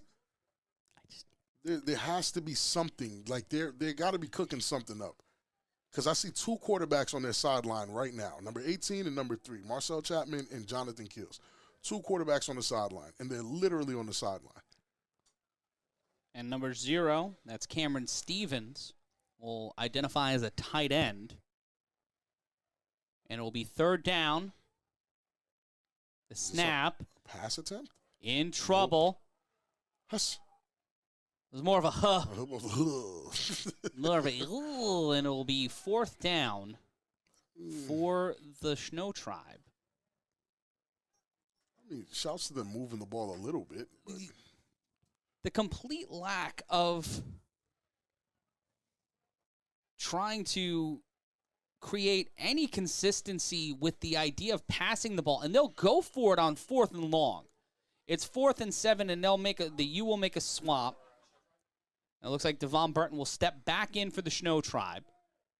Batson 32 was the last one to get any positive yardage, and it was a slight gain of 3.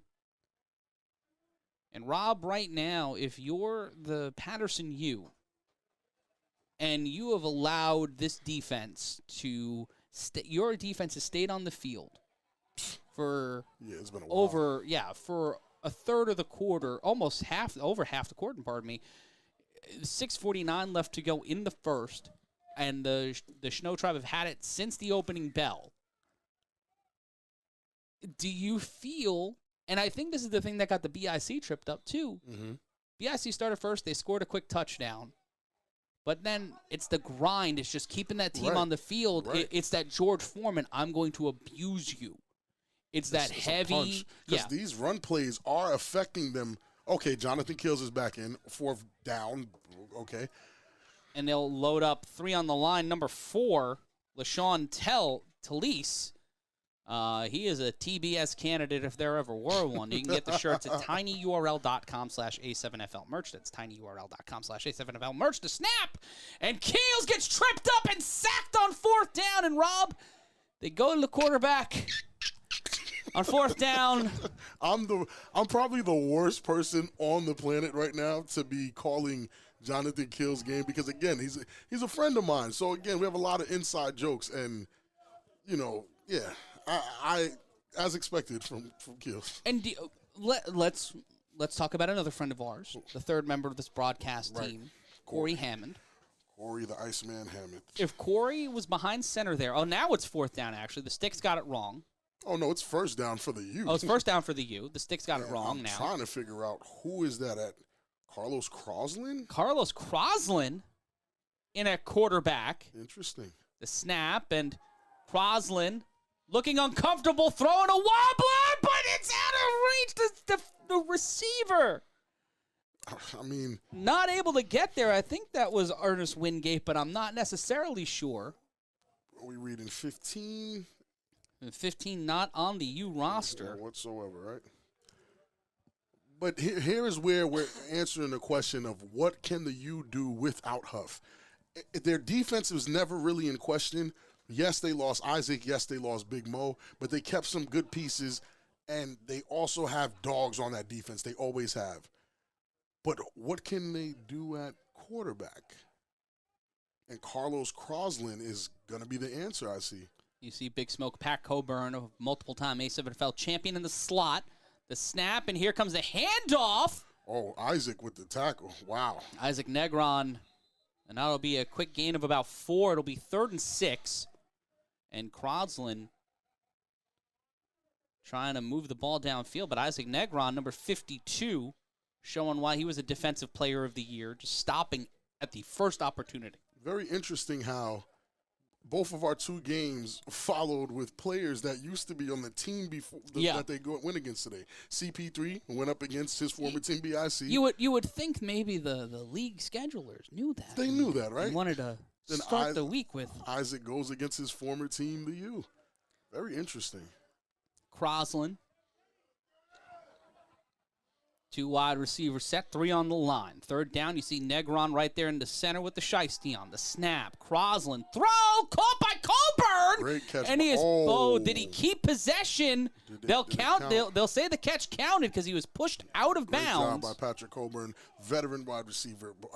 Listen, I was one of the guys that was very integral to bringing Patrick Coburn to this league. He's still as dominant as he was back then. It's great to see him playing right now. That was a phenomenal catch.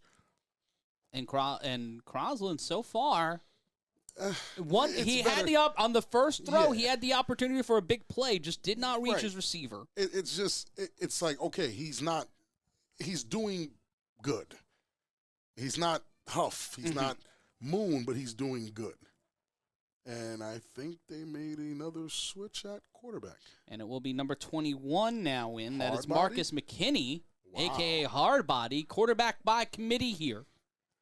Snag Sosa also on the field, number 25. And there's the handoff To Mayweather. to Willie Mayweather. And Mayweather will Stop get to the short. 50. And the Shnowtribe defense a little happy about what they're seeing right now. I mean, why wouldn't you be? You're ranked number 10 going against number 4, and you're seemingly slowing them down. They're not getting a phenomenal amount of yards right now. They're getting stopped. They're getting contained. It's not anything they haven't seen, and I think this is where the Shnowtribe really put all their money is on that defense, to believe that if their defense can stop that offense, they have a chance to win.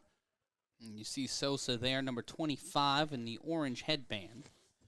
McKinney still in at quarterback. 3 running back set. 3 on the line. The snap. There's the handoff. Cuts up field. And a big tackle by My Negron. goodness, that's Sadiq Pitts running the ball. Craig Pitts' brother. That was a nasty hit. And That again, was. great defense from the Shnowtribe. I mean, Isaac Negron is showing why he gets paid the big bucks. And Negron, if you see Sadiq Pitts with his dreads, they go to the nameplate or right at the edge of the nameplate. So Right. if Negron did grab him by the hair for the tackle, that would be a legal play. The hair is a part of the uniform once it gets past the nameplate or in the nameplate area. Right. So it will be 3rd down and about 5. Anything higher than that nameplate, though. That gets you a penalty. Okay. Once again, staying with this 3-back set, 3 on the line. The Shnowtribe create the opening. Negron with the tackle, but he was at the wrong place at the wrong time. That got them a 1st down, and I'm seeing the same. It's the oddest thing to watch 2 completely different teams basically run the same offense. Under 90 seconds now. Yeah, and Wow. and can the U do it better with more consistent and upper echelon personnel? It's a team full of guys with playoff experience, championship game experience, championship winning experience. It's just like you're putting them in new places, and I think that's the problem with the BIC. I think so, too. Is that they have so many great championship players, but they don't know where the pieces fit yet. Because they weren't in a position to really see. With 1:02 left to go in the first, 0-0 your score. Shnowtribe have burned 1 timeout. Mayweather, Willie Easterling, Marcus McKinney, a quarterback. There's the handoff. It's a Daryl hard luck.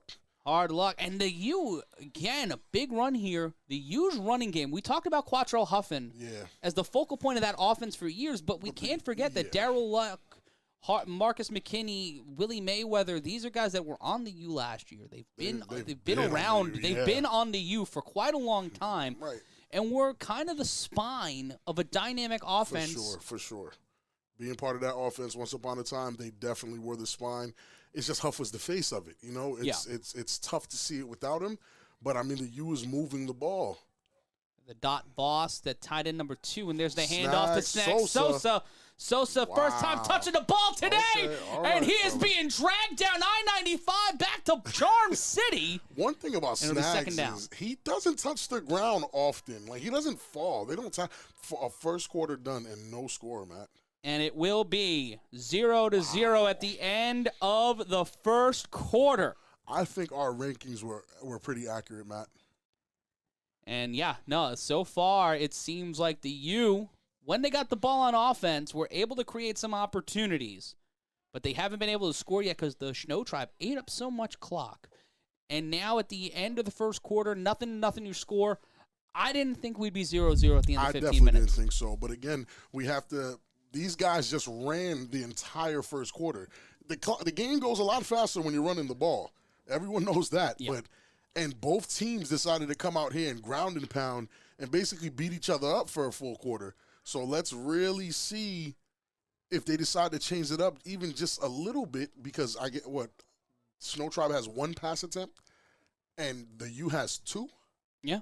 Yeah. This is very different, and I'm not upset at it. I actually think it makes the game more interesting, but this is very different. And in Las Vegas, the Insomniacs and the Sick with it will be getting things started right now, and that one's starting off. It's our second game of the Las Vegas slate. Our third game will be coming to you live right here on A7FL.TV at 7 p.m. Eastern Standard Time and 4 p.m. Vegas time. And it'll be second down for the U. Look at the pressure from the defense here as we start the second quarter. Play action. McKinney in trouble. Wow. Finds a way out of it, not for long, and he will eat the turf. And this is what made Huff magical. Huff's not getting sacked like that. That's not going to happen to Huff. And this is why there's such a magnifying glass on who the U is after Huff. We see here on the replay, Sosa on that screen. Wow. And just immediately met by the defender, Rob. 100%. Look at the pressure. Look at that. Oh, and wow. McKinney unable to get there. 56 along on the tackle. We eat those, yeah. That's 88 on the stop. I mean, where's Moon? Where is Kareem Moon? And Carlos Crosland back in it at quarterback. 13-40 and counting here. The snap. Pressure. Now Crosland has time. Now here comes some pressure. He'll throw a dart downfield. Patrick Coburn. You call him Smokey because he leaves you in a pile of ash. Touchdown, Paterson. And that's Patrick Coburn. He's one of those guys. And Crosland just showed that he has what it takes to hit the ball down there. So it's going to be a run game all game. The U got something for you. Nice drop back. And Crosland just with time saw the pressure and threw a dart. Phenomenal. Threw a solid ball right there. Phenomenal. To Coburn. The U has a lot to prove. Crosland has a lot of big shoes to fill. And if they win convincingly here, I mean, they might be back in this, back in the top 3 conversation. It's certainly possible. And it's 0-0 in Vegas, 6-0 here in New Jersey. Matt Ryan joined by Big Rob Fabian. Oh, Cincinnati put a smacking on the Volcanoes, by the way. It was at least 42-6 last night. And we heard the Sin City. Man. The Sin City Chaos, they're a force. They kept talking. they were talking. But is that enough to get them in the top 10, Rob? After the day is done, I think it could be enough for them to crack the top 10. I feel like our drive home is going to be a group call about that, amongst other things. On the conversion attempt, hard body kept up. He had the ball. If the ball touches and not the hand, that means he's still okay. The ball, if it's the ball, he uses the ball to stay upright. It's a legal play. Now we have to see on the replay if it was his hand or the football. I think it was his forearm. Phenomenal play. That was an amazing play. Let's take a look again here on the replay. Big Huff. Let's see. And there's the handoff. Nope, fakes the handoff, cuts around, and there's the opportunity for hard body. Marcus McKinney, one of the hardest runners in the league. And his hand is down. His hand is down. If he turned it over and used the ball. And the final score in Cincinnati was the Volcanoes 6, the Chaos 50. In Columbus. 60? 50-6. Okay. Wow. Columbus. Somebody ate the 50 burger on opening day. That's insane. Not a strong day for the Olatangi Volcanoes as the Sin City Chaos step in. And now here comes an opportunity for, I believe that's the Cheetah. That's Tyshawn Robinson. He can bust one wide open. Just to be clear, he's that type of guy to get. It's not a Shante-worthy level Huffin, but the speed is definitely there. The one thing we've seen, and we're looking at the spring, and when we're looking at the fall season, is that the level of returner in this league has stepped up. It's getting better. Shante-worthy is still the standard, but my goodness. We've seen Savion Cunningham, we've seen Curtis Jones, and now Robinson will return it from inside the 10-yard line. Robinson cuts upfield. He gets past one defender, but Sadiq Pitts will get the tackle. A solid return, though. Had to return that from inside his own 10. Very solid, but one misstep. I wouldn't have taken it inside. I would have taken that huss step. I'm talking like I have the speed to do it, but I would have taken it right outside. But Pitts is a guy who, if you if he's running at you laterally, he doesn't have to go stride for stride. Right, not at all. He's right there where you need to be. It's just about breaking off that. He broke off that first tackler. First tackler, but again, it brings you back inside to the other two guys. But that's the inherent challenge of the 3-on-1. The thing is, and what makes our league different is that since it's 7-on-7, right, a quarter of the field is gone.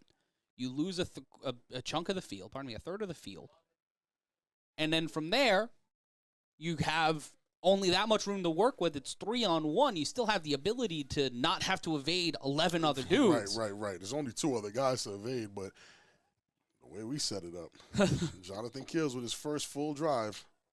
Keels, play action. He'll keep it. He will run right into a defender, and he'll be chased down. That's number 0 helping out on the tackle. I believe that was Craig Pitts and another player on the tackle.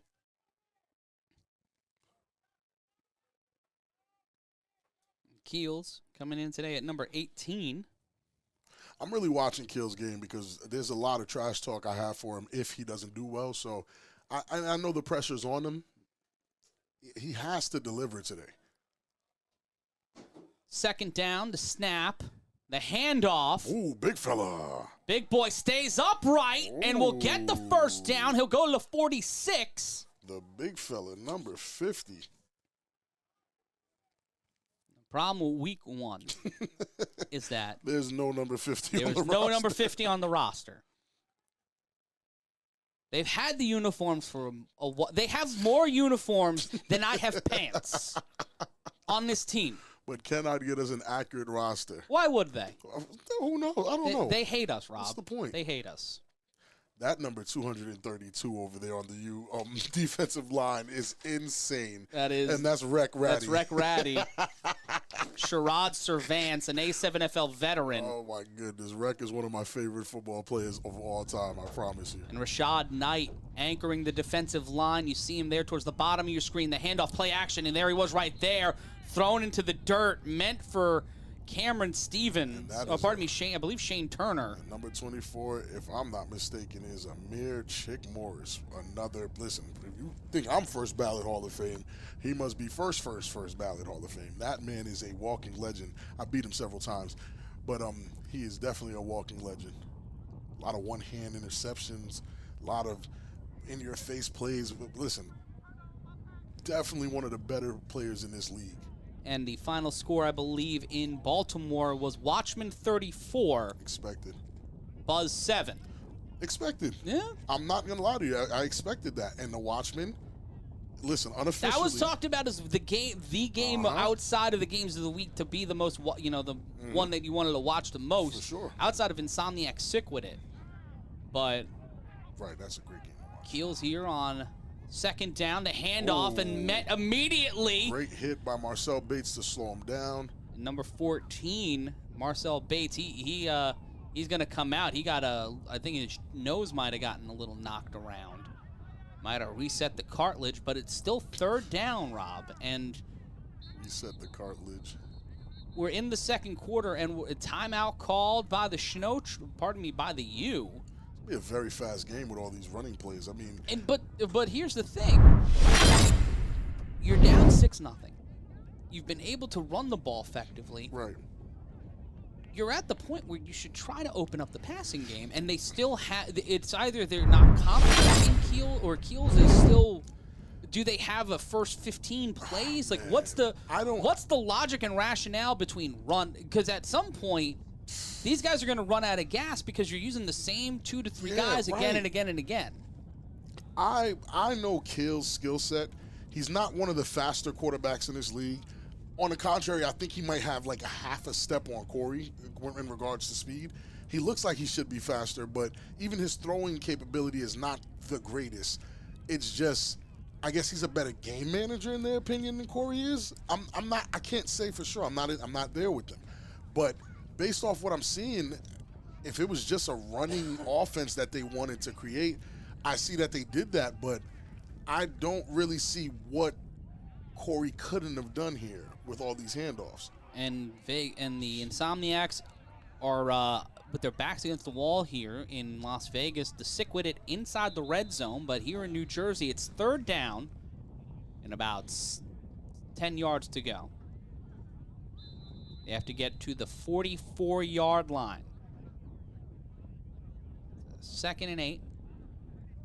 And Cory is not on the bench for Keels. Cory got kicked off the team for Keels. Cory is now a Boston Omega. And he'll be playing in our 7 o'clock game, which is something I pitched to him months ago. You really did, and I thought it was a joke at first, but look, turns out it's very serious. Another quarterback change. Another change here for the Shnowtribe. Can't make out his number, but That's number 18 coming in. that's Carlo. What? No, sorry. The snap. In trouble, and there's an opportunity. Ooh, a stiff, and now it's almost intercepted Number 18. by Kels Gallimore.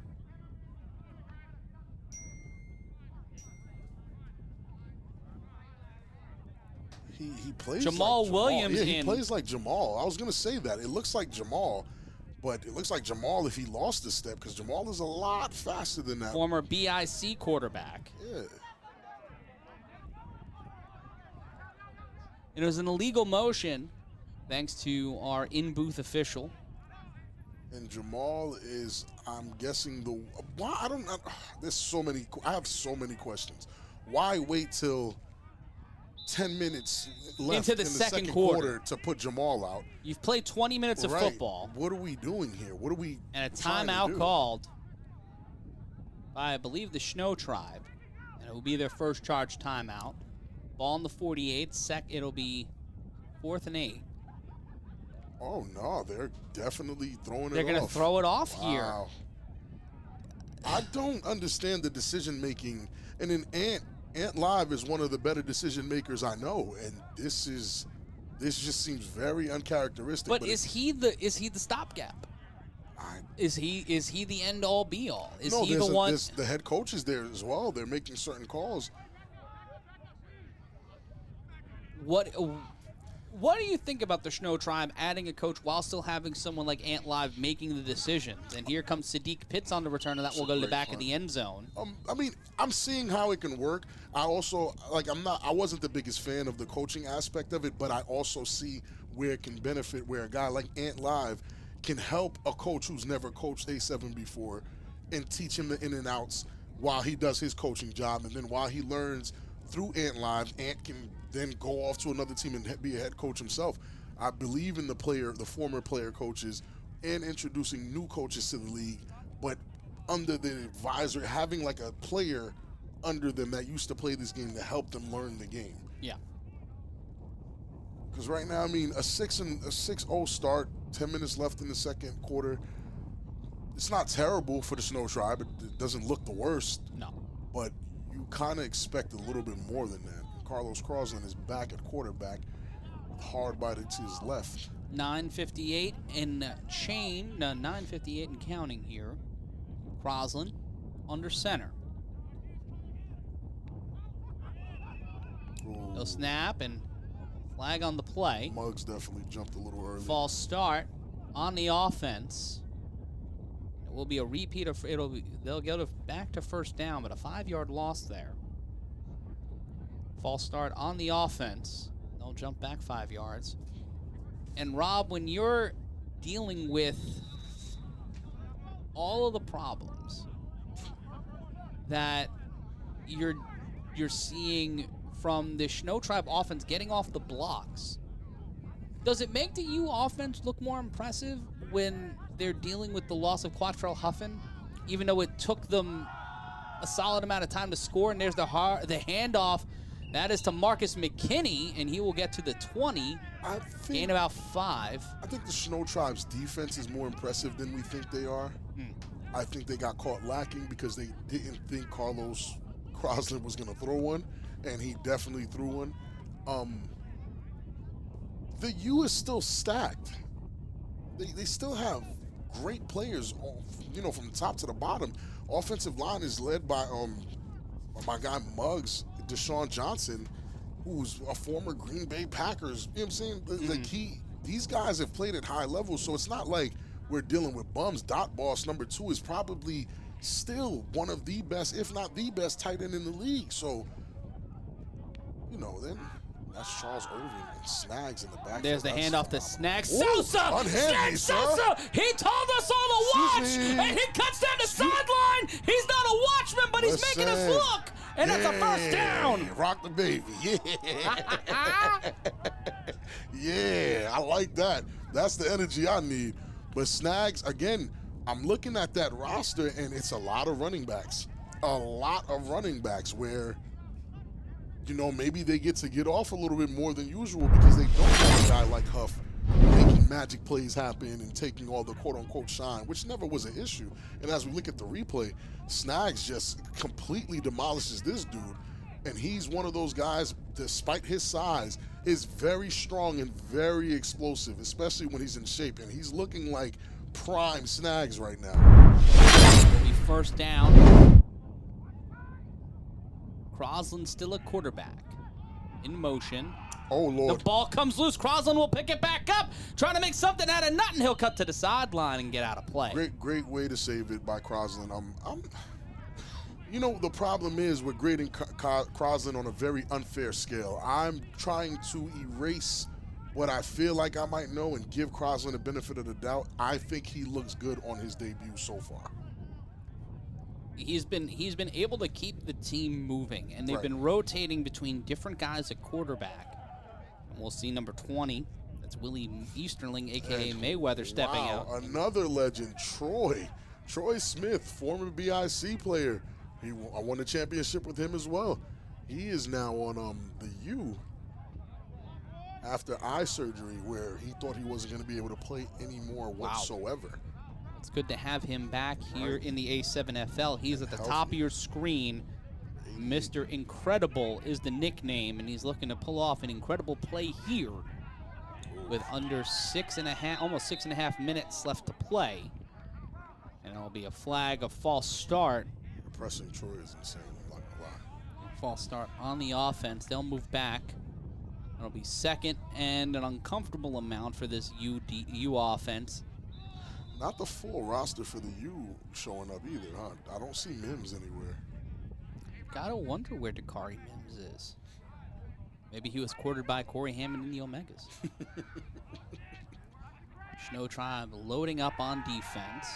Egron spying. Crosland in trouble. The throw to Mr. Incredible.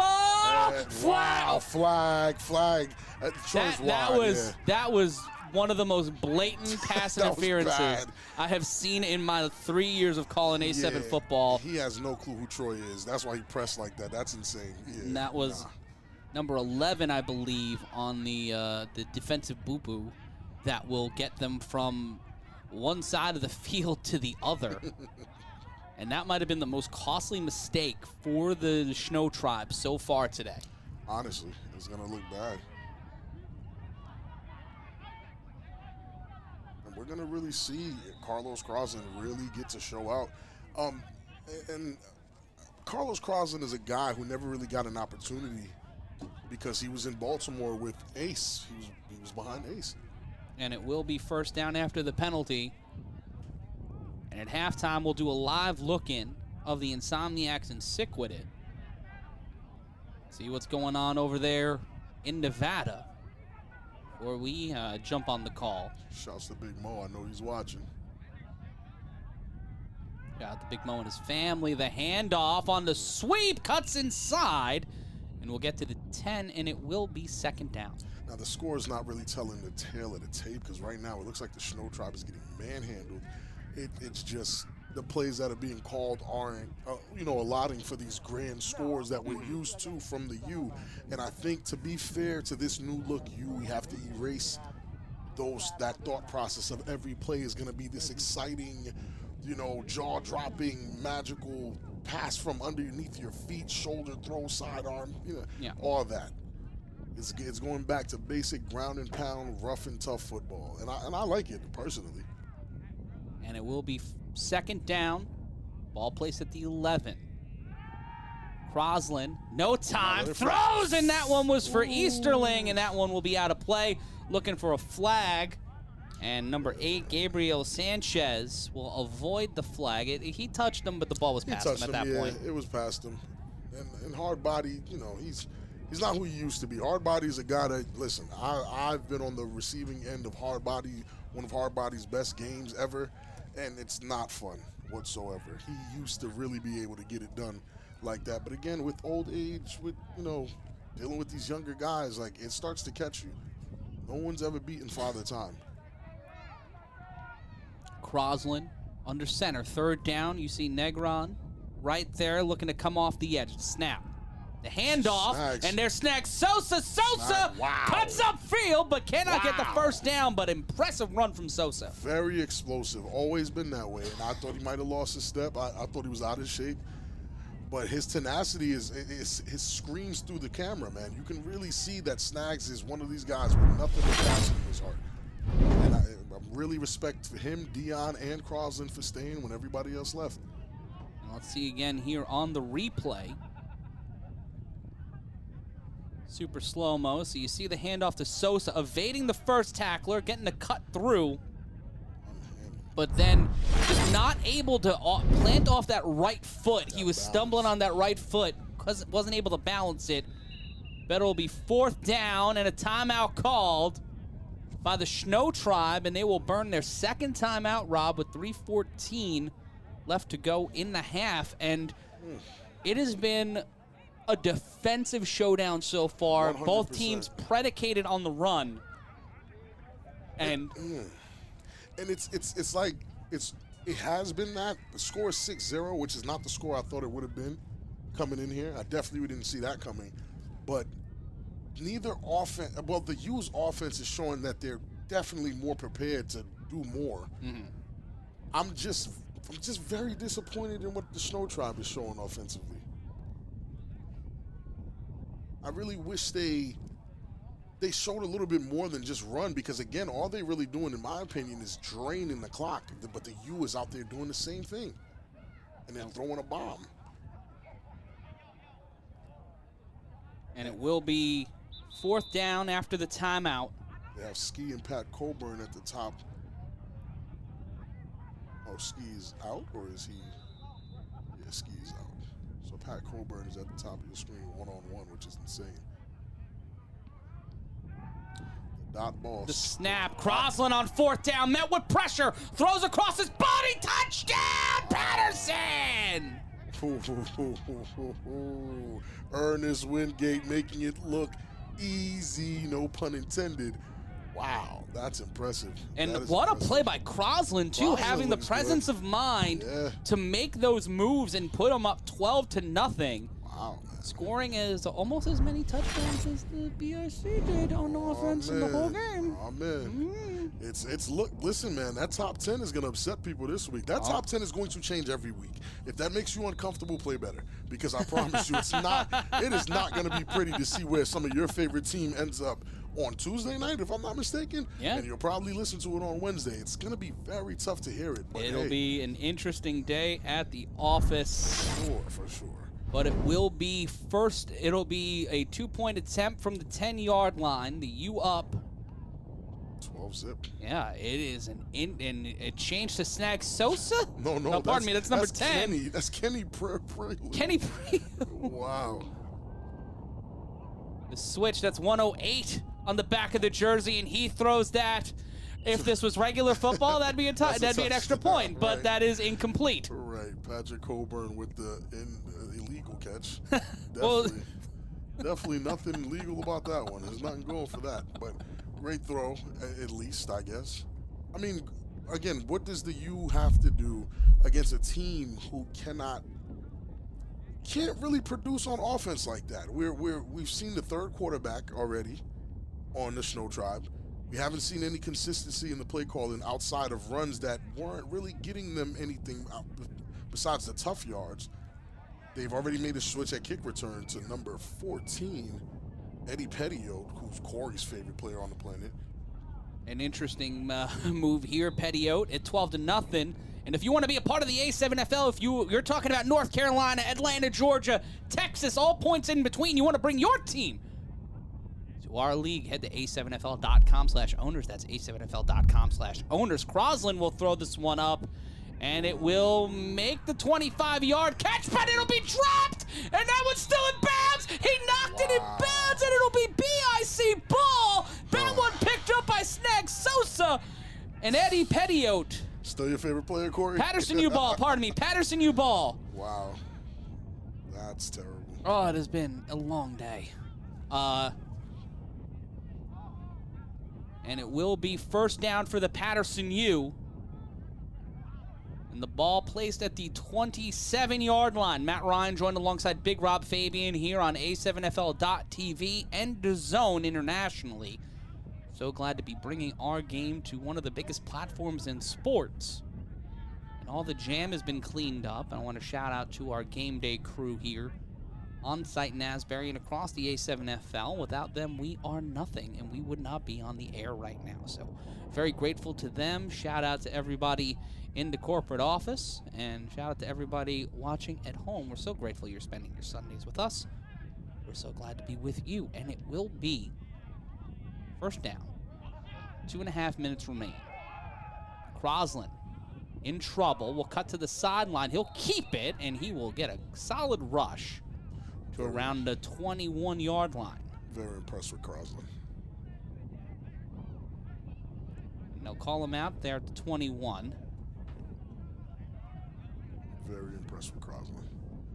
And that's just not a guy I was expecting to even see today. I was expecting to see Kareem Moon. I was expecting to see someone we've never heard of, but seeing a Baltimore native actually come out here and man, he's throwing it. He's doing his thing. Then you got guys like Eddie Pettiot who's fumbling a kick return while the cheetah stands on the sideline next to Keels.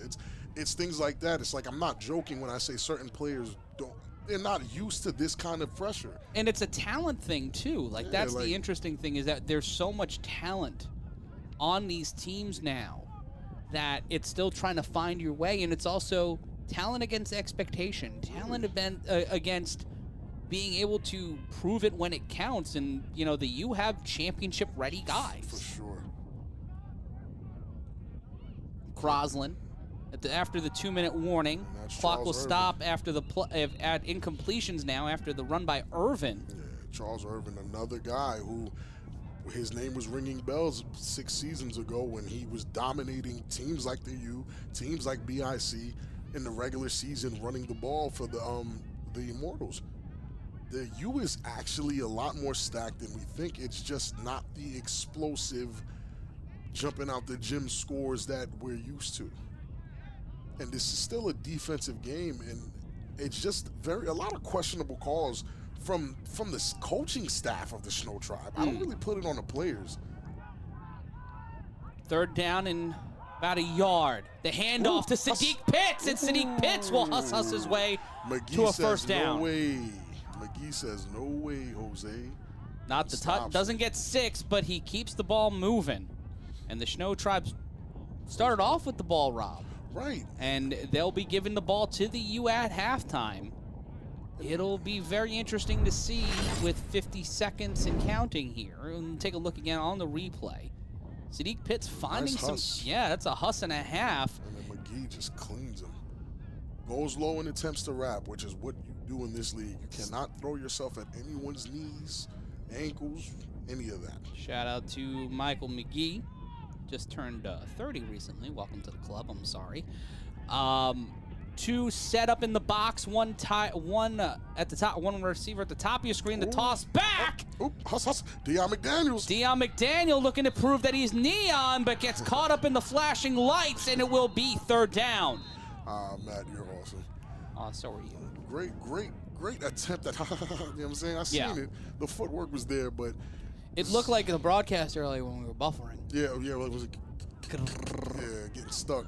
I don't know. I'm still impressed with the U's. I'm impressed with the U because I didn't have high expectations. Yeah. I'm disappointed in the Shnowtribe because I had high expectations. And I think that's the problem. Having expectations for teams you've never seen before kind of gets you in the long haul. And it will be second down. Clock stopped at 15 seconds. Both teams with 1 timeout remaining. Ball is on the 19-yard line, Rob. And right now, you have to feel comfortable They have to. They Right now, this is an extra. This is a gimme. This is a give back This is- after getting the turnover on Eddie Petio. and they need to punch it in so they can really. It doesn't seal the deal. There's still a lot of football left. Shnowtribe is still playing moderately good defense to slow them down enough. But a score here kind of makes it scary because the Shnowtribe hasn't figured out what their offense looks like yet. And a timeout by Mikey McGee on the Shnowtribe. And that is their last time out here. Ball in the 14. Pardon me, the ball in the 19. 2nd and 14. Does this answer your questions, Matt, to who the U is now?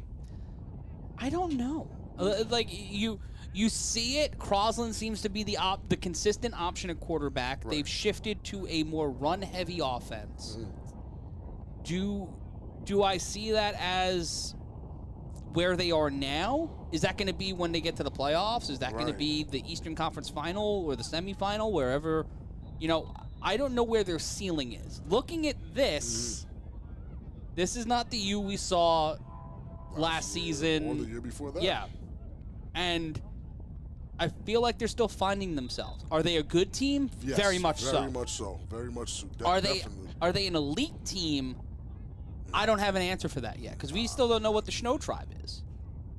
And it's still 12-0. It's not anywhere near a blowout. Crosland. The throw tipped and intercepted in the end zone. The Shnowtribe. He's got to get out of bounds and he gets brought down and with 6 seconds left to go. No, pardon me. 2.3. Shout out to our scores keeping staff. And that's where they're going to show you the difference between you-know-who, which I won't say his name anymore, and whoever tries to fit in those shoes. And Crosland with his first Florence interception. Hammond. Oh, yes. Crosland with his first interception. And at this point, I think he should just throw. He should just run it. What's the point of That was not a bad. I don't know who the ball was for, though. He should've just because it ran looked it, like man. he underthrew it to the top. The guy going over the top. You saw it there on the replay. He had a guy over the top. We see it here. You remember, he's throwing look at against the that. wind. Look right. Yeah, and he's throwing against the wind, and it ends up in the pocket of Ski Johnson. But then just gets tipped up and knocked down. It's a bailout for Eddie Petio for sticking up the joint earlier. But Crosland. But with the all thing the is, pressure on him, that INT with 2 point, you have to have, for it to have any benefit, the Shnowtribe need to respond, and they need only to have 2 respond. seconds. And they won't respond. Well, I can't say they won't respond. I don't expect them to respond. The snap and immediate pressure. That's the last play of the half. He throws this one. Marcel Caught. Chapman gets it. Can't keep it that long, and it gets brought down. I mean, okay. And at the end of the first half, The surprising score of what, Matt? 12-0. The U will get the ball at the half. And we're going to take a look. Now, let's talk about this first half look real quick before we go around the A7FL, sure. Rob. The Shnowtribe. Impressive on defense. Very. Offense, more question marks. Way more question marks than I would have liked to have today. Yeah, and we've not really been able to see what they can do passing the ball. At all. And That was it. That was yeah. the only thing we saw just now. Yeah, that was the best pass play of the day. And at any other point, that's a momentum-shifting play. Sure. But with 2.3 seconds left in the half, and you're down 12-0, and you're giving the other team the ball at the start of the half, There's nothing going. there's nothing doing, nothing going. When we talk about receipts, and we talk about what happened with Ryan Shamar taking the blame last year, Right. do we give him credit right now for a 12-0 lead over the Shnowtribe? The reason why we have to give him the credit is because the question was going to be who was going to be at quarterback to help you guys look good at least. Yeah. And if it wasn't Kareem Moon, who I don't see here today, I guess Carlos Crosland, I mean, he's here and he's actually doing the job. Like, Yeah. yes, his last play was an interception. He has a learning curve because, again, I said it when we went against BIC in 2021. When I was on the U, we went against BIC. I told Kenny Stansbury, you got to understand you're bringing these young men into a rivalry they do not understand. They don't understand why all of a sudden we look bigger and stronger, because that's what happens when you go out there and playing. So Crosland might not get the pressure that goes into being a U player or being on a top team. So they have to get him right very soon. And maybe this is the tune-up game he needed, but an interception like that, you know, I would have ran it if I was him. And we'll take a brief timeout here, and we'll be back in just a moment. It's 12-0. And if you want to be a part of the A7FL, go to a7fl.com/owners. Rob, right now, if I got a prediction from you, final score of this game. Yeah, of this game. 26-6. 26-6. 26-6. So you think that the U are going to score at least one more time? At least one more time, yeah. And I think at some point something's going to give where that spark on the Shnowtribe's offense is going to allow them to put something on the board. But will it? That's a fair point. We'll be back in about 120 seconds. Take a look at the beautiful sights and sounds of Asbury Park. It's the A7FL Games of the Week on DAZN and A7FL.TV.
12-0, the score here from Asbury Park Stadium.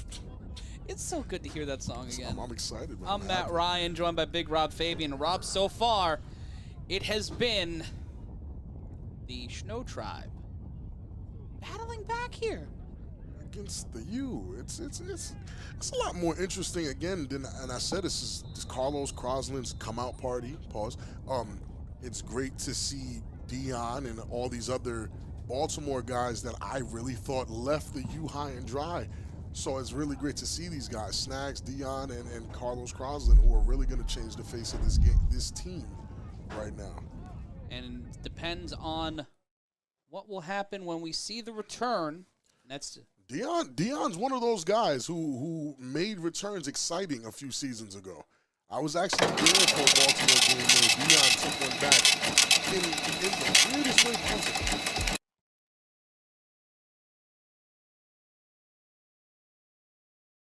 And we're back here. After this return, we'll show you Ryan Shamar and the receipts that he left on the table. We'll show that a little bit later on in the broadcast.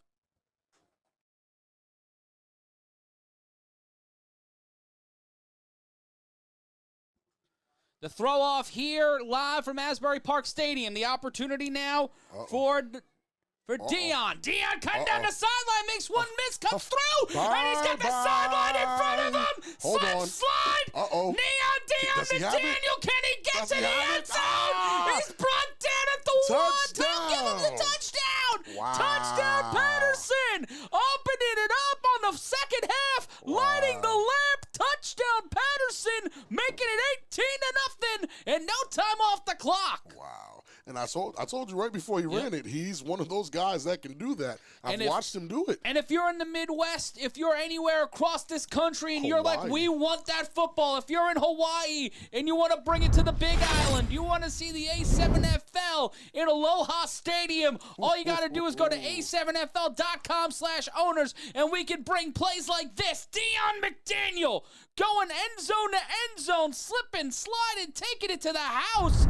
And it looks like the thing that touched first was his forearm into the end zone. Into the end zone. And they'll go for 2 here.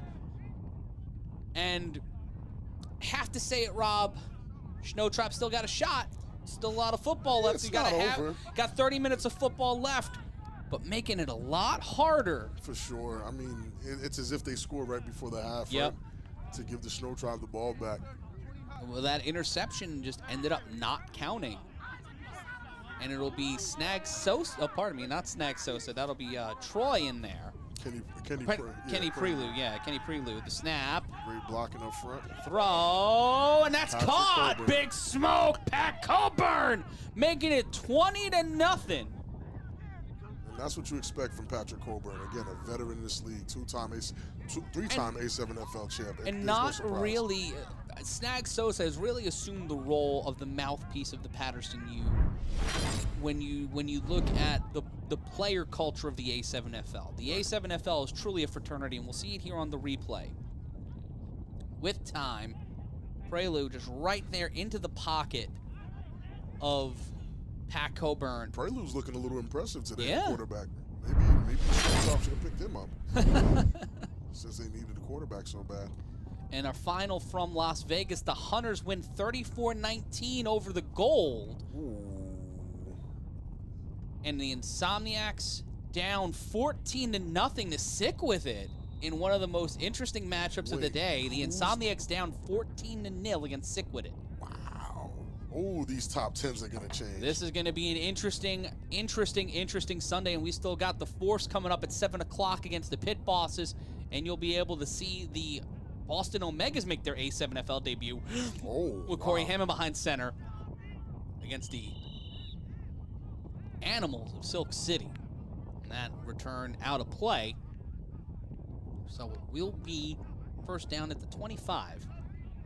And it seems like if the Shnowtribe can't get their offense to kick it up this drive here, it's going to look a little scary.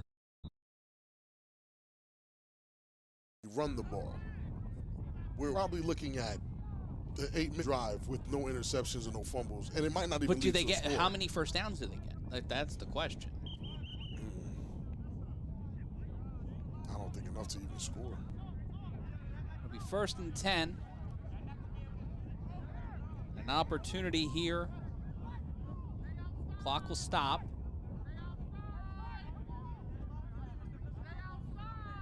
And we'll reset.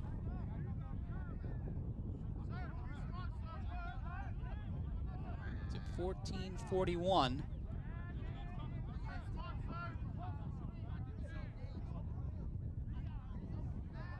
These guys know what I'm looking for. They know what I'm waiting for. I'm waiting for Jonathan Kills to actually prove to everyone why he is someone, other teams should fear. I'm just not seeing it right now, though. It'll be 1st down. Keels behind center. Devin with the motion. Devin Kennedy. They're waiting for the sticks to come down. Right now on 1st down, ball placed on the 20, not the 25 after the throw went out of play. Snap, the handoff. Keels will keep it and immediately brought down. And the sticks will have to go back a bit, and they'll mark him out of play at the 13. Kills is terrible. Don't sugarcoat it. No, he kills. Pardon me. It'll be 2nd down. 2nd and 17 after a loss of 7 on the play. That's my guy, but that's bad. That's It ain't great. No, not at all. In motion. That is Kennedy. And the handoff and grand opening, grand closing on that one on 2nd down. And there seems to be some frustration coming from that offensive line. I'd be frustrated too. Like, there's nothing more frustrating. And they're going for a hurry up. My goodness. And he's not there because he's talking to the sideline. It is. Man, It is like if someone poured raspberry jam all over the offense. It'll be 3rd and 17. 2 wide receivers set. Pressure immediately. The ball comes loose, and he wasn't able to fall on it, and the BIC will end up with the ball. And the whistle will blow it dead. That will get him at the 15. There will not be a touchdown, but my man almost ran into the water. And as quickly as you can say you already Schno, the BIC have gotten the ball back. The U, wow. Yeah. I am so conditioned to say the BIC at this point. Because that's all all about- we've been saying all postseason. Yeah, all postseason. BIC, BIC, and they're so attached to each other. Really, I'm at also the hip. so very tired. At the hip. At the hip.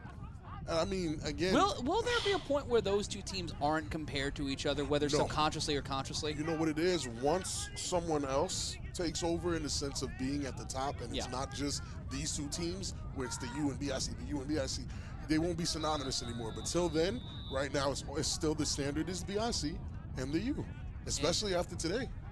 And just under 2 minutes into the quarter, the U have gotten a touchdown, and they've gotten a fumble return. And they start with the ball on the 15-yard line. Snap, Crosland hands it off, and that is number 21. That's Marcus But he McKinney, recovers. hard body. Isaac gets the stiffy to the guards and gets put down, but was able to recover and actually make the tackle. That effort, that second effort is what won him that defensive MVP last year. And these guys wearing caps, wearing these face coverings because it is freezing out on that field. It is playing in this weather, Rob, when it's under 65 degrees. It was 62 degrees today, the high. 20-mile-per-hour wind, Yeah, right that on the wind is water. moving. That wind is moving. Yeah, and it's a fast-paced game, so you're not really able to warm up all that long if No. you're playing 3-4 plays on a drive. But you know, this is the football weather all football Yeah. players love talking about, for sure. As soon as you're in there getting busy, hands moving, feet moving, you start warming up a little bit. Crosland on 2nd and 11. 2 running backs. Handoff. No, he'll keep it. Crosland bounces out. He'll have to run because he left the side. He left the contain and gets inside, stays in bounds, and will be brought down inside the 10-yard line. They will not give him the first down. Decent run. Yeah. Decent run. Crosland is not bad, and again, it's just gonna take some time to remove the comparison that you know you're trying to make in your head. Like, if such and such was here, what would that play have looked like against a team like this? And it'll be 3rd and 2. Ball placed on the 8-yard line. Pardon me, 3rd and 1. They'll have to get to the 7. Joel Jumpman Rivera is not here because of an injury to his knee. Well, hopefully he'll be able to heal up soon. All the best to Joel Rivera. The handoff cuts inside and hard body. That's Willie Mayweather. Willie Mayweather, pardon me. Mayweather punching it in. Touchdown, Paterson. Wow, very impressed. Again, I'm not surprised. That's Willie Mayweather. I said it before when we found out he was on the team. He's one of those guys. Yeah. I never liked him, but he's one of those guys that can really put in work. He knows that. I tell him that all the time. He knows that. But because he never did it to me. But I see his work.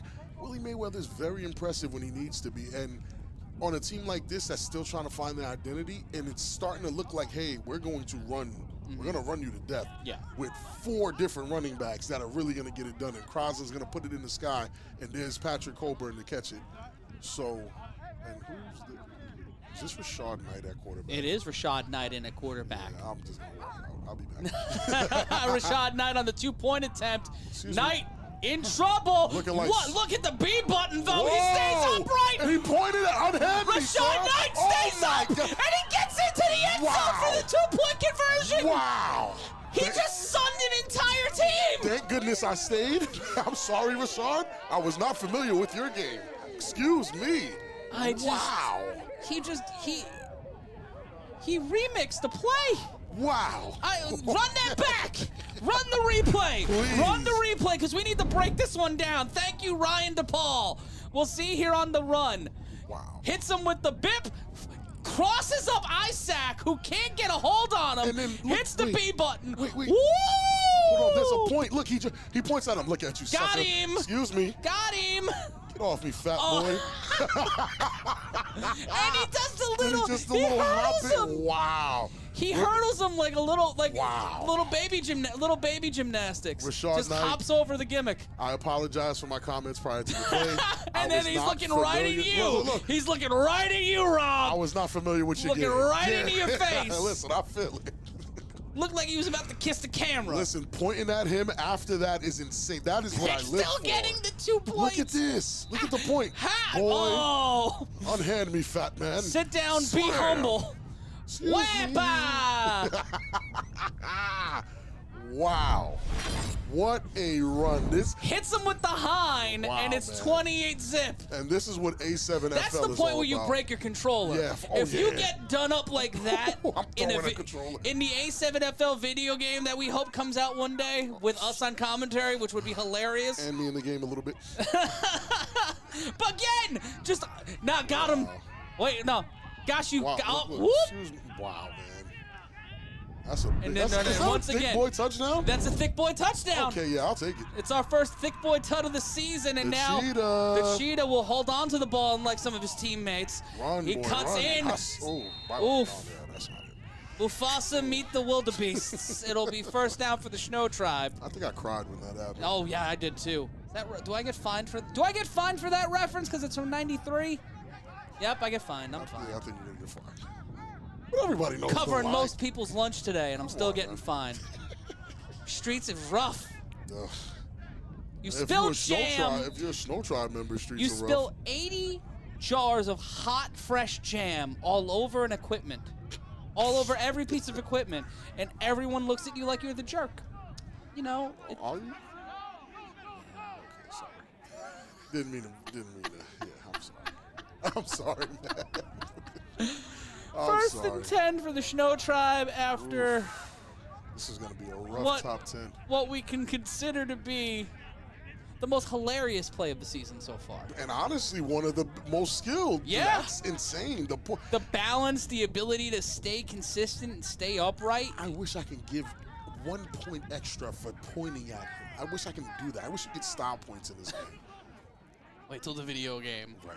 The snap, Keels hands it off. He'll keep it. He'll cut up field. He'll find his way down the sideline, and he can't stay up. He had the window, but it looked like his brain was going one way. His hips were going the other, and he gets brought down. And in the hurry up, trying to get the Paterson U defense on their back foot. So animated. The handoff, cuts up field, powers through, won't get the first, but we'll get to the 49. I'm trying to be impressed. I just want to see what it turns into. This looks good for now. Can we actually turn this into a touchdown and ruin my prediction's already ruined, but let's see. Come on, Kills. What you got for me? What you got? Great throw. Huss. Bye-bye, sir. Oh, slip Sorry, side. Dion. Oh, and Great he's tackle. brought down, and again, it's that spatial Charles. awareness. That's Charles Irving, number 31. Yeah. Oh, excuse me. Timeout called. Timeout called Oh, I think by the Paterson U. They're moving the ball on them. They're moving the ball. They are. They're catching them on the back foot. Very impressive drive so far by Jonathan Keels. I have to say that because it was. Yeah. It was actually an impressive Very drive. impressive. Yes.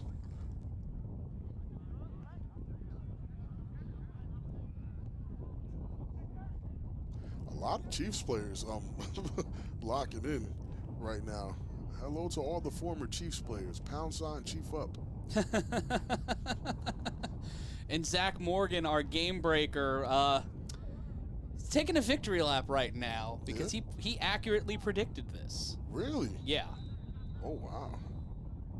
I mean, based off of not knowing who was where, I did call an upset alert, but I am dead wrong here. The snap, the handoff. Darius Peterson. Hype Pearson. He's definitely one of the. I like how he runs. I like how he plays. But when he's caught, he's caught. He's not gonna, he's not gonna do any courage magic. Another guy we haven't seen today.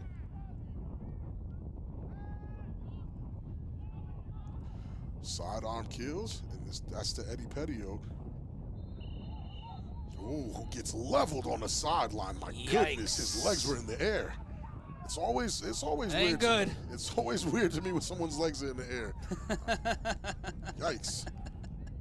Let's see, Keels is mounting a great offensive drive. That's Snap definitely by Keels. Keels will keep it. He's gonna take He'll off. cut right down the Come on, sideline. what you got? Cuts inside, Excuse me, stays sir. upright, and can't get to the end Wow. zone. I guess he's really trying to prove me wrong when I keep saying he's trash.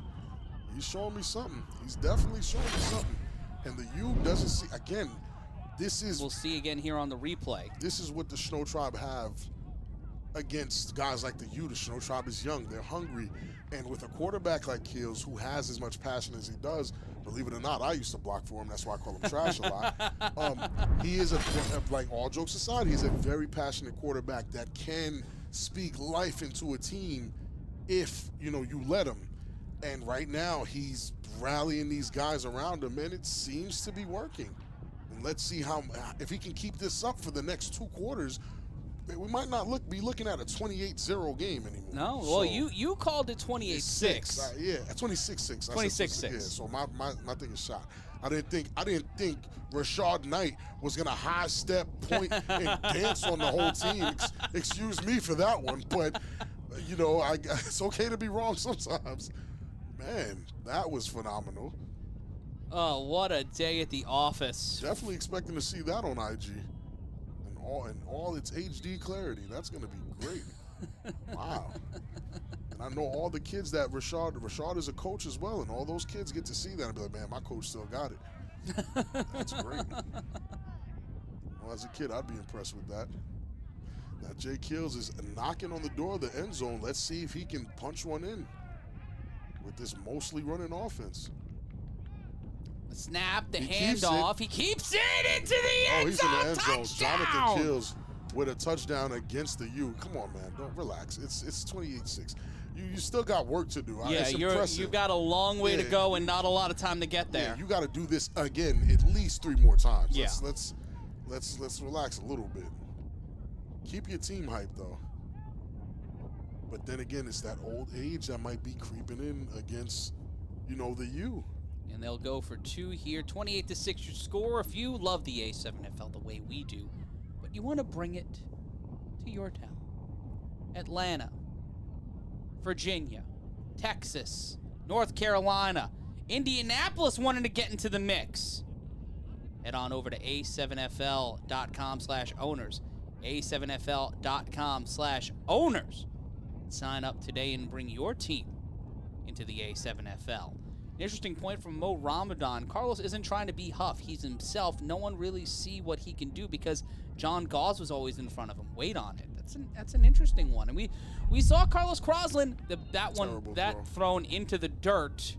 Yeah, I mean, and incomplete. I don't think Carlos Crosland is actually trying to be Huff. I really don't even think it's close to being the case. No. I think Carlos Crosland is coming into very dangerous territory because this was Huffland a year or two ago. So you have a big role to fill. You have to lead a team that's been winning for most of its tenure in the league and continue that winning mentality. And every mistake you make is going to be magnified. They'll be ready to pull you after interception. They'll be, you're going to be criticized on a grander scale than when you were on a mediocre team in Baltimore. That's all that's really being said here. That's fair. Yeah, that's really all that's being said. And it's 28-6, not able to convert. And if this was the end of the fourth quarter, I would look like Nostradamus. Yeah, but we still have a lot of time left. We have a quarter and a half and a half. A whole lot of time left. And based off of that drive, with the Shnowtribe, there's a spark. But my question is, why wasn't this what was going on in the beginning of the game? Well, I think one of the problems that we've seen time and time again as we see members of the animals get ready for their game at 7 o'clock is that consistency. And that is goodness gracious. That is ugly. That is not good. Wow. That is the opposite of what you want.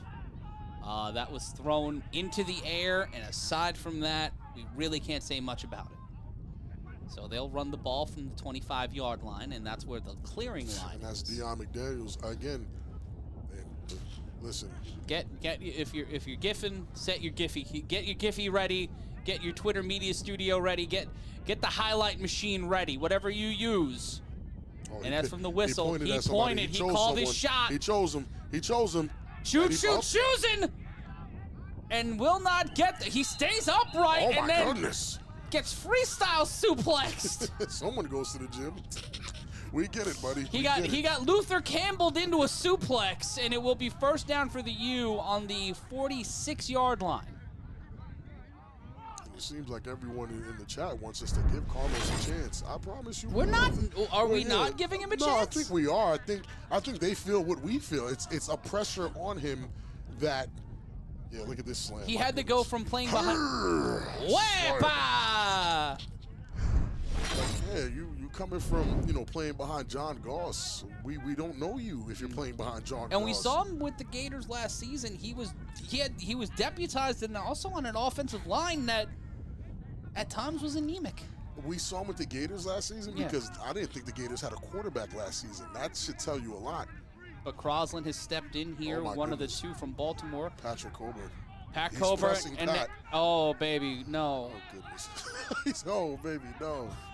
If he the snap, okay, and there's the handoff to Sadiq Pitts. Pitts will cut outside. Great He'll cut. Oh, look at that! Ooh. Living and dying by the B button will get a solid chunk of yards there. It'll be second and a little bit. Phenomenal block by Snags. It's just those are the dirty work plays that I like. Why is Murr on the sideline as an offensive lineman? I'm curious. I don't feel like I've seen him play much. He's on the Shnowtribe. Murr. Where's his name? No shout out today now that the Shnowtribe is on the board. No shutout today. Well, we got one more game left for you. That one will be at 7 o'clock. No one got shut out today, correct? And so far, no. League-wide, no. No. Somebody ate a 50 burger. Yeah. We're trying to see if... Extra mustard. Yeah, extra mustard. And we'll try to get some scores from around the A7FL for you. Again, this guy's pressing Patrick Coburn. I don't know if they didn't tell him. You about to learn. Hopefully he's good. And the snap. The handoff. That's Snags Sosa. Snags Sosa getting to the first down marker and bringing it to the 45. Deshaun Johnson taking the defensive player of last year and bringing him 20 yards from the line of scrimmage is absolutely insane. That's a matchup. That's crazy. Isaac is getting cooked. I'm not gonna lie to you. And the you guys are jarring at him. There's a conversation happening. And I know some guys might not pay attention, but that highlighter, Shiesty, is getting launched. When you by get Deshaun lost in the Johnson. spotlight, now blinding lights, the weekend said it best. Don't get caught up on them. And there's the handoff. Crosland on the play action. Crosland finds time, flings it to the end zone, off the tips of the fingers, and it'll be 3rd down. And again, guys, we're not saying Carlos can't ball. I just want to be clear that that's not the message that's being said. He just has a huge role to fill. He has You're filling it. Yeah, you're filling in massive. You're taking the role of the guy who.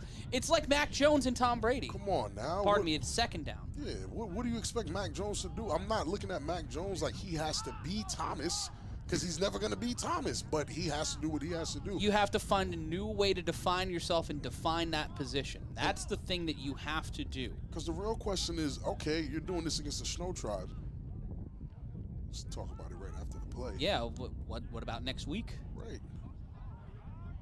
Week 4, that one's going to be a big one. Week 5, the Yeah, handoff Sadiq and Pitts met in the backfield by everyone. they telegraphed that play heavy, and it'll be 3rd down. Tried to go back to the well, and it was empty. And again, like we were saying right before the play started, when you bring Carlos Crosland in a hostile environment like playing against BIC, where there's animosity, there's blood in the water. Listen, anybody who's played this game knows what it is when it's a rivalry game. Yeah. And most of the time, the rivalry games have something to do with BIC or the U or the former, the Chiefs. Here's what I think. Every time you play someone in your division, it's a rival. It's a rivalry game. And the Eastern Conference is going to be such a grind to get out of this season. But games like those games that mean something, like we don't see them How 3 times. How will you go? And when we've never seen them play Tampa. Right. What will they do against the Watchmen? The snap on 3rd down, the whistle will blow dead, and timeout called by the Shnowtribe. They'll burn their first one here with 4:26 left to go in the 2nd quarter. I wonder what they saw. I don't know, but Matt Ryan joined by Big Rob Fabian here. Live from Asbury Park Stadium. We have games going on all across the A7FL on A7FL.tv, and we're so glad that you've been able to join us. It's 14-14 right now at the half in Las Vegas between the Sick-Witted and the Insomniacs. Wow.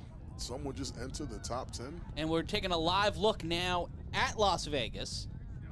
The Sick-Witted and the Insomniacs. The Sick-Witted with the ball. In the gray, gunmetal gray and orange uniforms. The Insomniacs wearing the splatter jerseys, the paint splatter jerseys. I like those. Those are tough. Yeah, those are calm. I like those. And it will be 3rd down after the timeout. 3rd and 14 on the 40. Shout out to our team here in Asbury Park and our team in Las Vegas. Shout out to Mel and the Flash crew. And we're back here live in Asbury Park. It's Corey Handsome and Matt Ryan in the trap. And another flag on the play. Definitely jumped off sides by Dot False start Boss. Yeah. on the offense. Dot Boss was like, he heard we were ordering sandwiches. And Can I get one? Nah, bro. Nah. It'll be 3rd and 20. He wanted an eggplant hero. Just to, Hey. No, an eggplant parm. Come on. Oh, eggplant parm. Okay. Yeah. Eggplant parmesan. Okay. I can actually go for I can go for that right now. I don't think I've ever had an eggplant It parm. is underrated. Okay. If you're a vegetarian. Oh, look at the guy coming off the line for the Shnowtribe. He's got that snack social, but Crosland! Oh, come on! Easy has to catch that. Oh, Ernest Wingate not making it easy. The sun was in his eyes. Holding on the offense, though, that was clear as day because my man was on that sideline. And it was a holding penalty declined, so it will be 4th down and 19 to go. Who was on the edge kicking up like that? I don't know, but Number 83? he's ready to fight. He's ready to fight somebody. In a football sense. Yeah, of course. Who is it? It's him right there, right? 4th and 20. And oh, they're throwing it away. They're going to throw it away Smart here. play, Yeah, smart play. you're up 28-6. You're going to get the ball back at some point. And That's a sign that you trust your defense. very true. Which they should, because their defense is probably the best part of their game right now. So you can kind of say that about Shnowtribe as well. If Keels come back with a performance like he did last drive, then we might be talking. But my question to the Shnowtribe staff is, what took you so long? That'll be the question. That's a fair question to ask at that point. The throw off, and that one at the 2-yard line. That was Great a phenomenal throw. That was precision personified. Wow. We don't ever give credit to throws like that. No. That was amazing. He dropped it right at the 2. Wow. Okay. Giving them not much to work with here. Not much in the least. As we get deeper into this game, Rob, 98 yards the Shnowtribe have to go, and scored in the second half so far. It's 28-6. First and 10 on the 2-yard line. They're going to mark it at the 1-yard line. So 99 yards. The Paterson U have to be dragged 99 yards the other way for the Shnowtribe to get on the board and be down 2 scores. Let's just hope this play here doesn't result in a safety. They're gonna. What happens if they get a safety? Well, 2 points and they get the ball back. Are you thinking about who's going to get the golden garbage can this Wednesday on the 3-on-1 podcast? Oh yeah, there's a lot of people right now that might get that golden garbage can. we're really looking. The snap off the screen, he catches it. That's number 14. Okay, Eddie Pettiot. Jonathan Keels to Eddie Pettiot. And Hold trying on. to keep it moving here, trying to move the ball downfield. Wow. And you hear the train in the background, the Shnowtribe Express, trying to get into the end zone, the handoff, and well, He should have kept going straight. He could have cut back, brought him into the tackle. At that point, do you try to tease with the play action because they know you're going to run it again? Like, you got him with that first quick play. Do you just try to keep that pressure going? Why hurry up to go into a run? Now you burn little time, and you set up a big third down deep in your own territory. Rolls out. Keels will throw across his body and out of reach to Devin Kennedy. Devin has to get there, man. I mean, Keels is on the run. I'm not. Devin has to get there. Devin has to get there. He has to have the wherewithal to get there. And Devin is a phenomenal player that doesn't really get much credit because he doesn't really do anything in that sense. He kind of plays down. Like, he's very quiet. Devin is a star. Devin is a top receiver, but he kind of plays very quiet, and you don't really see what he does, if he does anything at all. Play like that he has to make to really put the league on notice of who he is, and that's third down? Oh, man. The clock will stop at 2:30.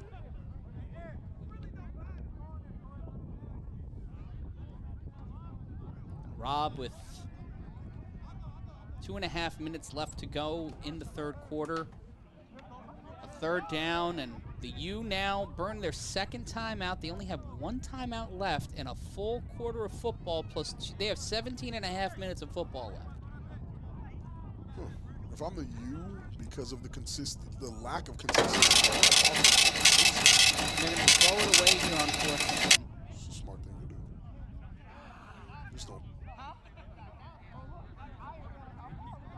And we talking about keeping receipts, and Ryan Shamar and the A7FL, the Paterson U are reminded of the receipts so far. This one thrown, and it's a returnable ball. That's Dion McDaniel. Dion McDaniel looking to make them foolish on an oh my goodness! You gotta finish your food, man. Oh my God, he made him touch earth. My goodness. Screw touching grass. He touched magma. Listen, yeah, he was in the core. Wow, he just broke it down. Scalding, but they were able to get the tackle, but the ball on the 29-yard line. 2.5 minutes left to go off of the untimed down. Crosland and company have proved that they can get it done from here. So right now, straight up, UBIC, it's 2 teams we saw today. Not the teams we're going to see at the end of a 7-week regular season. Right. The 2 teams that we've seen today. Who you take? I have to take BIC. Still. I would have to take BIC. Even as bad as they played today, I would still have to take BIC because there's still this nasty looming we beat you 3 times that the U has to get over mentally to really deal with them. 1st and 10. 2 minutes remain in the third. The toss to Snag Sosa. Snag Sosa! Angelo Lewis getting to the 15. Yeah, Snags is really one of those guys. Yeah, man. he's Listen, that dude. fearless. Just zero fear in him.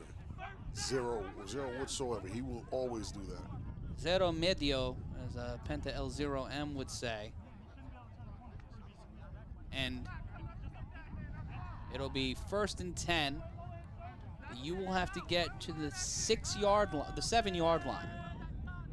Which hasn't really been a problem for them. And again, I think Patrick Coburn over the top is pretty clear cut.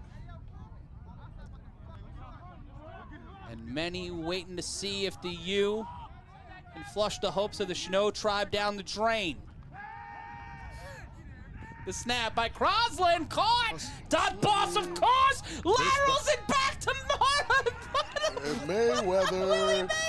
It looks like Willie the U is having Easterling. fun again. Touchdown, U! Looks like the U is having fun again. Oh, that's always dangerous. That's dangerous. Is that the 4th most ridiculous play we've seen today? It could have been, but Rashad Knight really takes the cake. Yeah, let's see it again on the replay. The snap, the handoff. Running like he needed to get there. The toss, the spin and the toss. And there were 2 guys there set up for it.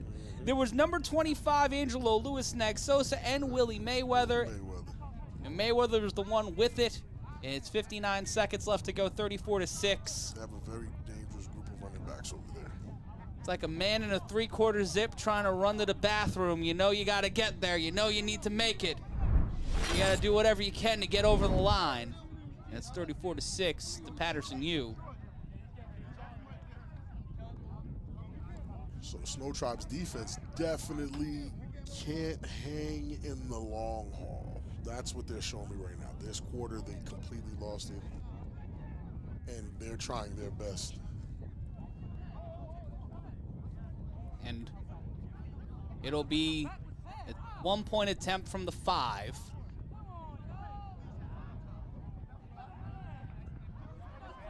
Isaac seems to have disappeared as well. Last time I saw him. Oh, no, he's right there. No, He just gets disappeared in the game. Yeah. Yeah, last time I saw him, he was being hugged by Deshaun Johnson. Yeah.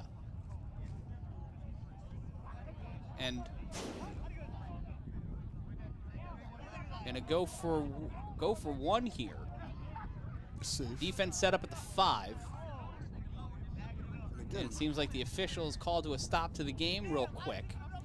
these rankings that will follow after this game, after this season. What am I saying? After Today. After today, are going to be based off of who scored what. Against who? Against who, and who won what against who. Right now, I would say the Sin City Chaos could be in conversation. Listen, They might have earned their seat at the dance, and the Shnowtribe may have... definitely exited. 50 points. What's up? There's a challenge coming up. They were challenging that the ball was tossed forward and not a lateral or a backwards pass. So we need to see what the challenge is. We'll see if it's an official score or not. If we're able to get the replay up. Challenge. 59 seconds left. Will the officials be able to see a lateral or a toss back pass? It was a forward pass. The officials coming up here into the A7FL announce booth. And we're taking a look back now. And from what I saw, Rob, when we were looking at the action live, and it looked like from my vantage point, we were watching here, it was a backwards pass. It was confirmed that it was a touchdown. The U will keep the board up 34-6.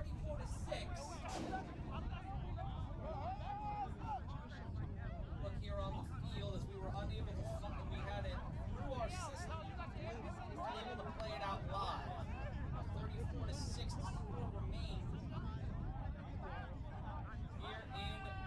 Asbury Park, the Paterson U, getting back to their old ways.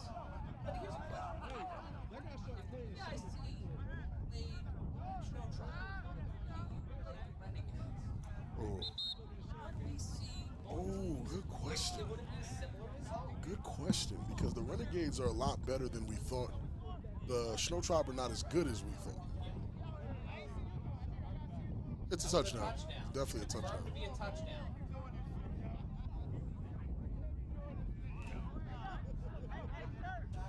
Yeah, it was a backward lateral into the touchdown. That's a phenomenal question.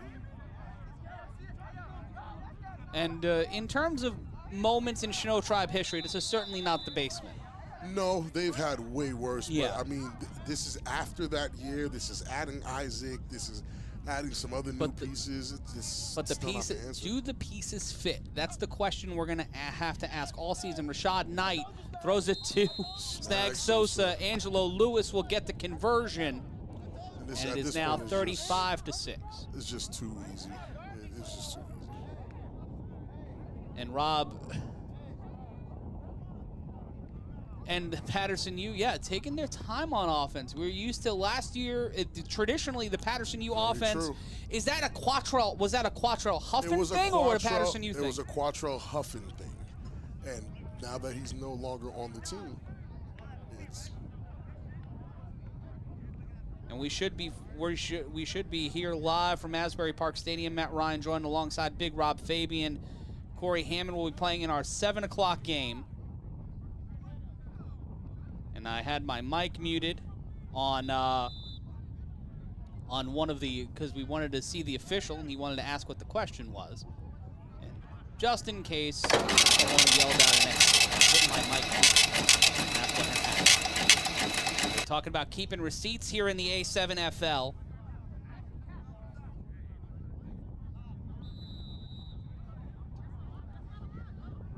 And it'll be a 3-on-1 throw-off attempt.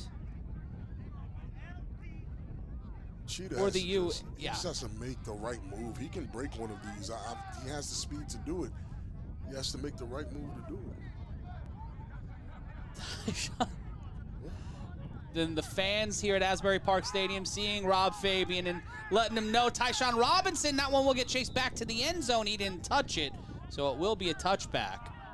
And the Shnowtribe will step back onto the field with Keels, Jonathan Keel, trying to make something happen here. He's doing his best not to win that golden bucket that he the golden trash can. Bucket. Yeah, he's trying his best, but he's definitely a candidate after that drive. Well, we're gonna have to watch film from the. We're probably gonna have a group film call tomorrow. Yeah, we're gonna have to. We're definitely gonna have to. But right now, in terms of the way the power's shifting, I think that you are going to end up staying at number 4. Do you think so? You could depending on how Baltimore stayed. Baltimore and the BIC got their wins. I think that dynamic is switched. Really? One is and the real number 2 is after week 2. BIC Fair versus question. Watchmen. That's a fair question, and that's next week right here on the Games of the Week.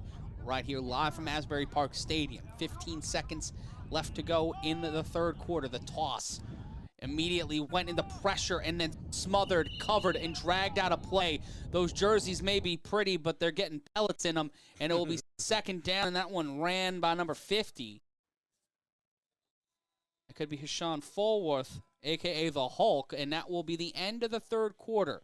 35-6 your score. The Paterson U looking more and more like the team that dominated the league in 2021, 2020, and 2019. They look more like themselves than BIC did today. But is it because they knew that this was coming? Knew what was coming? The loss of Quatrelle Huff. Like, were they planning for life without Huff? Yeah, I mean, I would hope so. I mean, but most of us doubted them. Yeah. Most of us doubted them because Huff was gone. But, I mean, based off what we're seeing today, is it that the U were better than we thought they were? Again, I asked earlier, and the Shnowtribe are just worse than we thought they were. We gave them the benefit of the doubt because of Isaac being the pickup. But It looks like it really wasn't enough to stop anything. Maybe slow something down a bit, but was it enough to stop anything? I'm not seeing that. And they can't produce on offense. I mean, the defense was doing their thing in the first half, but how much fighting can you do when your team's not able to put up more than 6 in 3 quarters? I don't know. Maybe go back to the Shnowtribe formation. The snap, the handoff, he'll keep it. Keel's immediately in trouble, tosses it off.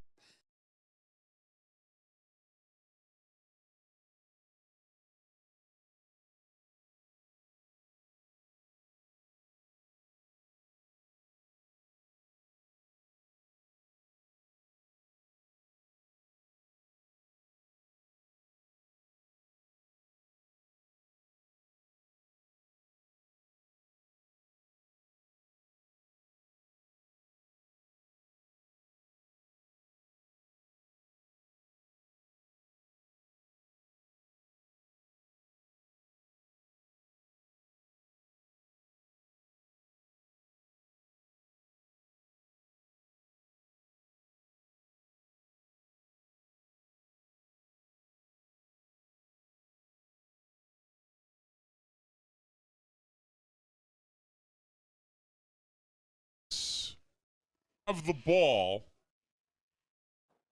And an opportunity now for Scooter Hamilton and company. The throw in here in New Jersey. Shnowtribe keep.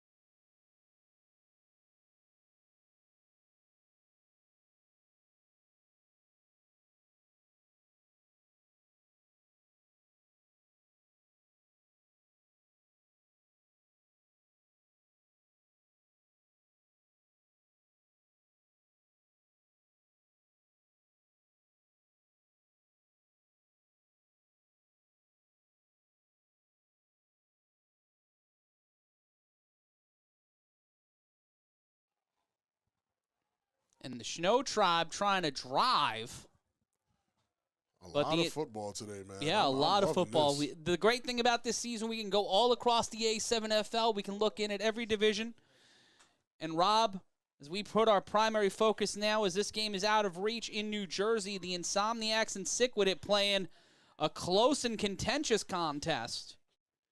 And then again, the score is not surprising to anybody who's from Vegas because they told us Sick With It was a lot better than we thought, but a team that we know nothing about, haven't seen them play, we can't put you on any top anything list. Yeah.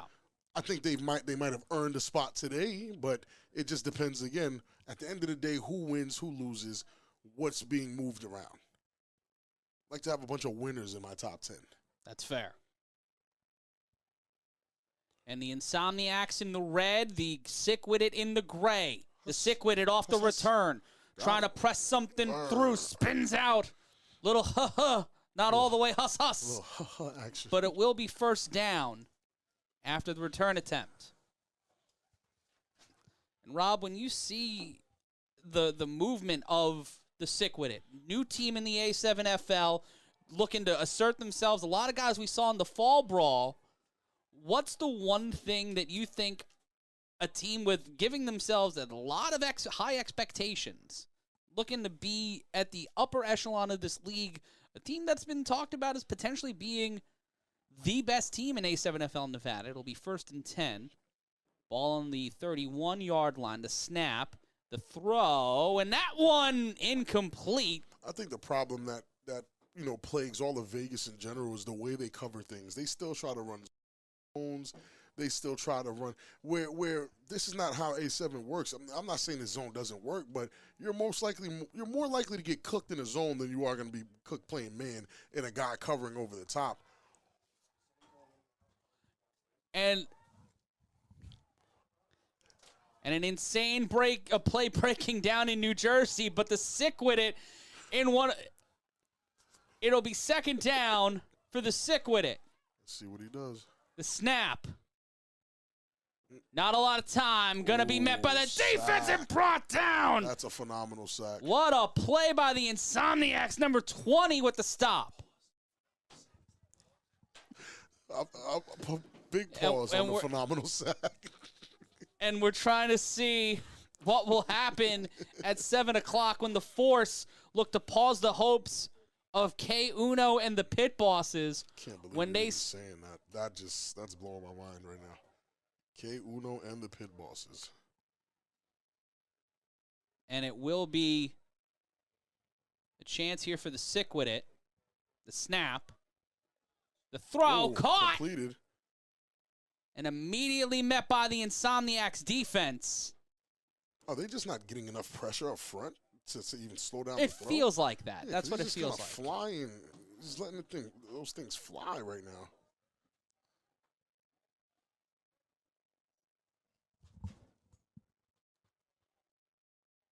And it will be 2:27 and counting here in Las Vegas as the sick with it battle the Insomniacs. Game is tied 20 apiece.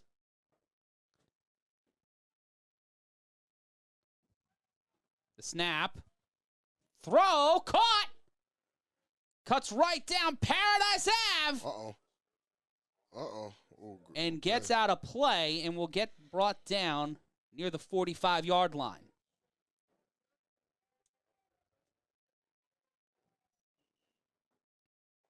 And Rob, just this sick-witted team, moving very fast, moving very quick. Yeah, I'm kind of like, again, it's the same question I'm going to have to ask about everybody today. Are they as good as we thought they were? Or is the other team worse? Like, are the Insomniacs just not – are the Insomniacs not who we thought they were and didn't deserve the spot they got in the top 10? And sick with it, we should probably just did word of mouth and listen. Look at the sidearm throw. Quick – oh, look at that. Moving right down. Excuse me. Oh, drives big right body. through the defender and gets the first down. He looks familiar. That's Darren Palmer with the reception. What's he doing on sick with it? That's a question I believe a lot of people are asking. Vegas is free. Vegas is up for grabs, man. I need to see the forces against one of these two teams. Who played a little earlier and got a crazy score? The Hunters. Hunters over the Gold. Wow. 34-6, I believe it was. Yeah, that's definitely an impressive. Here in the third quarter, under 37 seconds now remaining until these two teams adjourn. Great catch. For the fourth quarter, caught.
A7FL Games of the Week on DAZN and also on A7FL.TV.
first and 10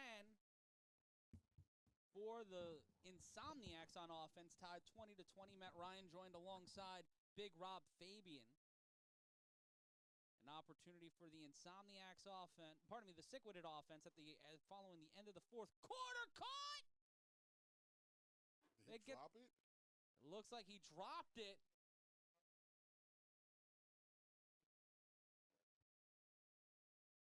And a 14:48 left to go. And at 20-20, 14:41 left to go.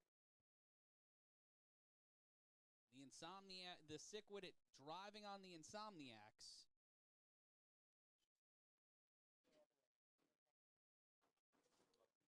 The snap. Rolls out, and that one incomplete. He misses it. That was Emmanuel Schweitzer, a.k.a. EZ, on the incompletion. EZ, like the letters E? The letter E, the letter Z. Okay. We already got an easy in the league. And since the sick-witted and most teams in the A7FL Nevada do not believe on throwing off on fourth down, and especially when you're inside your own red zone, it will be first and 10 for the Insomniacs and Scooter Hamilton.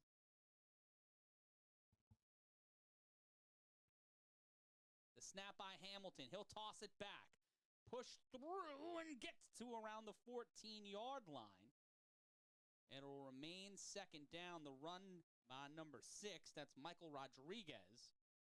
He's known as the Shadow. The Shadow. Correction. I believe that was number 5, Anthony Wilkerson. That was RTC on the run. Really? Member of the Insomniacs. Which definitely makes it odd with RTC, who we really valued very high. Snap. Scooter will throw this one deep downfield. Caught. No, incomplete. Oh, wow. And it looked like that was intended for a tight end. Brandon Schwenk. That was intended for Schwenk, number 13, and incomplete. Rob, the deeper this game goes. Yeah, it's kind of confusing me. Again, I don't know anything about sick-witted. I don't know who's there, who's doing what, who's working. But it turns out they know how to play the game of football, at least. And here we go on third down. Hamilton rolls out to his right, throws, caught, slips through, finds a way. That's Trey Robinson. Goodness. Trey Robinson will get to the 40. I mean, And there's a flag on the play. is the conversation after this game, no matter the result, going to be, should Trey Robinson be a quarterback? Yes or no? I think that's always going to be a conversation, no matter what Trey Robinson does in this league. Because you could say the same, like a Kareem Moon. That's something similar too. Like these are scenarios that could invariably alter the lives and careers of these players. These decisions. Could it cost Trey Robinson a championship? The score in the Shnowtribe and U, we will give you updates as they happen. It remains 41-6. 4 minutes left. Yeah, under 4 minutes left here in Asbury Park. And after the flag, the Insomniacs will move upfield. And at 7 o'clock Eastern, we will start our third game of the evening. The snap, and Scooter Hamilton will keep it. Scooter will get to the 35. Good luck tackling that, big fella. I have no interest in tackling Scooter head up. Side tackles, jump on his back, drag him down, all safe stuff, but I have no interest in tackling that guy head up. 12:30 now left on the clock. Jump the line, he'll set back, and it'll be a direct run from RTC. Oh, my goodness. He keeps his jersey on. It's almost pulled off. Me, sir. Drives downfield and brought down at the 10-yard line. Needed 3 sick players, including number 5, to help get him taken down, the tackle. And it's just looking like RTC has to carry the weight once again, being that player that we think he is. And that was Daniel Packer in on the tackle for sick with it. Wow, Packers over there, too. Yeah, there's a lot of guys. I see Nathaniel Webster Spencer, Corey's favorite guy. Nathaniel, he's over there on Sick With It. And there you see Robinson at the bottom of your screen. Timeout called by the Sick With It. And with 11:40 and change counting after the timeout, what do you think, Rob, has to be done by the Sick With It to get a stop here? Because they have weapons at quarterback, they have weapons at running back. You have a wide receiver who can drop back, who can probably be the best quarterback in this game. I think they should stop RTC. I think that should be their main goal. And with a little bit of time left, and it will be an opportunity, and we'll get you the update in just a second.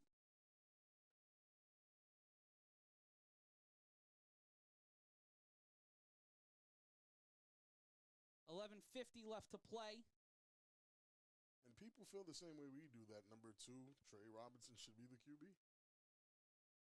Yeah, you can have Robinson there, but we saw Hamilton make the run. If they pull the win off. Robinson in motion. Hamilton will keep it. He'll drive right down the field, and he'll get inside the 10 and get to the 5. That's a big boy. But the question is, if the game would have even been that close, had it been, had it been Trey Robinson at QB. And, we'll never know, honestly. We'll never be able to know. Because Scott Hamilton is running the point right now. With 11:27 left to go.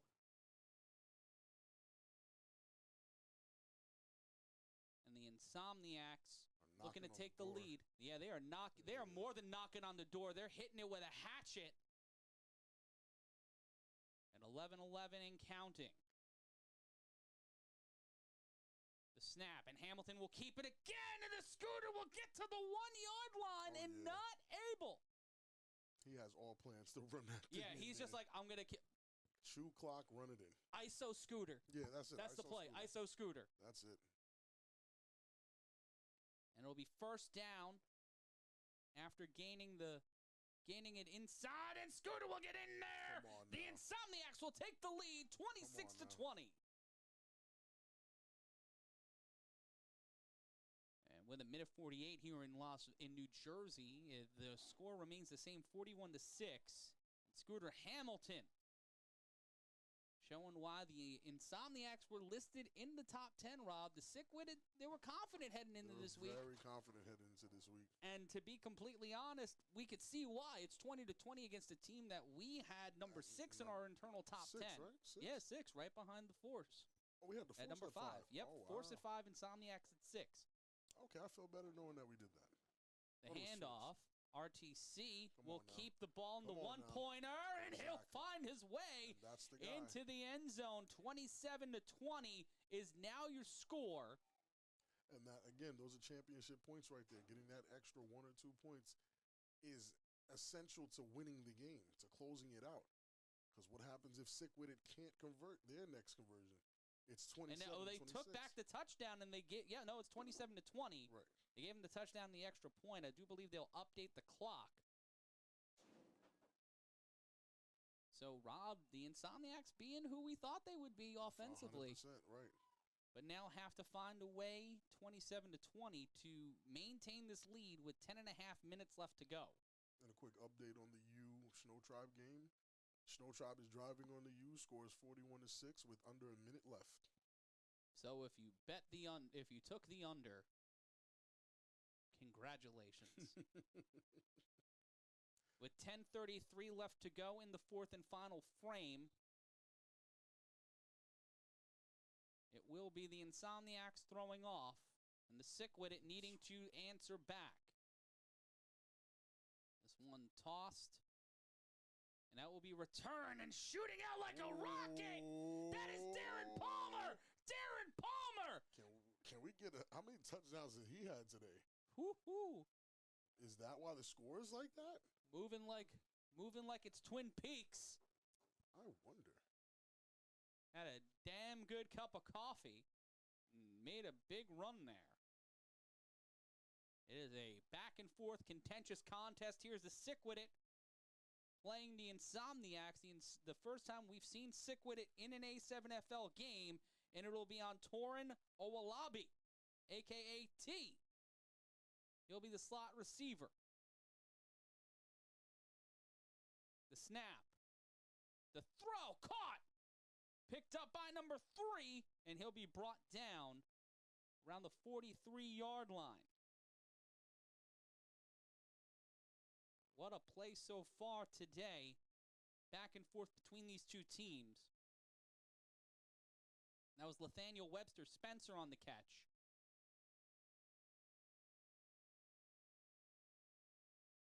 The snap. Quarterback throws. Caught, almost picked off. And that was number 8 on the near interception. That's Stone Stevenson. Stoned him on that play. And 9.5 minutes left to go here in our 4th and final frame. Our second game of the Nevada schedule. In the midst of our second game of the day here on the Games of the Week, we transitioned from the U Shnowtribe. If you're just joining us, the Shnowtribe trying to get back on the board and add to their total, and they will get into the end zone. A score update 41 now to 12 as the Shnowtribe will get on the board. They were denied the touchdown, and they're sick with it, not trying to be denied here. In motion, the snap. Throws, caught by Palmer. Palmer catches it, stays up and gets tossed out inside the 20, and it will be another first down, and Darren Palmer with a great catch. Pardon me, that's Tyree Edwards. Tyree Edwards with the catch.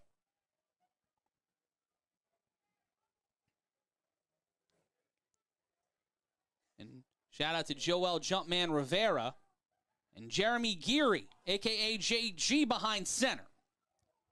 He throws it, and that was a quick one intended for number 33, Julio Mora. And the Sickwit are knocking on the door. But the clock keeps running, Rob. The clock keeps running. They have to get on the board. For right now, if you're the Sickwit, do you try to grind the clock down and go for 2? Or do you try for the tie and try to win it in overtime? Or do you just let it be a shootout? I would tie and try to go into overtime. And now, JG behind center. Geary, the snap. Throws, caught. Gets it right down the sideline, trying to stay upright. Drags it to the 2 and gets dragged out of play. The whistle will blow, but another big play for the Sickwit. 7.5 minutes left to go. And the Sickwit showing why they were considered a threat in the Nevada division. Checking in now for the Sickwit, it is number 6. That's Marcus Betts. And that catch was by number 8.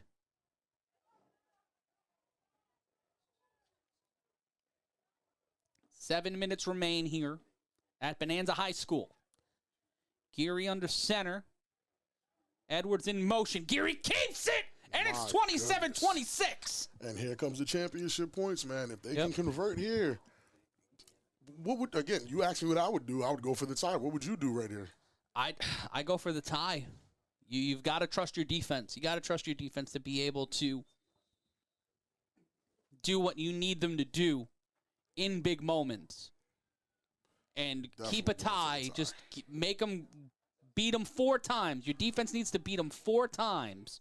I might be asking for a lot. It's asking a lot to beat Scooter Hamilton, Trey Robb, 3 of the best players we saw in the fall. All on the same team. You're asking to beat Scooter, RTC, and Trey. That's a lot, though. That's a lot. Going for one, Geary. Caught, and he keeps it. Tie game! Wow. We've got ourselves some football in Nevada, folks. Wow. They're really keeping it close. This is not a joke. No, it is certainly not a joke. Sick-witted is actually sick-witted. I see what you did there. You see what I did? Good job. Good job. Man, thank you. I try. Senator handshakes. And for your score, the U 41, Shnowtribe 13. The game is over. And the U move to 1-0. The BIC are 1-0. The Renegades and Shnowtribe are on the schneid. They start their seasons 0-1. And as we dissect New Jersey, Rob, we're not surprised with the results. We're more surprised with the scores. And I expected more of the Shnowtribe today. I expected less from the U, and that's my fault. I expected a little less from the U. I expected a little more confusion from the U, to be completely honest. I expected more from the Shnowtribe, respectfully. That's fair.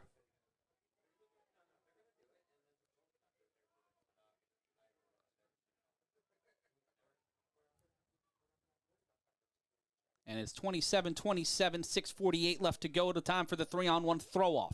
Trey Robinson had a great one earlier in the game. You can catch that on the A7FL. Robinson, though, cutting up the field. Trey Robinson going down the sideline. Trey Robinson telling everybody to shut up. They don't sleep because all they do is score. Touchdown, Insomniacs. And, ooh, that was a risky one.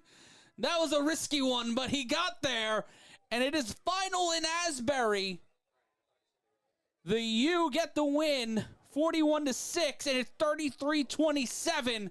Insomniacs over the sick-witted with 6:48 left to go, and no time off the clock there, Rob. Just adding more to the scoreboard. That's it, but that's a tough one to come back. Now you're asking that same offense that just scored and got the extra point to do the same thing again. It is a rough day at the office for defense and return teams today. It has been punch for punch, stride for stride, a back and forth between both of these teams. And Rob, can't ask for better football. Nah, not at all. Vegas is actually showing up today. And again, this is why the Insomniacs were listed where they were listed. It's just maybe we just didn't know enough about sick-witted to place them. And you see the pit bosses getting ready in the background. 33-27 your score. And trying to solidify this lead are the pit bosses. Are the Insomniacs. Featuring a litany of former pit bosses from the fall. So it's easy to make that mistake. But I think this is the most points scored by an Insomniacs team ever. No, ever. In the history of the two seasons they were in the A7FL. If they can make it out with a win here, this will be the first time they won, too. Yeah, this will be the first win in team history for this Insomniacs team, and some litigation, which is commonplace in Nevada. And right now, Rob, if you're the Insomniacs, how comfortable are you with this lead? Not too comfortable. I mean, you got it quick, right? It was a quick one. But who's to say that the sick-witted can't turn around and drive it right back down? You need to get your defense going and really get things shaken up.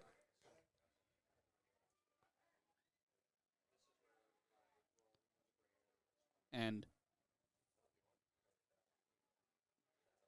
Rob, we see the litigation here. The officials still trying to get an understanding of some of the new rules in the A7FL, but that was a clear-cut score. It was. I'm not sure what they're litigating here. I couldn't tell you. And what Cory would say, let's see if what Bartley's talking about. Bartley's not here. The coaches for the two teams today. Let's give you the... And you know what? Let's give a preview to some of the things you'll be seeing this season on the games of the week. Let's talk about Curtis Jones and some receipts that he'll be keeping this season in the A7FL.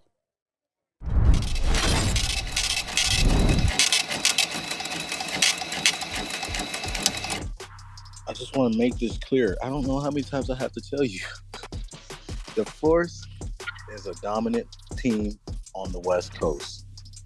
There is no team on the West Coast, new or old, that I see as a threat. Speaking not even as a player, but just like as a fan of the game. And taking myself off of the team and watching the guys that they have left, the Force will win the division again for the second year in a row.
Led animals.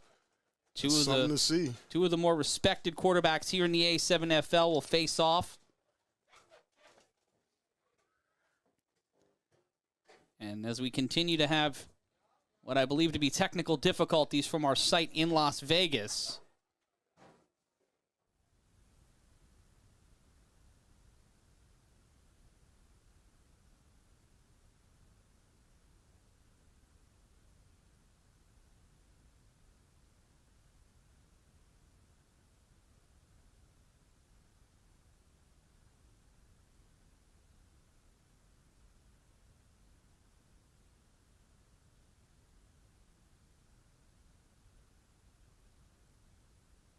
expecting people you think are good to do something, it's kind of hard to not expect to see it from them. And I mean, final score was what, 41-13. The Shnowtribe underperformed.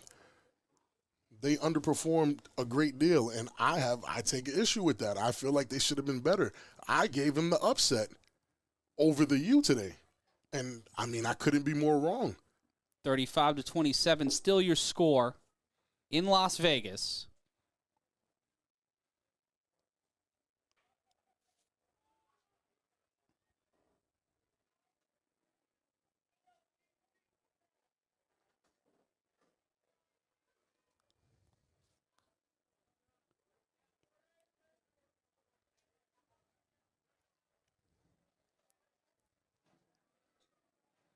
And we're back here with 6:48 left to play. 35-27 your score.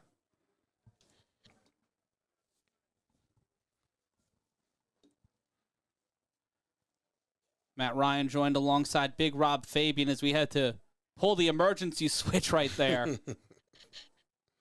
Try to get this game back, rectify some of the production technical difficulties from the jam incident from earlier. And let's talk. Sterry Codrington was in action a little earlier today as we deal with these technical difficulties.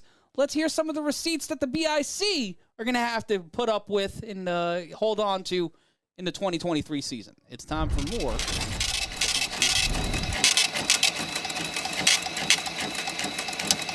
We got an idea of what it takes, you know what I mean?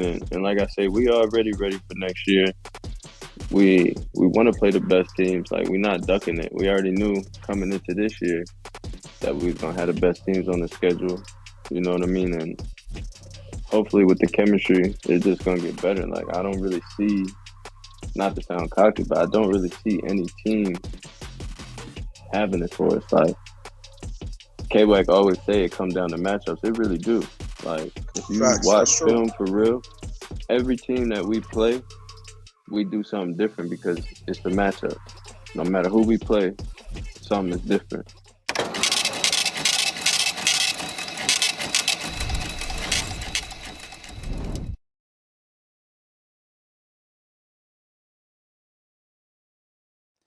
$35-33 to stick with it.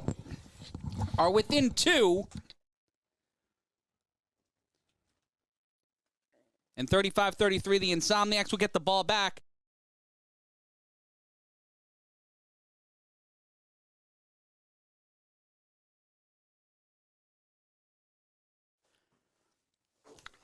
$35-33 your score. And this is after the extra point? Yeah, that's after the extra point. They missed the extra point, Rob. And those are the championship points that I'm always talking about. Those are the points that matter. Those points. We talk about the 3-on-1 throw-off and those extra time, those dead ball plays are so important to the league. But when you get within the 10-yard line, if you're in this league, you need your offense to score within 10 yards. You need a goal line. You need a red zone offense. Championship points.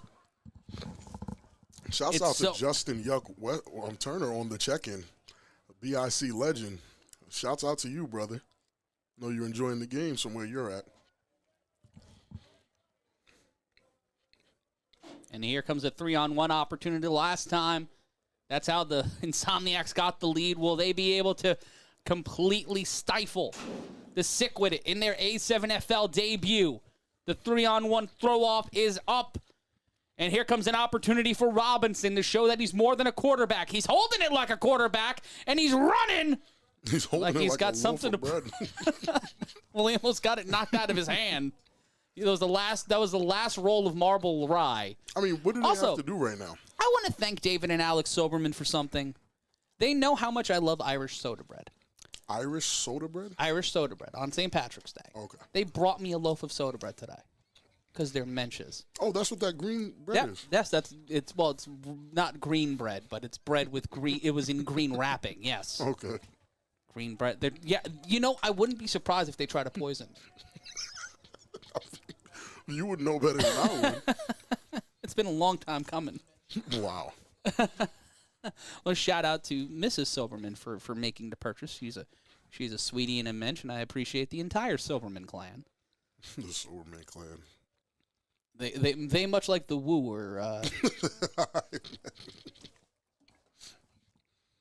They even have their own ODB. Seriously? Yeah, it's, Alex. Okay, I figured. 2:54 left to go here in Bonanza High School. Live looking. And we will, after this game, be taking a brief break and then coming back with our 7 o'clock game and a quick rush here. I would keep it inside if I'm them. Yeah. He doesn't want us to call him the, you know what I'm saying, the wrecking ball. There we go. We could call him that. Yes, the wrecking ball. You got to keep it inside here, though. Like, it's 2 minutes and 30 seconds left. Let the clock run out. Yeah. Get your W and go home. Yeah, Pull use the play clock. Yeah. So don't pull a U where you just start piling on the points. Yeah, where you blow them out. Pull a BIC, get your win and go home. Because at the end of the day, that's what it's about. It's about getting that W. Get your win and go home. Cory Hammond warming up on the sidelines with the Omegas here in Asbury Park. Looking stiff.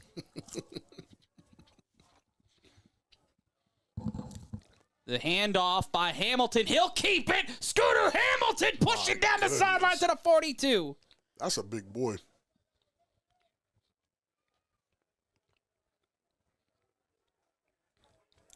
And I mean, are they going to question now if Sick With It loses this game and Scott Hamilton was their quarterback? Yeah.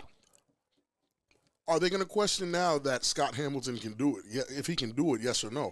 Because Sick With It is supposed to be in the top 3 in Vegas. Mm-hmm. So who's there left to be beaten? I don't know. Unless it's the Force. But a minute 57 left to go. A 2-point lead. And the Sick With It are about to bring an entire contagion onto the Insomniacs offense. Play action. Throws it up into Schwank. Can't get it to Schwank. He caught them cheating because they thought he was going to run it. He hit him with a bit of that pseudo Maryland special. We call that one the Delaware. Because it's not quite Maryland. It's not quite New Jersey. It's somewhere in between, right? It's Philly with a lighter accent. The Philly special. I was on the receiving end of that as a Patriots fan. Oh. God help me. Second down. Switch at quarterback. Hamilton will lead up at the line. And a flag on the play. False start on the offense. I don't know what that formation was. I think RTC was just going to run it. Well, yeah, that was the conceit. Yeah, with Scooter as a makeshift wingback. And RTC looking much lighter than the last time we saw him. He's in what seems to be great shape. Maybe he laid off the Nuggets. Yeah. Speaking of which. They're in there. Second down after the penalty. And RTC will run right into Scooter and run right to the outside. RTC has got to put the field in front of him. One defender. Excuse me. Huss into Huss. Oopsie. Slip slide. Keep the clock running. Almost loses the ball. And into the end zone. Touchdown, Insomniacs. Wow. And again, my list on things to do to win this game was stop RTC and stop Trey Robinson. You did neither, and that's why the score. See what happened was, hey man, he hit his own man, and that gave him the sonic spin boost, and then my man cut outside and then inside again, and then ran into the end zone. Do you see why? And someone with an unfortunate hairline. Do you see why him moving from the Forces to the Insomniacs? That's such a big move. You see why? And there's, well, that's why. One thing that we forgot to talk about. What? Is some of the additions to the Force, like Mark Cooper from the Orlando Ghosts is now Forces. I might be the only person that's not a huge fan of Mark Cooper. I need to see more. I know Cory was big on him. I hear so much about him, but I've never seen something that made me feel like, wow. Well, he is popular on the TikTok. Okay. For his receiving of wide receiving. I mean, I would have to, I got it. I would have to check. I haven't really seen much from Mark Cooper. I didn't really even get what that. I was saying on that. You said receiving of wide. Pause on that. Definitely, that's a definite pause, but for sure. No, so you got to hit the reset button on the console. And it will be a 1-point attempt. Oh! What? Whoa! What? Oh! Yeah, let's pack this up. What happened? Let's pack this up.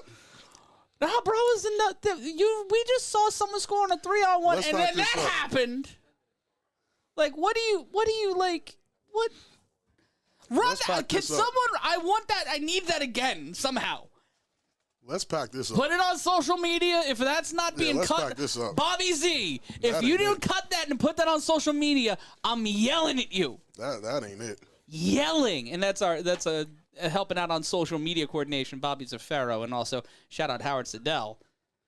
But my God, They got to pack that up. That's it, man. If you wanted to answer, that's it. That's it. The results are in. That is it.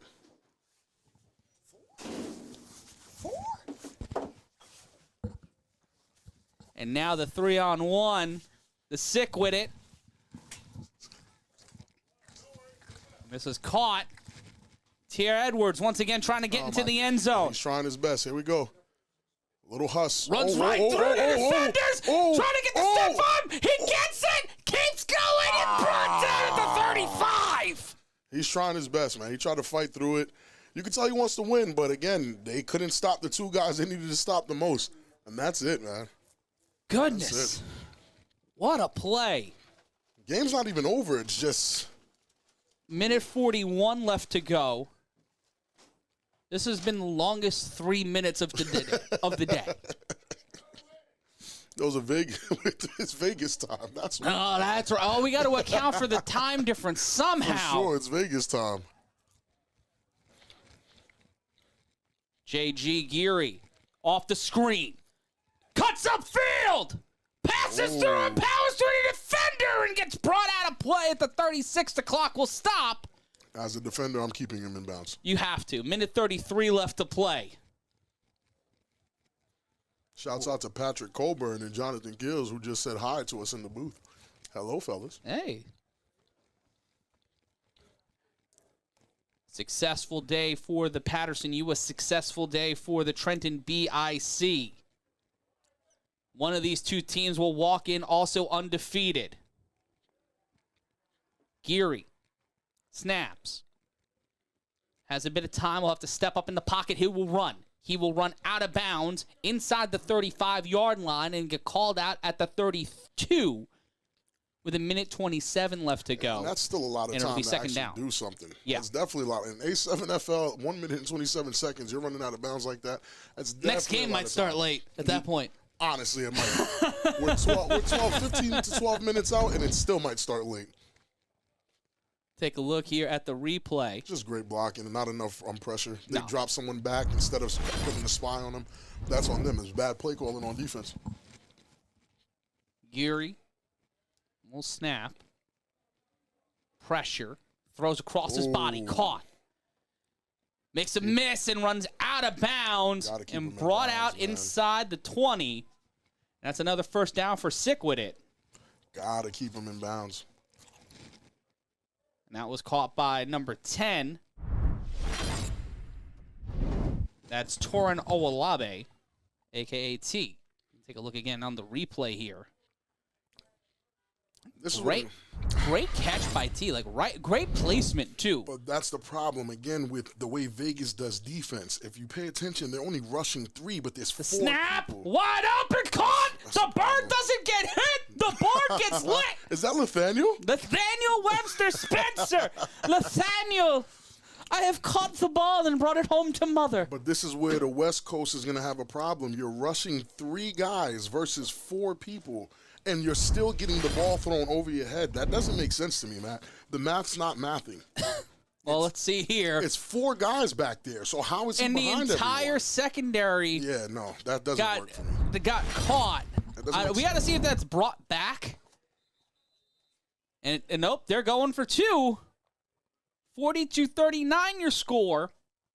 The snap, the throw, and it's swatted out of the air. Wow, wow, wow. Just can't lose the game. Can't, nope.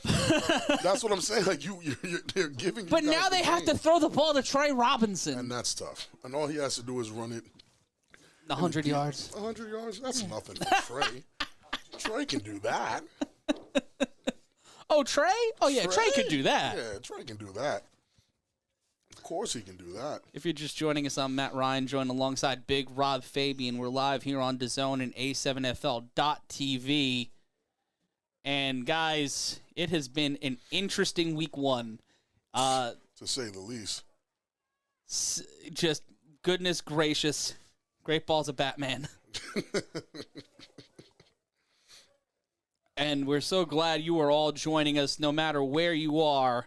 No matter what you're doing, we're so glad you are taking the time to hang out with us in A7FL Nevada. The 3-on-1 is what's next. And, guys, it'll be a wild, wild, wild time here tonight in Las Vegas. The money man saying, the more I see Scooter quarterback, the more I'm not mad at it. They let it fly. And that one will be that's a legal ball. Trey Robinson will pick it up. I don't know what he's doing. I guess a flag on the play. I guess it didn't. Too short. I guess it didn't reach the 25. So okay, so Trey Robinson just gets to run from a whistle. Oh sweet man. Oh sweet mama. This doesn't sound fun. It's fun for us. Yeah, it can't be fun if you're sick with it right now. If you're wearing headphones right now, lower them. A significant amount. I'm not going to scream, I promise. I cannot make a promise. I can't promise. It's involuntary. People think it's a work. People think it's fake. It's a lot of skill coming from Trey. Here comes Trey Robinson holding it like a loaf of bread, and he will kneel down at the 40. Victory formation and get out of here. That's Go home. I'm telling you, BIC did it. BIC smart. They don't care what the score was. They got the W. That's Victory true. formation, get up out of there. That Afro man? What? You said that Afro man? I swear to God, number 34 of the Insomniacs looks like Afro man. I got steadfastly confused. You really did get stuck. That was a real question. That was me being genuine. Yeah, that was genuine. I was legitimately excited because I love Afro man. Baby, that's all we need. 1:16 left to go in this one. 42-39 your score. Matt Ryan joined alongside Big Rob Fabian. Shout out to our staff in Asbury, Las Vegas, and all across the A7FL. Looked like Scooter was vaping for a second. He wasn't. Schwank in motion. 2 wide receivers set.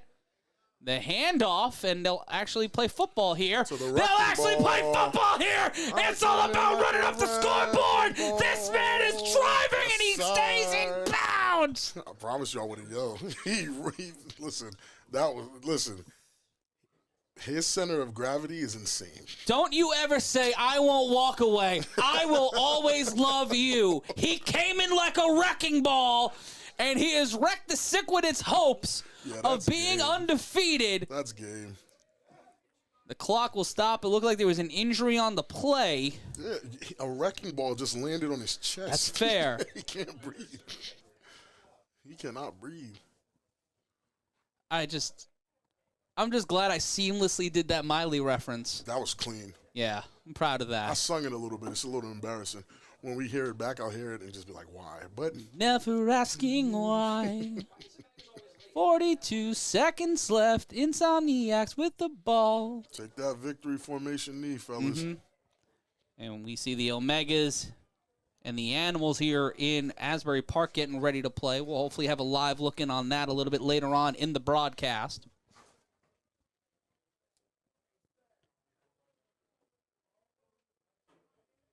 I'm Matt Ryan, joined alongside Big Rob Fabian.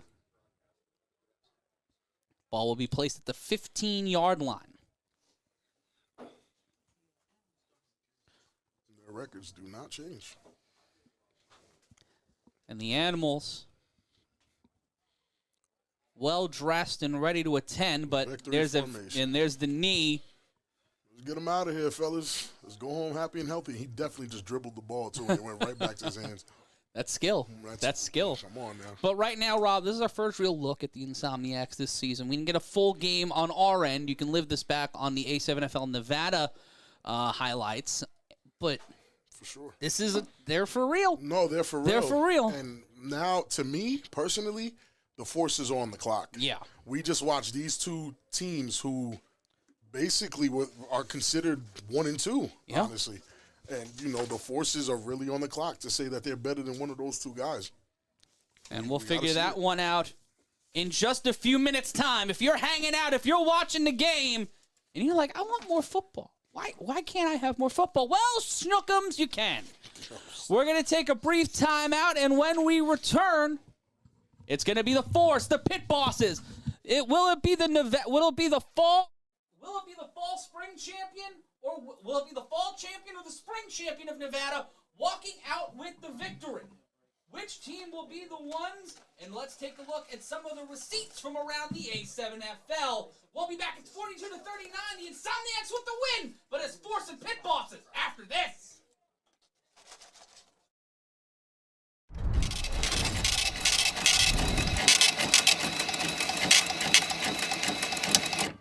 To be 100% honest with you, we played at a 5 or 6 because of me. The preparation that wasn't there that was there prior to. Like, I spoke on how we stayed consistent for so long. It was the time and dedication that we put into it. I mean, a lot of teams show up and just play, right?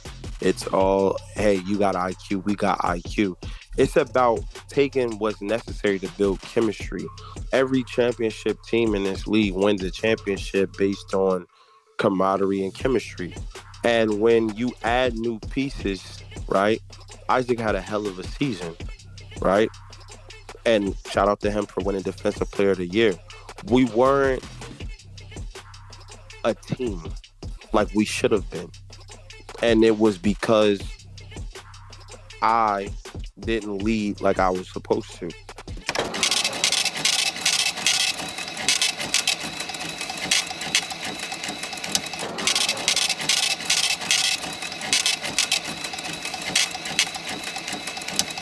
We got an idea of what it takes, you know what I mean? And like I say, we already ready for next year. We want to play the best teams. Like, we're not ducking it. We already knew coming into this year that we was gonna have the best teams on the schedule. You know what I mean? And hopefully with the chemistry, it's just gonna get better. Like, I don't really see, not to sound cocky, but I don't really see any team having it for us. Like, K-Wack always say it comes down to matchups. It really do. Like, if you watch film for real, every team that we play, we do something different because it's the matchup. No matter who we play, something is different.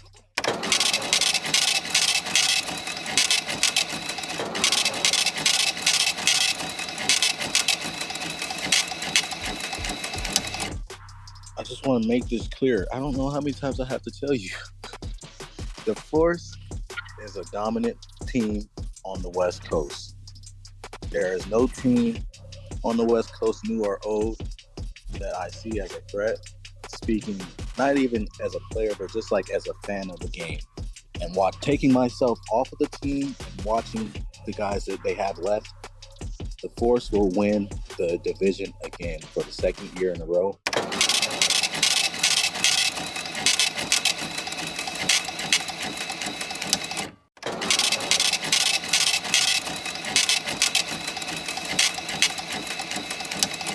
We got an idea of what it takes, you know what I mean? And like I say, we already ready for next year. We want to play the best teams. Like, we're not ducking it. We already knew coming into this year that we was gonna have the best teams on the schedule.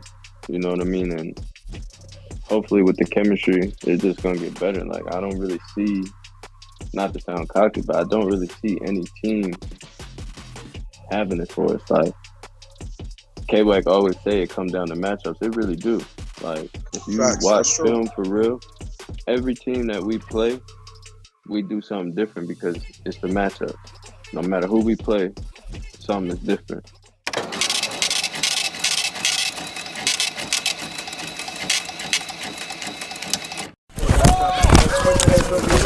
Quarterback got hurt third game. I played quarterback from the third game to the 8th game. We ain't lose a game. Hey, 21, I'm a big back, bro. I saw you get some knockout shots. I saw you. Bro, I just played a whole series on defense. Let me live for a series, bro.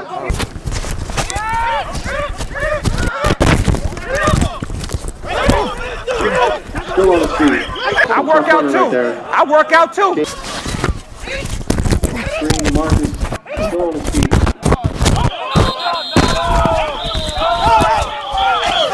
Come on, bro. Come on, bro. Hey, yo, I don't know about them soft-ass running backs in Baltimore, but I tote that rock. I toast the rock, bro. Oh, new quarterback? Yeah, I got quarterback by committee system going. What, y'all? Base you off sides, big bro. Keep the clock rolling. I'm a grown man, baby boy. You gotta wrap up. You got to eat a couple more McChickens. They only $1. What? Sweet left, man. No sweet. Just run Big, shut up. Just run the flow.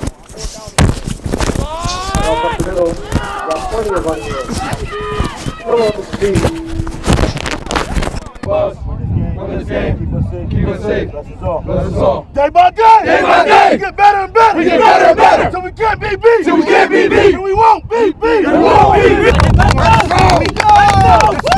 That's right. This is about pride.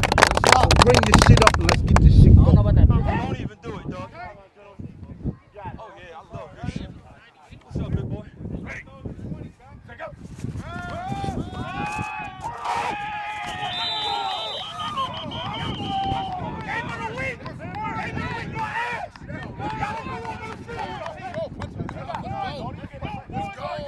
That's one.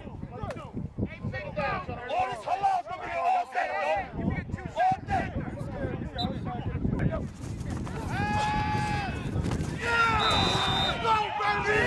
Let's go! Let's go! Damn, nah, gave me a week more else.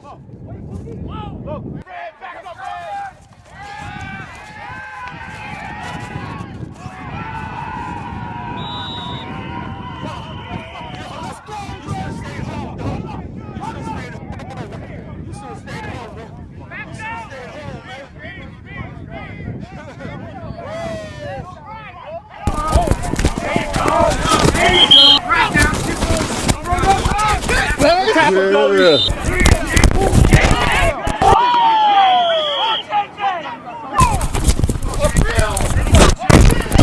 Big ass down. Yeah. I hope you got your fear for this ride. Big ass down.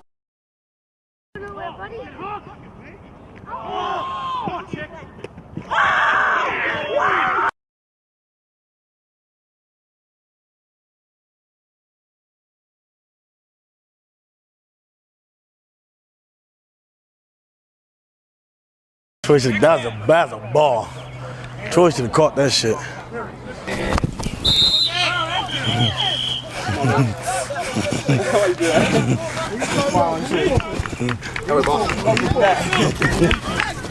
Cause I gotta see what the fuck is going on.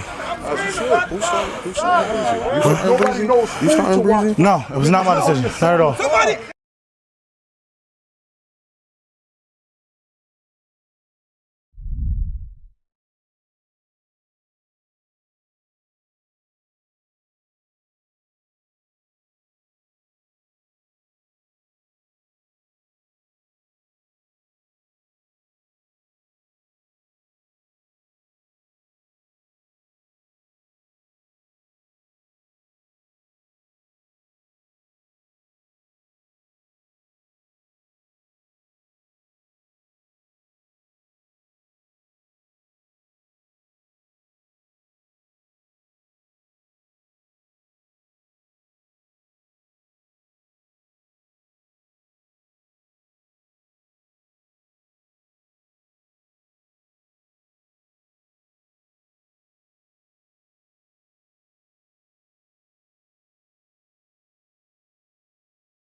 Welcome back to the A7FL Games of the Week here on A7FL.TV and DAZN.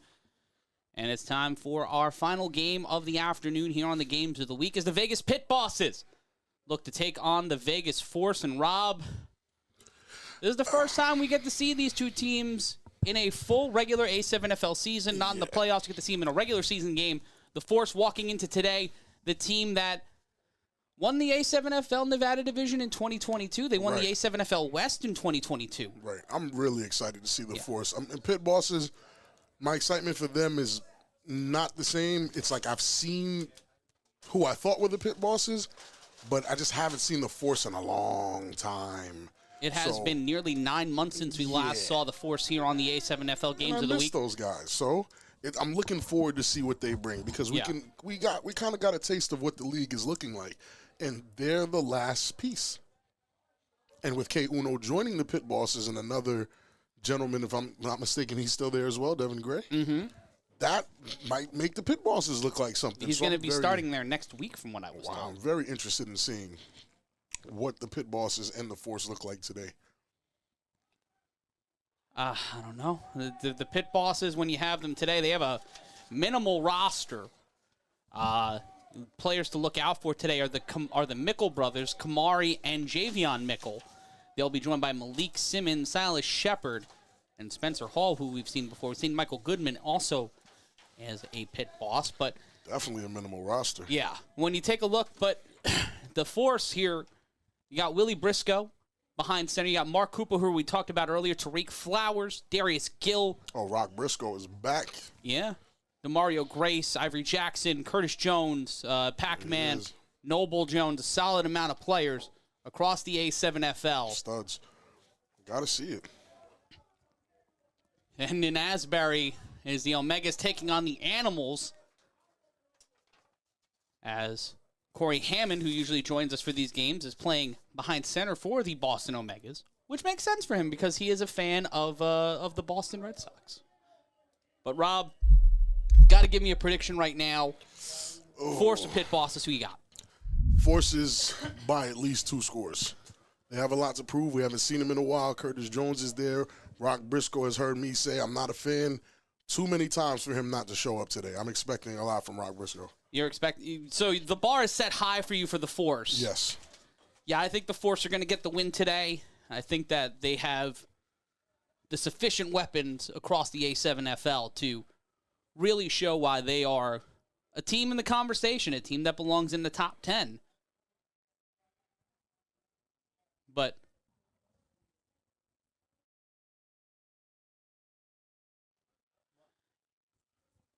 and here comes the throw-off to start things off this afternoon in Las Vegas.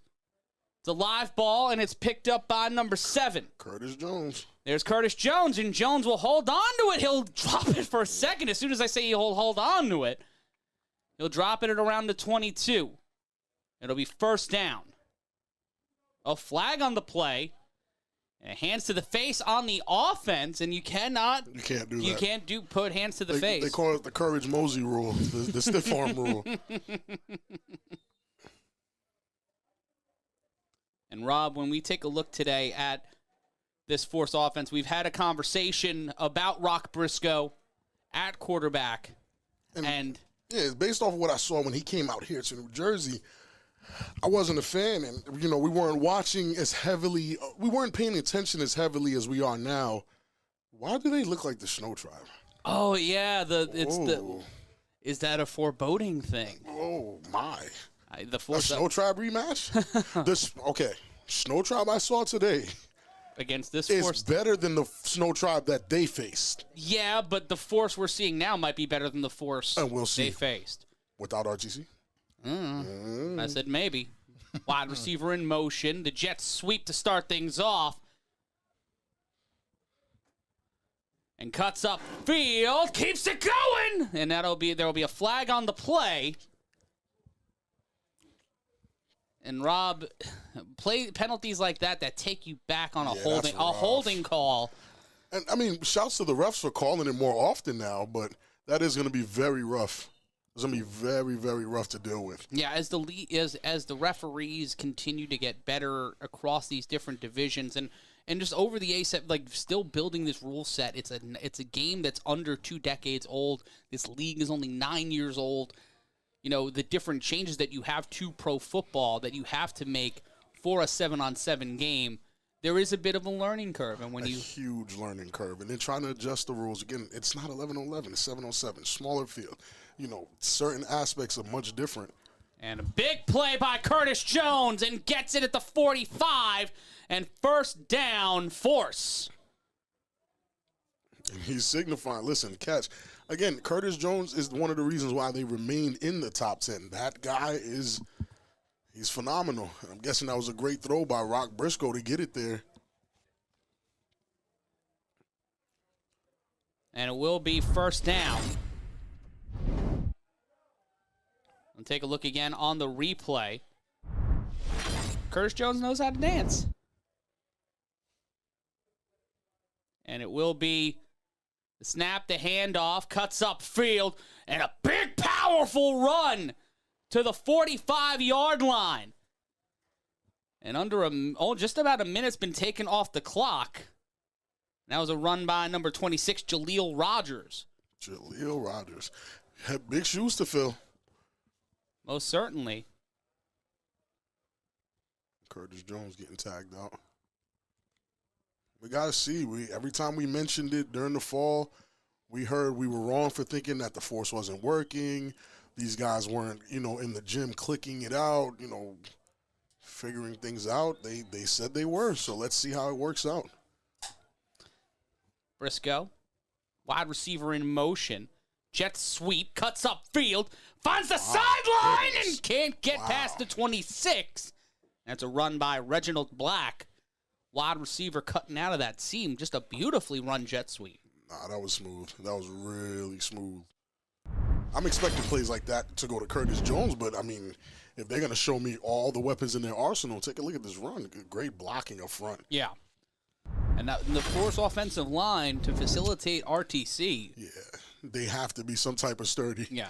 And I'm starting to think that's what really got those guys over the edge last year in the Vegas division. That offensive line has to be no joke. And they may not have had that much beef on the offensive line when they came out to New Jersey, but there's the double handoff and gets stopped at the 31-yard line. That's Tariq Flowers, number 5. Just after we give them credit, they slip up a little bit.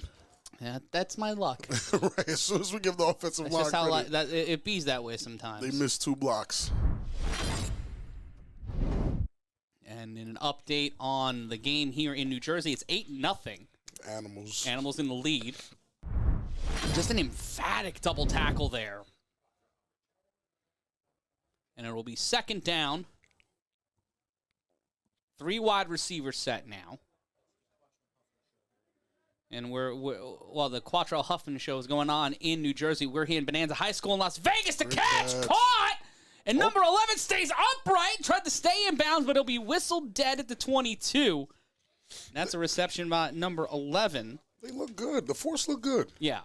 The Force look good. There's a good rhythm to them so far. Right. And you notice that. And that's where you you're able to differentiate a good team from a bad team. Like, there's a rhythm, there's a motion. Like, everything seems designed to work into the next play. Like, they look good right now. And it will be first down for the Force. With them Forces. That last reception by Dramani Levy. Oh, beautiful throw. Just not able to get there in time. Those are the throws I have an issue with Rock Briscoe not being able to make. Because in New Jersey, a throw like that will cost you the game. That might cost you 6. Right. In Vegas, case in point. CP missed that one throw, sailing throw. Yep. They only lost by 7. And CP played the best he could. That was a phenomenal game by the Renegades in a loss. Do you think the Renegades move up after that? 1,000%. The Renegades are definitely the real deal. 1,000% the real deal. I think they're the real deal, but I think that was more of a BIC thing than the Renegades. And their handoff cut up by number 27. He stays upright and will barrel roll inside the 15-yard line. Now, just to be clear, the hand without the ball can touch the ground and he can still keep moving, correct? I believe the hand's a part of the body. Yeah. Oh. It's got to be the ball. He has to literally turn it over and put the ball down because right here he gets hit off balance right there, that crawl. So that's not allowed. Yeah, that's Armando Mireles. And the handoff, that's again to number 5. Oh, wow. Drives through and gets to the 1-yard line. That's a great run. That's a great run. I mean, even to talk about it, it's only a few teams that are going to get switched off this top 10. Definitely see some teams moving up and definitely see some teams moving out.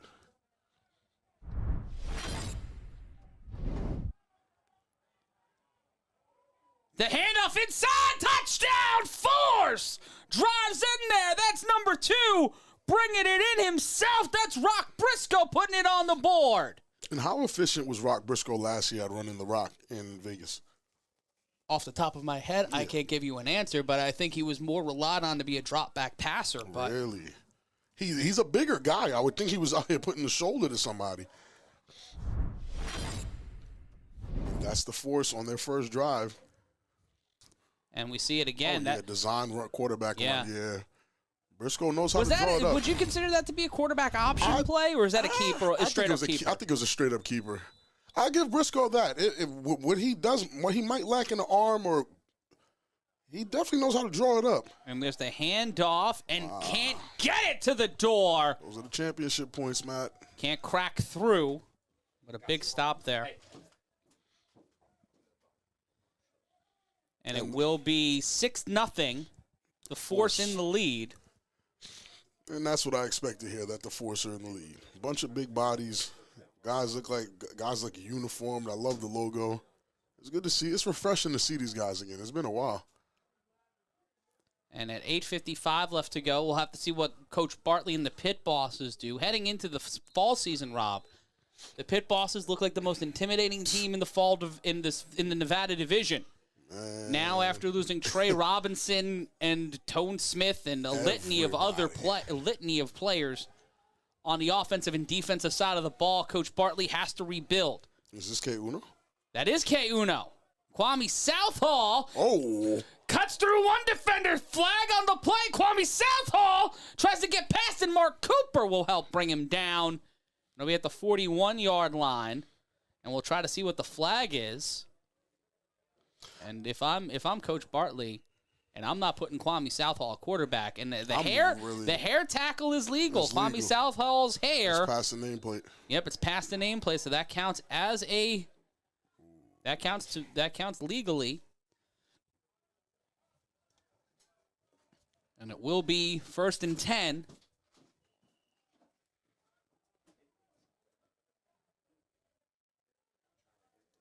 And see who will. And it will be K Uno under center. Man, it's a smart thing to do. Let's see if the Force's defense can answer with all those missing pieces that they have.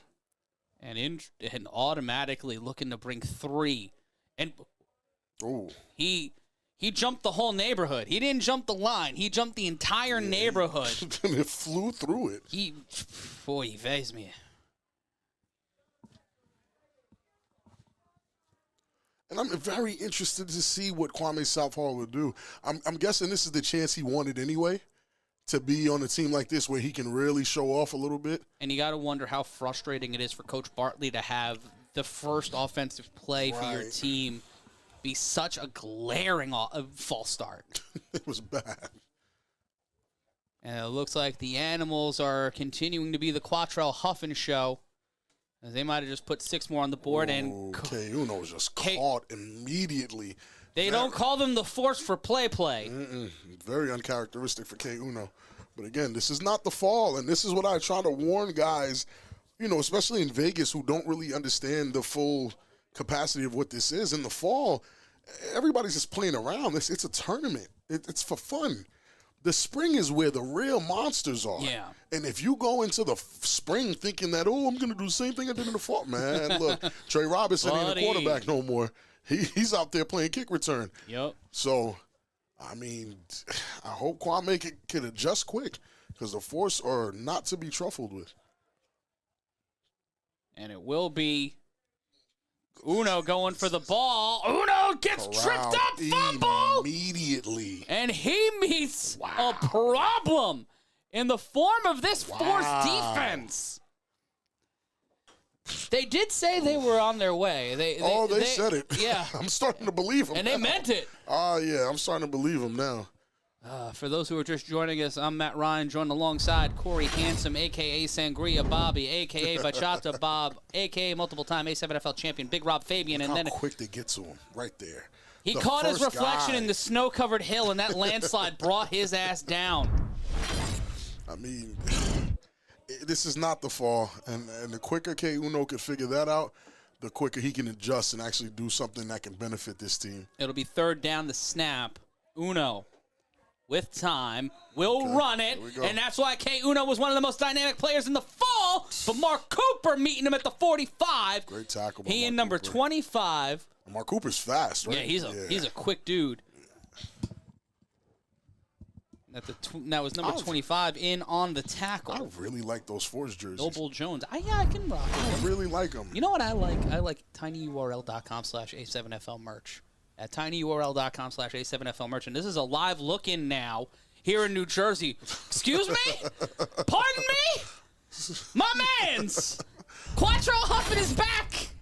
Doing what he does best. And he's with a bunch of guys that are the animals. They should just be called the Huffins. I'm kidding. I'm kidding. Silk City Okay, Uno. Ooh. up 14-0. But K. Uno runs right into Curtis Jones. And Wow.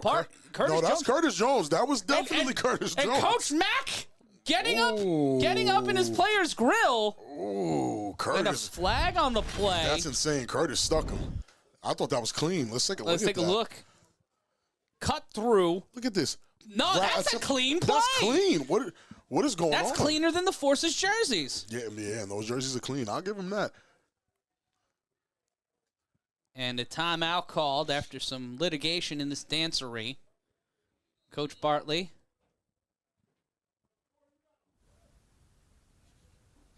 And it'll be first down, and let's take a live look I hear the fans at screaming, Boston. Cory, you got to run. Cory looks good in royal purple. Hammond, 3 wide receiver set. The snap. Oh, Cory. Caught, and it will be a gain of about 6 on the play. Cory's letting that thing fly. Still trash, though. And after the litigation, it will be the pit bosses with the ball. Cory, please don't be the guy I give the golden trash can to. Oh, no. Oh, my goodness. I would hate to have to give it to you, but I have no hesitation giving it to you. Please don't be that guy. And the clock will continue to run here as the pit bosses down 6-0. A lot of 7s on the field. None of them on the scoreboard. I really didn't like the Forces logo at first, but it grew on me, and I'm really liking it. I'm enjoying it. I am enjoying it. I The like snap, the jerseys and everything. the handoff, and he is immediately denied at the door. And Noble Jones is the man with the shiesty, right? Yeah, Noble Jones. He's good. He's good. They keep running back. This has to be one of the bigger problems in coordinating plays on an offense is every other play on the drive, you have to run back and forth.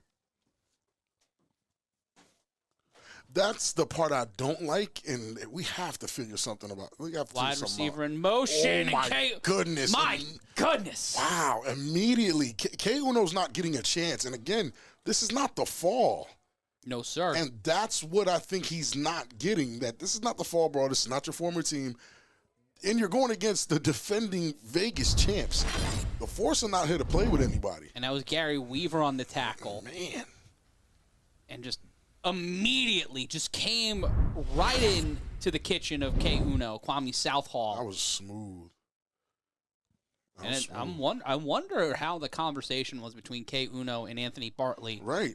To get K Uno to become a pit boss. After all of that. The snap, K Uno. Okay. Throws it and incomplete. Yeah, that pressure's insane. There's not much. It doesn't, bro. It could be anybody. It could be Sterry Codrington. It could be John Keels. It could be Huff. It could be Cory. That pressure's too much. And we cut back live now to Asbury Park. Hammond pressured, throws a good ball. And Receiver not able to get there in time. Cory takes a hit. He takes a licking. But he keeps on ticking. Always, man. Always. Man's the Duracell bunny of people. I'll put another $1 in. It's currently 14-0, the Animals and the Omegas.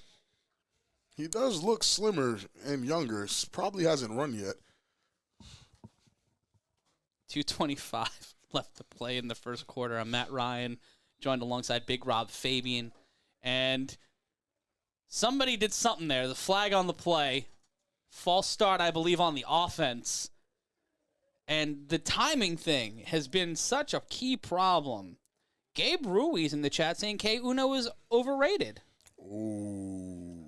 I wouldn't necessarily agree. I mean, I'm not. I had too much high praise for K Uno in the fall to call him overrated. Yeah. Because I did see what he did. But again, this is spring football, man. Yeah. It's not the fall. First and 15, 4 wide receiver set. Okay, and Briscoe just going right down Broadway. Lowers the shoulder and brings the boulder. They call him Rock for a reason. He'll get near the 50. And he'll get the first down and also place third in a Joe Budden lookalike contest. You're funny. I think Briscoe lost some weight. He looks a little faster. And Briscoe, just that beautiful shoulder tackle. Miami moving on to the Final Four in the world of the NCAA, if you're missing that. And here's Cory Hammond off the hands of the receiver. I think that's the name of his autobiography. Off the hands of the receiver. It's not my fault. Cory. He'll try the Cory Hammond story. Man. 3 wide receivers set. The handoff. Ooh. Pushing downfield. Oh, baby. Oh, drop down at the 33 and an epic run. That was nice. That was smooth. That's Correel Davis. Correel Davis. A lot of new names for these guys, man. And just look at the positioning, getting right to the outside. Wasn't happy with how he changed the hand of the ball. And Cory Hammond. Okay, the hook and ladder. The old hook and ladder. Cory's dialing it up. I mean, he's trying to show teams He's driving. Yeah, he'll try. If he won't do anything else, he'll try. That score's still 14-0 in the second. That boy tried. Let's go with the shotgun. Off the Rock Briscoe. quick screen. Oh, man. And you can see through that screen, and you can see 10 yards. Now, if you're Coach Bartley, you're not supposed to cry over spilled milk, right, Matt? Yeah. But that was Trayvon Kevin Page, by the way, on the reception. Do you feel a way because of what you just had and apparently what you kind of lost in that same breath? You want to say yes. Because you went from being a perennial playoff favorite as we look back live here in Asbury Park. It's 4th and 2 for Hammond. The snap. Hammond throws, and the receiver needs about 7 more inches of height to get that catch. Pause. And that'll be the end of the first quarter. Ain't that much wind going on out there. No. Cory better get right. And it's 6-0 at the end of the first. I'm Matt Ryan, joined alongside Big Rob Fabian. You're watching the A7FL Games of the Week on A7FL.TV and DAZN. 4 wide receiver set, 2 on the line. Rock Briscoe facing down 3 defenders. The snap. The throw, caught by number 12. He cuts around, cuts inside, and will get stopped at the 31. And another solid play by a guy whose number we've been calling Correel Davis. That's his name, Correel Davis? Yeah, Correel Davis. And we check back in here with Cory Hammond. We'll see that playback again. The snap by Hammond. And almost intercepted. And that was, sorry, we got the play before that. And right now, pardon me, the time was updated, and this will probably be the last play of the first or the second, the first play of the second. On what seems to be a chilly day in Las Vegas. And it can get cold out there. We've seen some cold days. Chilly for them. Las Vegas. And the Force will end the first period with the lead, 6-0. Force over the Pit Bosses as we head into the second quarter. Now let's take a look back now. Quatrelle Huffin, we're seeing him for the first time on the games of the week. And the snap. And the what? And this young man is going. Swing. Going. Cuts to the other side of the field. Gone. Finds nothing but the end zone in front of him. Touchdown, Animals. Number 0 putting 6 up there, and it's 20-0. The Omegas looking more beta by the second here. Yikes. As Quatrelle Huffin lights the lamp again on this handoff to number 0. Trouble in paradise in Boston. Look at this. Watch again. Just excuse me. Bye. All right, sir. I don't know who that young man is, but the ability to know where he is on the field, that level of awareness, the ability to switch and change direction. What an insane play. And then as we start the second, the Animals will make the extra point, and it will be 22-0. And we are looking live at Bonanza High School in Las Vegas, Nevada, and we'll take a look at that 2-point reception. Huff looks very, very impressive. But it's what we expect from him. Yeah, and that throw into the pocket is so simple, so easy, so clean. It's just what we expect from him. Not even surprised, honestly. The Animals may be a force to be reckoned with. I mean, hey, we put them at number 9 for a reason. Yeah. Will they move up this week? Or the Sick with it or in the top 10? For sure. The Sin City Chaos in the top 10. But now, who goes out? Who stays in? Who goes? Who moves? It's gonna be a tough call. This is a discussion we're gonna have to have. I think we're gonna be on the phone arguing for at least 2 hours about who goes up. And we were on the phone 2 hours last time, agreeing for the most part. Right, for the most, and that was 2 hours agreeing. So imagine 2 hours of arguing when I'm going to be called a lot of things. Oh man, when we have to hypothetically we have to move the U up, and maybe BIC has to go down. We don't know. Things happen. It's going to get a little messy. The Renegades, with an 0-1 start, are they in the top 10? I think so. I think so. Well, the Shnowtribe, I think, they're out. Yeah, they're definitely out. And we take a look at the 3-on-1 throw-off from Asbury. And shout out to our ace camera team.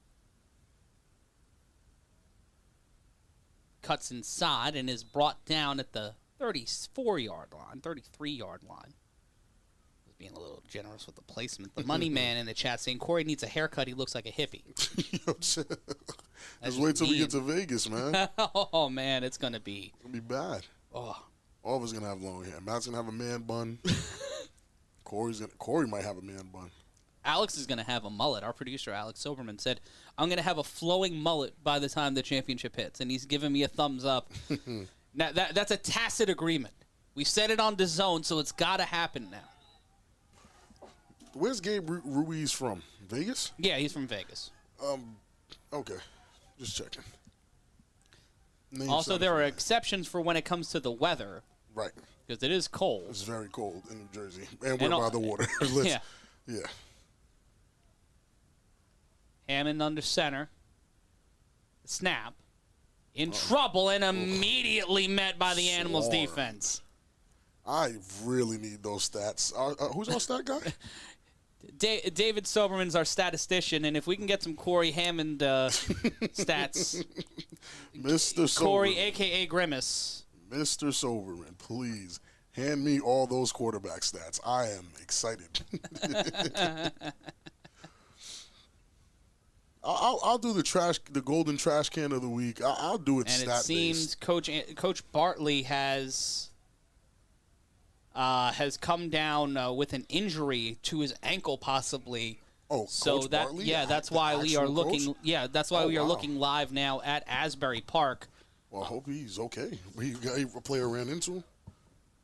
I have no idea. He just fell on the field, from what I understand. Oh, wow. He fell on the field. It seemed like it was just his ankle. Hammond will set to a 3-wide receiver set. All right, they got him a chair, so he'll be Nice, fine. The okay. catch, Nice and catch. Hammond gets it off to the wide receiver and slides in. Big fella. To the 46-yard line, and we're back with the start of the second quarter. Briscoe. 4-wide receiver set. Jones and Cooper in the slot. The snap by Briscoe. Gets it off to Curtis Jones. Curtis Jones will get the first down and more, and will be stopped at the 20-yard line. They could place it at the 19. That is a big ball. Yeah. I think that's the guy who hit K Uno in the fall. I think you're right. Oh, man, he was huge. And here's the interesting thing. The Force are up 6-0. The pit bosses with K Uno got stifled on the first drive, but the time that's taken off the clock, like, is it an efficiency problem, or is it just taking your time, utilizing the play clock, and just incremental yardage? I mean, the snap, the throw, almost intercepted, and it will be second down. You would think it's them actually trying to take time off the clock, chip it. That's honestly, I want to say the Renegades did that on purpose. Because if that's something you could do, because that was always something that everybody said, if you wanted to slow down the U or you wanted to slow down BIC, just, minimize their time with the ball. And, it ended up working out for them in the long haul. But I don't know if that's what I'm seeing here. I just think they're starting slow and not getting them plenty of opportunities to score like that. And it will be second down. Briscoe gets the wide receiver in motion. It'll be a jet sweep. Cuts inside, finds another seam. We'll get to the first down marker, and that's number 8 on the run. A solid play from Antoine Rainey. And a variety of players. That I was talking with members of the Force coaching staff and management team saying our players got better. We continue to recruit. I mean, They had to cut guys that they didn't want to cut. There are people that wanted to join the roster just to be on the practice squad for this team. As we look back now at Asbury. And Cory Hammond off camera has been sacked. Those who are playing the game have a sip of your favorite beverage. Shouts to the money man. He said it, not me. In motion, jet sweep once again, cuts through. Oh my! It's a replay. It's a replay. Yeah, I'm about to say, look, he did the same thing. Cool. And there's the Cory sack. And guess who sacked him? Young Bull. Kenneth Stewart. Oh, that's just. That's irony. I don't like that. Listen, I don't like that. I warned Cory, bro. He talked way too crazy this offseason not to expect this. People are coming for him. Pause. The snap, the hand. Oh, and in there. Touchdown, Vegas Force. And what? Ooh, young man can find a way into the end zone and do one heck. And that was the touchdown. So we got in the extra point. And that a barrel. They log rolled that man. They log rolled him, and that's James Samuel Jr. on the touchdown, and Tariq Flowers on the run. And here's the Cory Hammond last attempt, and that was incomplete. And the Force just impressive this afternoon. Coach Mack, not the biggest fans of you and I, Rob. That's okay. Yeah, it's fine. That's okay. But I think we've come to the point where we've earned his respect. Even if we don't. It's cool. And here's the scoring play. I mean, this run play, I think they wrote it up. They said RTC who. They just have such an assortment. And there's the flip. There it is. Back flips and front flips for style. I mean, listen, the Vegas Force have the biggest chip on their shoulder. Wow, long day.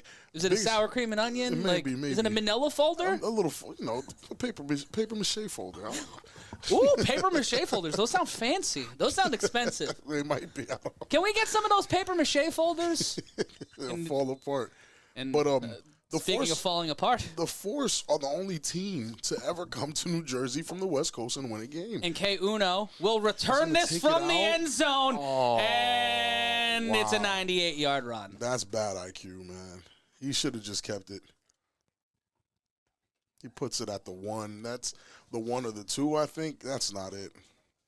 It's 13-0, and the Force will now make the Pit Bosses try to go 99 yards. And that's tough. And the Force, like I was saying, the Force won in New Jersey. Yeah. No West Coast team can say that. No down no south. Florida team can say that. No Ohio team honestly, either. No team outside of the Northeast can say that they Yeah. won in New Jersey. None. Doesn't matter who they beat. They came in here and did it. So I have a lot of respect for the Force. But again, not seeing them in the fall, really, recency bias had us thinking they might have lost a step. They're trying to show us otherwise. There's a man on the Animals, from what I've been told, who owns a bowler hat. A bowler hat? Number 5 of the Animals wears a bowler hat. K Uno from his own end zone, and we will reset here. The Force have to show that they are the dominant team in this league in order for anyone outside of Vegas to take them serious. I can agree with that. If we're busy watching Insomniac and Sick With It highlights all day, we're not going to be able to ever gauge how good the Force are. I just want to know what week they play both of them. They run into each other, right? Force and Insomniacs, I think, play week 2. Next week? I believe so. We got to check the schedule. Uno, the snap, the throw, and he was supposed to zig and he didn't. So that will be incomplete. Someone says K Uno should play wide receiver. I mean, if let's say he hypothetically did that, who exactly would be his quarterback? Who would be throwing to K Uno? I don't know. Like that's the problem. And I think that's one of the reasons why he ended up on the Pit Bosses, because they needed a quarterback. Ooh, and what a good catch. Phenomenal throw. Mother! Great at catch. The man got yeeted. Oh. Almost intercepted. I mean, while we're looking in on this game, I mean, these are the reasons why the Shnowtribe didn't feel like they would mesh well with Cory. The snap. Uno in immediate pressure, trouble. They got him. Oh, my goodness. Thrown and incomplete. Wow. Cory is a pass-first guy. Nearly almost intercepted. He's a pass-first guy. He's a pass-happy guy. He's not going to run it personally. No. And if you look at him back there, he's back there with no no running back. So he ain't going to run it at all. Everybody knows what you're doing. If they pin their ears back and go get him, he has to make a quick read and a quick throw. And sometimes those receivers are not, there enough to catch it. And it will be 3rd down from the 2-yard line. Kwame Southall, a.k.a. K Uno, in his first appearance as the quarterback for the Pit Bosses. The 3 wide receiver set. The Force looking to rush 4. Timeout called by the Pit Bosses. Let's check back in on action. And Asbury almost caught by number 99 of the Omegas. But it's like Cory becomes one-dimensional. You just know he's going to pass. So you're always in like a pass set. Yeah. You're always ready for him to pass. Excuse me, because you know he's not going to run the ball. Mm-hmm. Whether him or his running back, which doesn't seem to exist on this team. You want to see if they have an extra? Running back? No, Jersey. No, I'm okay. I'm great. You and I right now. I'm nice and warm up here. And maybe you want to go play running back? No. No, okay. I didn't bring my gear. Look, hands up. Great catch. Wow. Gosh darn it. We're on a bit of a delay on our monitor from what you guys are seeing on A7FL.TV. But you'll see it in a second. We got it for you. Got to call him Cory Shootout Hammond. Hammond under center. Snap. Throws. What a catch. Brings it down. First down. Omegas Catch by number 1. That's Goose. And I got to admit, Goose is actually looking like something. Goose is worth a gander, they'd say. Yeah. Oh, you're good at this. Wow. Goose is definitely worth a gander. But Goose is looking like a breakout star here on the Omegas. And Let me take a look at the replay. Great catch. Great catch. Great catch. Got that little bit of release, little space. And after the timeout, K Uno in trouble, will run out of the back of his own end zone. He'll cut inside. K Uno! And he gets brought down inside the 15, but outside the 10. We check back in Asbury Park. Looking live. The snap by Hammond. The throw, and immediately into the chest of a Silk City animal. Is tipped. Well, you always give 20%. For those just joining us, I'm Matt Ryan, joined alongside Big Rob Fabian. And Rob, it has been a quixotic day to open the 2023 A7FL season. So much to talk about. Whether so you're a much to look defending into. champion or someone meaning well carrying jam, it has been a long day at the office. The throw downfield caught. Okay. Wide open. Spins button. through. Hits the B button. Trying to use some. And then just gives up and says, yeah, you got me. All of you got me. Bro, you got it. Why, the whistle. Please, someone whistle. Please, someone do not Herb Dean this. And it will be checking in on Asbury. And I'd keep an eye on Goose here. Seems to be He's got, his go-to wide receiver right now. And if there's a little bit of space, Goose might be able to make something happen. Playing about, giving him some way too respect. much, yeah. The throw to there it Goose, is. and there it is. He holds on to it and will get knocked out of play around the 25-yard line. They'll call him out at the 27. And what ends up happening in these situations is because Cory's completing passes, he'll tell you, hey, look, it works. I am good. Back on live action, it looked like Weaver, number 44. Calling the play. Which I still feel like there has to be a faster way to do that. It's a lot of litigation. Hammond down 22-0 now. Oh, wow, he has a running back back there. The Still snap. a pass. The throw. And wow, swatted. Goodness. Number 7. Just whammoed. Yes, because at this point, you know he's going to pass it. He hasn't even run a play action. And there's an injury timeout in Vegas? In Las Vegas, which is why we are with you live in Asbury Park. And that's Duke from the U on the line for the Animals, Ain't number no 7. way. No, Coming it's in not. from Ryan DePaul. No, it's not. That's Duke? Mm-hmm. Wow, Duke left the U. The throw and a reach of the receiver. Oh, sorry, guys. You'll see it in a second. We're on a delay on the monitor. And it'll be an opportunity here on 4th down for Hammond. The snap. Hammond throws deep downfield, and that looked like a little bit of passing interference. I looked like a little bit of let them boys play. Wait, is that Shaquem as well? Cory.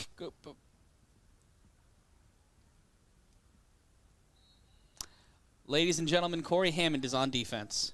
What? Cory Hammond is on defense. This is impossible. No way. It is the year. Today is March 26, 2023. And Corrins Hammond is playing linebacker.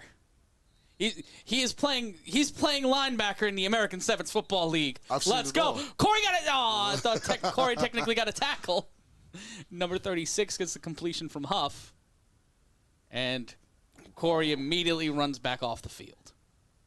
It'll be 1st down for the Omegas. So Huff took a few guys with him. Snap. And gets to the 44. Not a 1st down. And we're back to live action after the injury timeout. The snap. K Uno Immediately in trouble. He can't get away from that young man. He cannot get away from that young man. Number 44 has his number. That's at least his second or third sack on K. Uno solo.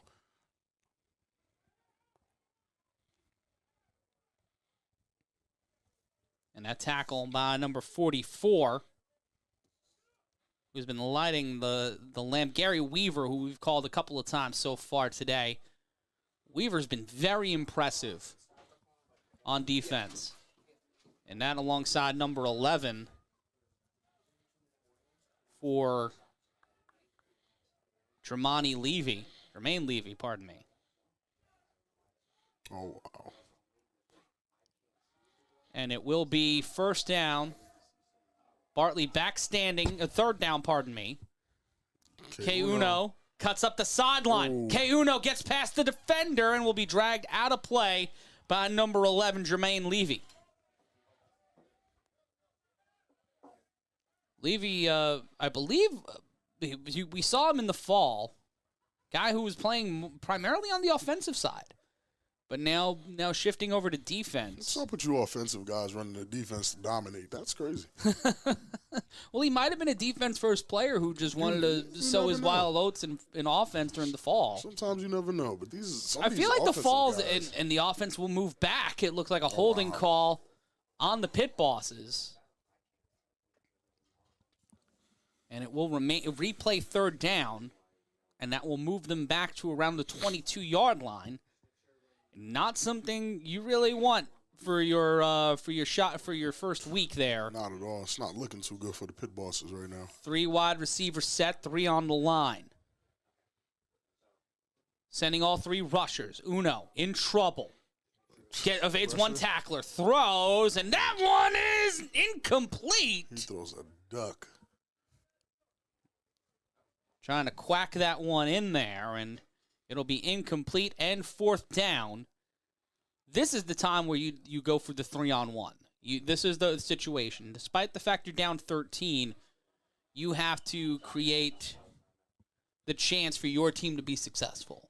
100%. And not give the force less than 15, less than 30 yards. And here we go back to live action.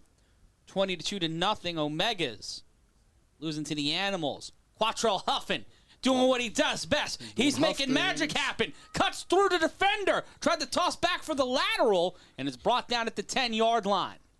I think that's Shaquem. Shaquem McCutcheon? Yeah, I think that's him. I don't remember seeing him on the U today. Him or Duke, and look where they are. And they will throw it off here. They will do the version of the punt in the A7FL, and they will throw it out at the 49-yard line. So not the ideal yardage. And it is McCutcheon. It is McCutcheon. Wow. The Animals have some weapons now, and there's a touchdown. Your score now 28-0. Animals over Omegas here in Asbury Park. We are bringing to you, this is a taste of what we call A7FL1, where you bring live look-ins from across the A7FL. And right now, no time better as any to take a look at one of the primary players in A7FL history. Take a look at the replay here. And right there, just beautiful bang play. And again, this is great for Huff and the Animals. It's a tune-up game. It's a game to get them used to each other. Briscoe drops back with a lot of time. Great pass blocking, caught wide open. Here's an opportunity for the Force. Drives it, gets to the 10. First down, Force, and another big play by number 12, Cryle Davis. We check back in now in Asbury Park. The extra point attempt caught and in there, and it's now 30-0. At halftime, it's halftime in Asbury Park. We're live in Las Vegas via Asbury Park. I'm Matt Ryan, joined alongside Big Rob Fabian. At halftime, I'm still looking for Curtis Jones to do something explosive here. Briscoe with Jones at the top of your screen. The snap. The throw tipped up and incomplete. Can't be mad at Briscoe for that throw. That was a great throw. That man has to catch that ball. And at halftime, it's the Animals 30, the Omegas 0 in Asbury Park Stadium on a beautiful spring night. Ooh. And Cory Hammond's stats so far today, 7 for 22. No, it's not. All right. 67 yards. Come on. 2 sacks. Come on, Matt. That's not Corey's stats. Those are Corey's stats brought to you by David Soberman. David, do you not like Corey?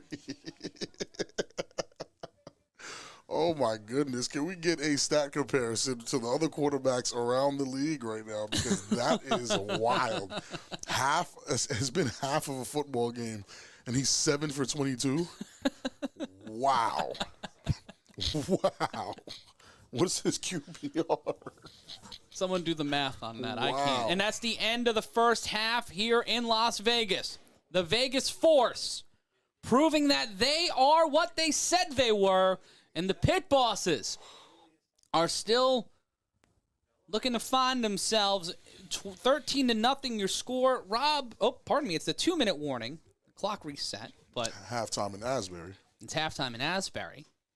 It said 000, and then we were told that the clock was resetting, and it was at 2 minutes. For the Force guys right now, Rob, should the score be higher? Because is it a function of the Force offense to eat the clock, to burn time, set up the run to get into the pass? You know why I'm going to leave the Force alone and say the score should be exactly what it is? This is what we saw with the U. This is what we saw with BIC. It's the first half is not the indicator. Right. The snap, throw off the screen. Big play to fella. the big man. It's always thick boy season in the American Sevens Football League. Touchdown Force. That reception by number 37, Rohan Walters. I mean, is there a weight class for thick boy season? Like, you have to be a certain weight to be a thick boy? You just know. It's just instinctual. It's like a guy who can throw a knuckleball. You just know. You just know. Let's take a look again at the replay. It's a great run. Just great adjustment, too. Caught his defender looking and found a way into the wide open space to get into the end zone. It's now 20-0. 19-0, pardon me.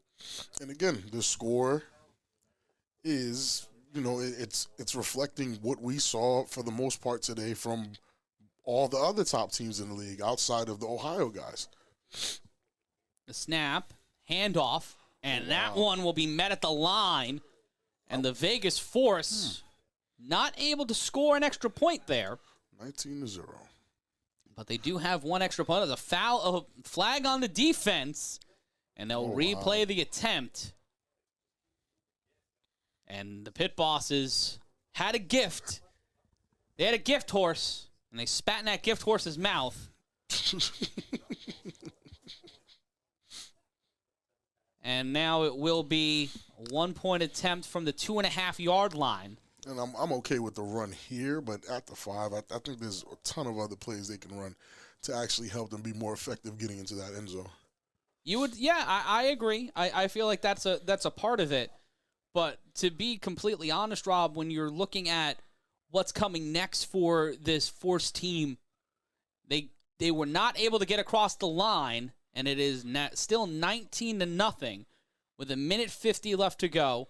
As we set up for the 3-on-1 throw-off, I'm Matt Ryan, joined alongside Big Rob Fabian in Bonanza High School in Las Vegas, Nevada. One more Nevada game coming up at 7 p.m. Vegas time, 10 p.m. Eastern Standard Time.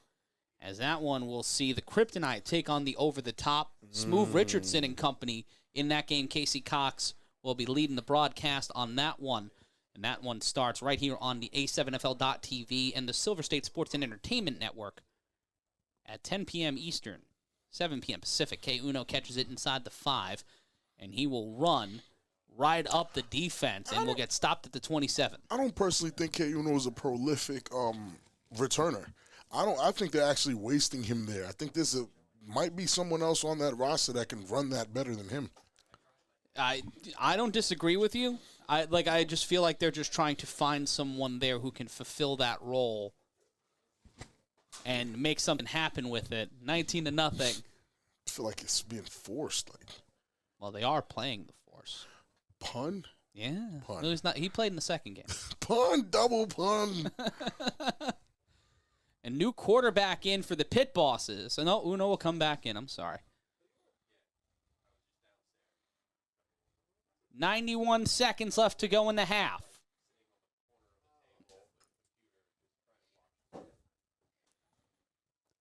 The handoff, almost fumbled it, trying to find a way around. Big block by K-Uno and immediately met at the line. With a minute 14 left to go, the clock will continue to run. Was not able to get out of bounds, Rob. I'm not sure if he wanted to or knew how far away he was from the line. It was a fake fullback dive, toss left, like it was ugly. I don't like the play call at all. I thought they could have. There's a ton of other things they could have done. At least if you're going to do that, don't even bother wasting that second decoy. Have K-Uno run the ball if you're going to move it like that. And it will be second down.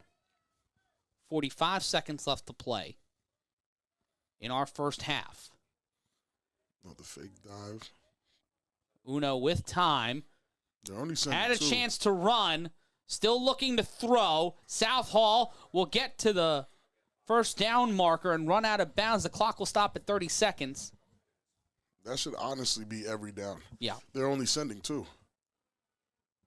We talked about this plenty of times. Even if you're going against a guy as slow as Cory Hammond, and if you still send 3 or 4. And if you're Cincinnati, because an Ohio team is going to be playing one of these 2 teams, potentially in the Western Conference Finals. When you're seeing how the defenses stack up here in Vegas, that's got to give you an opportunity to look at things positively. And K-Uno looking, he's just waiting for something to happen. There's a player down on the field. There's a flag on the play. Will get the catch, and he will run out of play. He'll be tackled at the 32. Almost sent into the ProStar medical table. And we'll see what the call is. We know there's one player injured on the field. 28 seconds left to play. And right now, Robbie, hate to see an injury. We've seen a couple so far this season. Thank goodness nothing crazy. Nothing nobody could walk away from. And here we see the last play. The call was. Oh, there's some defensive holding and offensive holding. Oh, wow. And we see a member of the offensive line. He was down. Legal man downfield as well. I see a lot going on. It could be and a medical timeout in Las Vegas. So we take you back to the start of the third quarter, where it is the Animals 30 and the Omegas 0. The Animals are going to have a crazier point spread than BIC. We know better, though. We know better. Yes. Yeah, we know better. Outliers are a thing. Yeah, do not be worried, guys. We're not going to put the Animals over BIC.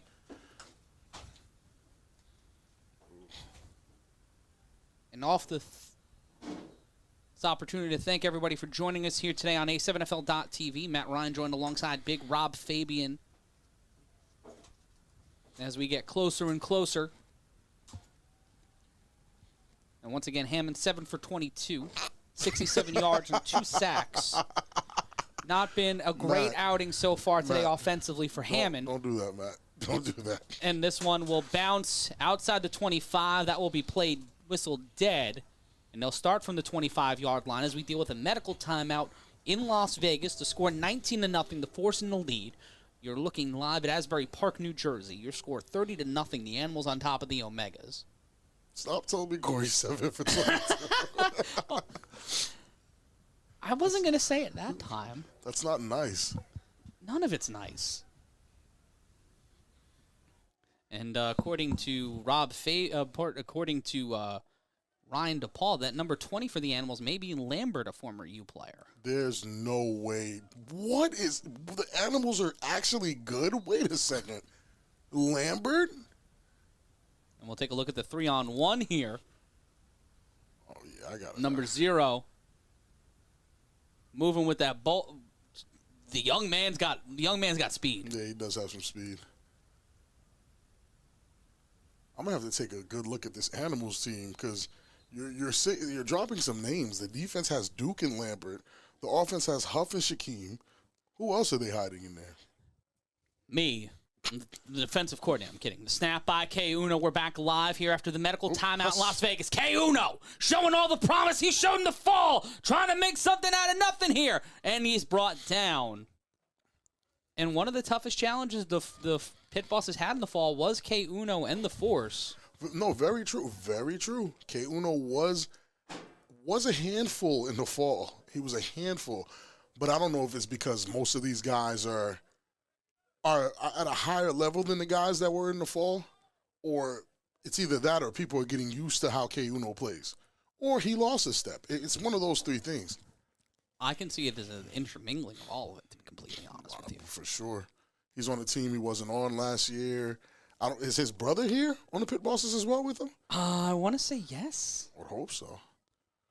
But they're scoreless. This might, between the Omegas and the Pit Bosses, they might end up being the scoreless team. What a great run. Wow. Just some great seamless running by number 20. Huff able to find weapons anywhere. The snap by K Uno on third down. Southpaw in trouble. Thrown, caught.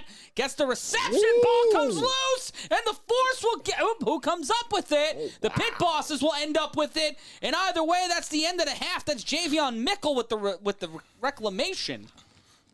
And Rob at the half. 19-0. The flag comes out. I'll take a look at the replay. And Uno, the great ankle tackle. He has possession, but he's down. He's down. Yeah, but the clock still runs because it was a completed pass. No, so for either sure. He's either done. way, the half ends. It's definitely half. We'll take a look live once again in Asbury Park as we get a decision on what's going on in Vegas. Huff throws a shot deep downfield out of reach of the receiver. That one intended for number 36. Huff. That still looks like Huff throwing dots. Yeah. Throwing dots. That's all that matters. That's all Quatrelle Huffin has to do is find ways to matriculate the ball downfield. Wow. And we'll see again here on fourth down. An opportunity for Huff back against the wall on the 41-yard line. Quatrelle Huffin, one of the most prolific quarterbacks in A7FL history, looking to have one final act with a new team. Play action. Huffin with the ball. Will slip away. Throws deep downfield. The tight end. Rob Stradamus as the Animals light the lamp one more time. And they will go. Oh, it brought down at the 1-yard line. What a play. What will he do here? Gives it to Big Duke. Allegedly. That didn't happen yet. And since you're not going to see it, touchdown Animals. K Uno in trouble. Rolls out to his right. Looking for an option on third down. Throws it deep. Caught! Oh, my. And the big man bringing it downfield and out of play. They're doing their best. The snap, the handoff, drives up field, and here goes Duke. That's crazy.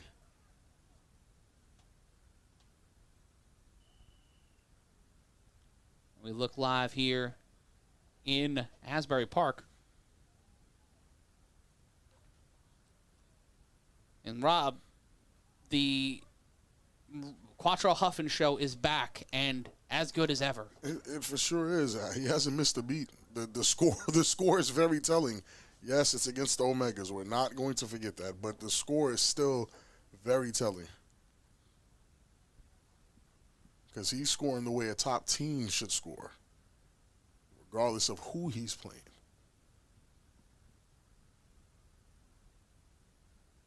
And when you look at this, when the league takes a look at what just happened here.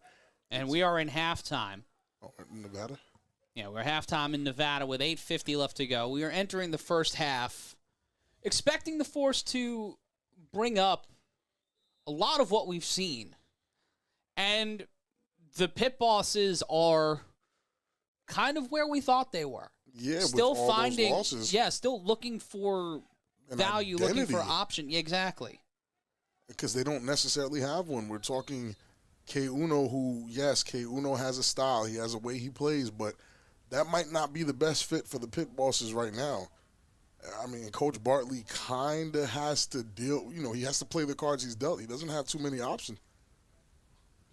And we take the look at the 3-on-1. That's caught by the Omegas. Here's a chance for them to get on the board. Plows through the defender, drags him to the 37.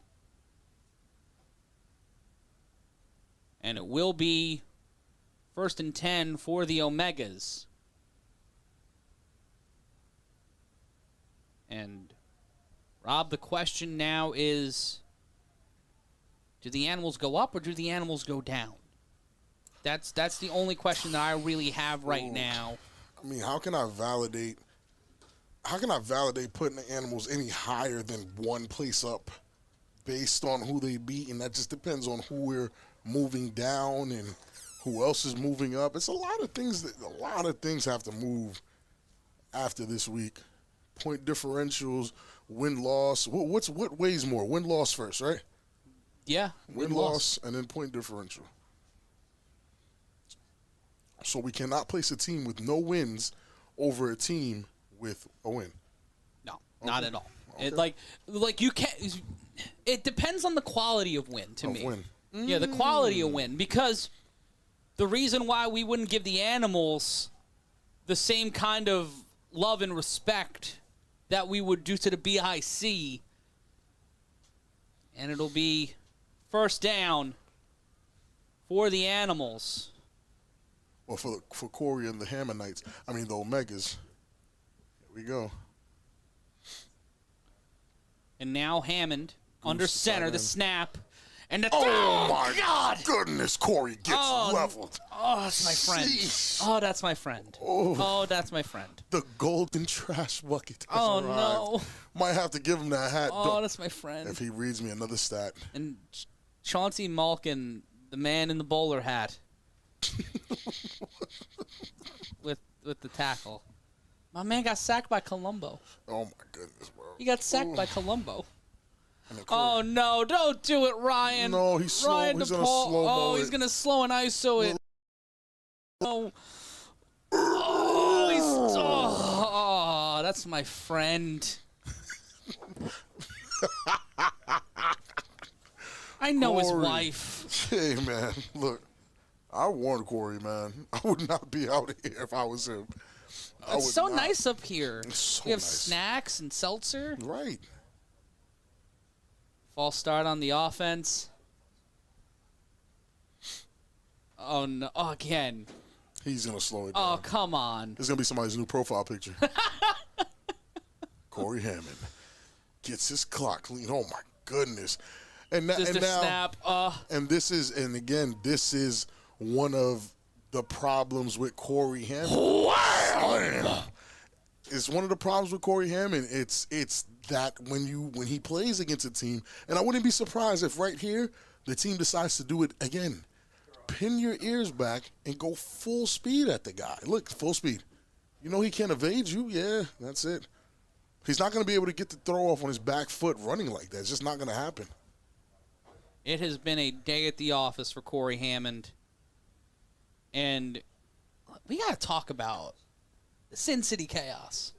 Yeah, no, that score is ridiculous. Because, buddy. Nah, that score is crazy. That score is crazy. That's BICU 2022 vibes. Yeah, that score is kind of crazy. And the thing is, like, if you're watching this for the first time and you're like, why do you think Cincinnati wouldn't be great? Or, like, last year there were glimpses of great opportunities from Cincinnati as we look back live. We are 4 minutes away from the start of the second half in Las Vegas. The Force on top of the Insomniacs, 19-0. Force on top of the pit bosses. Force on top of the pit bosses, pardon me. It's all good. And here we take a look at the return for the 3-on-1. Yes. Excuse me, sir. Yes. Ooh, great tackle. Brought him down at the 42.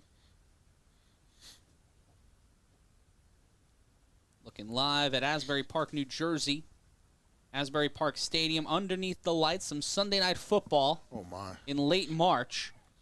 And, Rob, as we look ahead to Week 2 of the A7FL season, I want to run through some of the matchups. I want to get your initial thoughts. Yeah, because it's definitely some interesting matchups Week 2. Week 2 at 10 a.m., the Silk City Animals take on the Renegades. Oh, wow. That'll be our opening contest. That one will be on A7FL.TV. We'll not be announcing that one, though. Oh, wow. Huff with the Misdirection. Wow. Cuts okay. through. Wow, just a beautiful run. Bouncing around. And they've got a squad. And for the Omegas next week in the A7FL, they'll be taking on the Rahway Shnowtribe. That'll be the Omegas versus Rahway Shnowtribe? Next week, the 7 o'clock game. Okay. Well, let's take a look at the snap here. Huff, face the play toss. action, hands off. Miscommunication on the dive, but it gets through and they get going. Wow. Just a great play. Can you believe I'm saying that I would love to watch the Animals? That's more of a primetime game than I think people think. But, Rob, at 4 p.m. Eastern, we have the Watchmen in the BIC. 1 o'clock Eastern, we start things off with the Watchmen in the BIC. The Buzz take on the Paterson U next week. The snap, the run, the toss, ball's loose, picked up, and that's Goose. Goose is going to fly. Goose is going to gander himself into the end zone. Touchdown, Omegas. The Boston Omegas, for the first time ever, put it up on the board because of a Quatrelle Huffin and Animals mistake. Omegas 6. Animals 38. Goose got rid of the goose egg. Yeah. Gotta love it. Senator, congratulations. Thank you. Trying to be like you, man. I learned it by watching you, okay? Goose got rid of the egg. That is great. I mean, promising, but back to these games. But our 4 o'clock game next Sunday, 7 o'clock game in New Jersey, our 7 o'clock broadcast here on the games of the week, our 4 p.m. Vegas game, the Kryptonite versus the Hunters. And the Hunters won today. Hunters won over the Gold. Did the Kryptonite play today? The Kryptonite play at 7 p.m. Vegas time. They'll be playing in our final game of the day against the Over the Top. And the Heist are currently taking on the QC Crush. We got to check in. Ryan DePaul predicts next week Baltimore will go 2-0. He's believing. Oh, my God. And I'm telling you, that's the battle of the number ones next week. Whoever wins that game is the number 1 team in the league. I think I have a resolution to this. Wow. And that game is in New Jersey? Yes, sir. Wow. That's the game to watch. That's the game I'm really here for. And that game will be live on A7FL.TV. Because the Watchmen went out there and did their thing. They were melding all the concerns that people had for the Watchmen are the concerns they probably should have had for BIC, which is kind of shocking. Yeah. It's definitely not what we thought was going to happen coming in, but I knew the Watchmen were going to be good, and the DC Buzz have a tall order as well because the U don't look soft, but the familiarity between those Baltimore players on the U and the DC Buzz is going to create the narrative for that game. Yeah. These games are intense. Rob, I have to say, it's so much fun to be back in the booth. It is. It's extremely fun. And next week, we're going to have 3 games for you.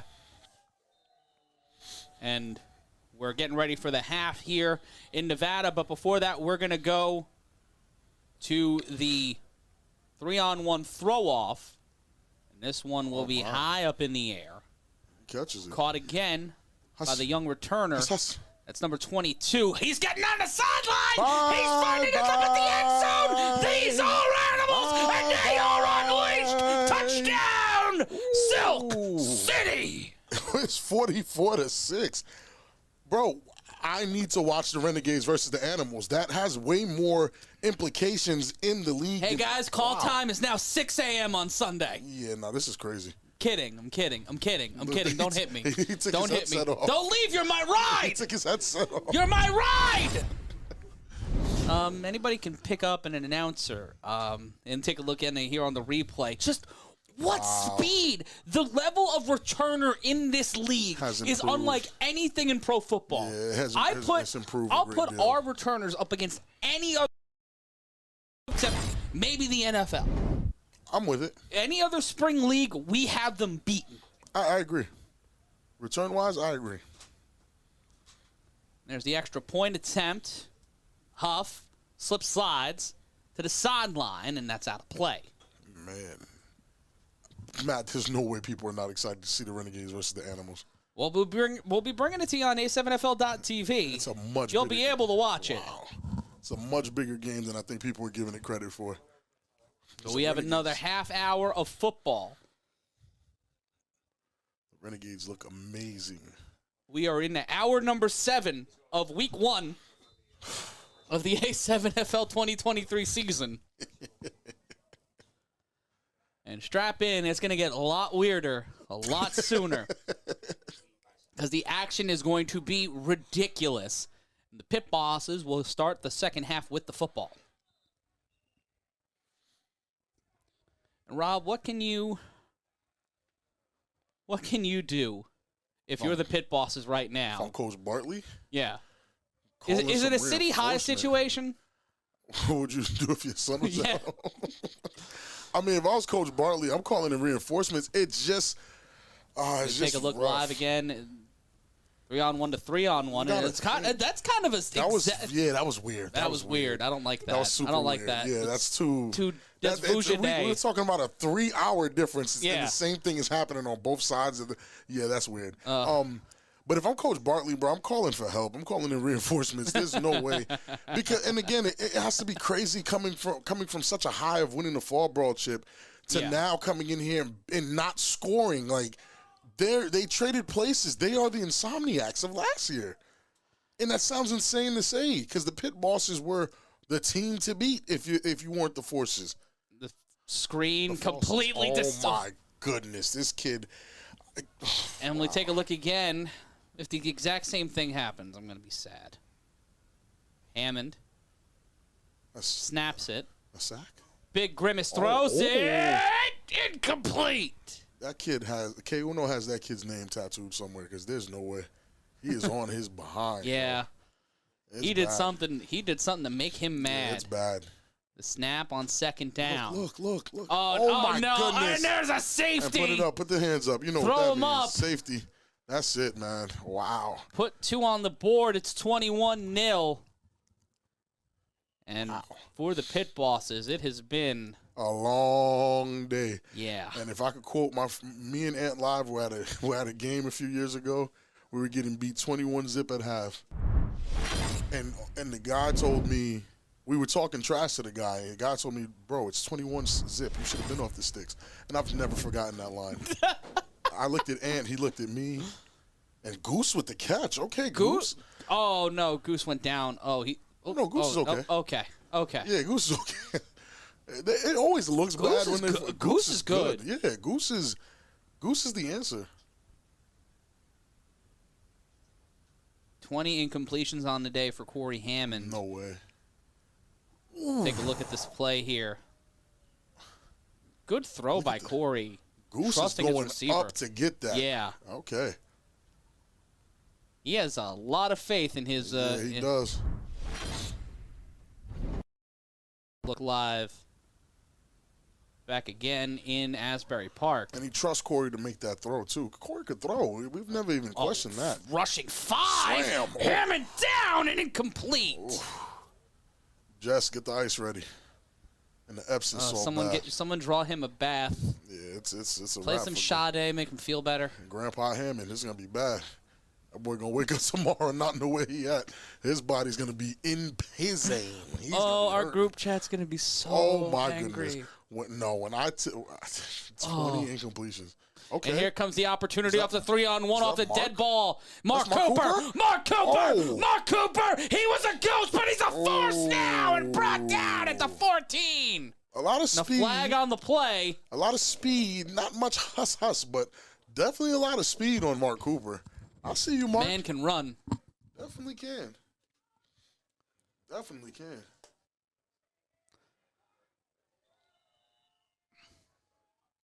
$21-0 your score. We are live in Las Vegas. Matt Ryan alongside Big Rob Fabian. And we are having a great time calling the A7FL with you as we will look live again in Asbury. We saw it first. If you haven't seen it, it's new to you. Hammond snaps, and we see here on the replay. Hammond sandwich. I believe that's the third time he's been sacked today. That boy loves sacks. The handoff on the jet sweep. Cuts up inside. Okay. Drives through. That's number 27. We've seen him a couple of times so far today. His number's been called quite a bit, and that will be a first down. Number 27 on the rush. That's Armando Mireles. I love how they land. Like, everybody lands so clean. Yeah. Everyone. You know, shoulder. I know we had the conversation, and I know everybody listening to this from our legacy divisions would say, you're ridiculous to think that a team from Vegas has a shot. After today, I'm less convinced. I'm a little more convinced that there's a possibility that can happen. If BIC doesn't play to the level that we know they can play to. Was that their Gators game? Because last year in the playoffs, their game against the Gators in the Final Four. It could have been that, man. I'm not going to lie to you. It could have been that. Jet sweep. Reverses it. Cuts inside. Touchdown force. Yeah, this is packed. I think these guys are about to get mercied. I'm not going to lie to you. But I'm not saying that. It's William Alexander on the touchdown. I'm not saying that these guys don't stand a chance. BIC is still BIC. Win, lose, or draw, they're still BIC. And after the after the forced touchdown, Hammond. Oh, no, Cory. Oh, no, Charles. Pick him up, Charles. Pick him up. Cory's Thank you for picking up my friend. We have ice packs back here? Yeah, well, I think we do. Yeah, we need if not, ice packs. Cory's going to need some ice. If not, just He's sore. Cool air. He's sore. A hug, maybe some reassurance. Okay, yeah, that's great. That's going to help.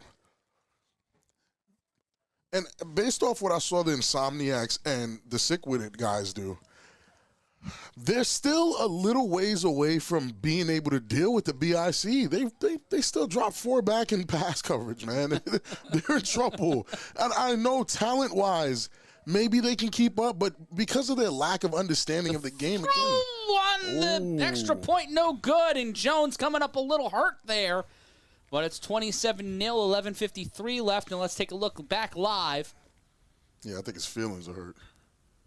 2:42 left to go in the third quarter. Cuts through 36, trying to pull a bachata bob and dance into the club.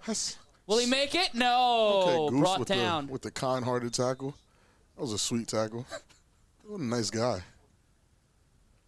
But no, again. It's a fackle. It's a friend tackle. It's a fackle. Oh, my. But again, BIC is still BIC. The U looks a lot better than I thought they would. Again, the only team that just didn't live up to what I thought they'd be was the Shnowtribe. Yeah. That's it. And on the 3-on-1 throw-off, K. Uno will swat it down and pick it up inside the 5. Cut through one defender and gets beeled down. Let's take a look live. Wow, and there's another opportunity for the Animals. Oh, my goodness. What a block! Pushes through and brought down at the 20. Who just got ran over like that? Wow. Was it Goose? It wasn't Cory, It was right? Goose. It was Goose? Yeah. Bro, they take Goose out, they in trouble. Goose is the team right now. Goose putting the team on his back. For real. If Goose goes to quarterback, I'm losing it. If Goose goes to quarterback, we're going down to fight somebody. Cory is not having these shenanigans.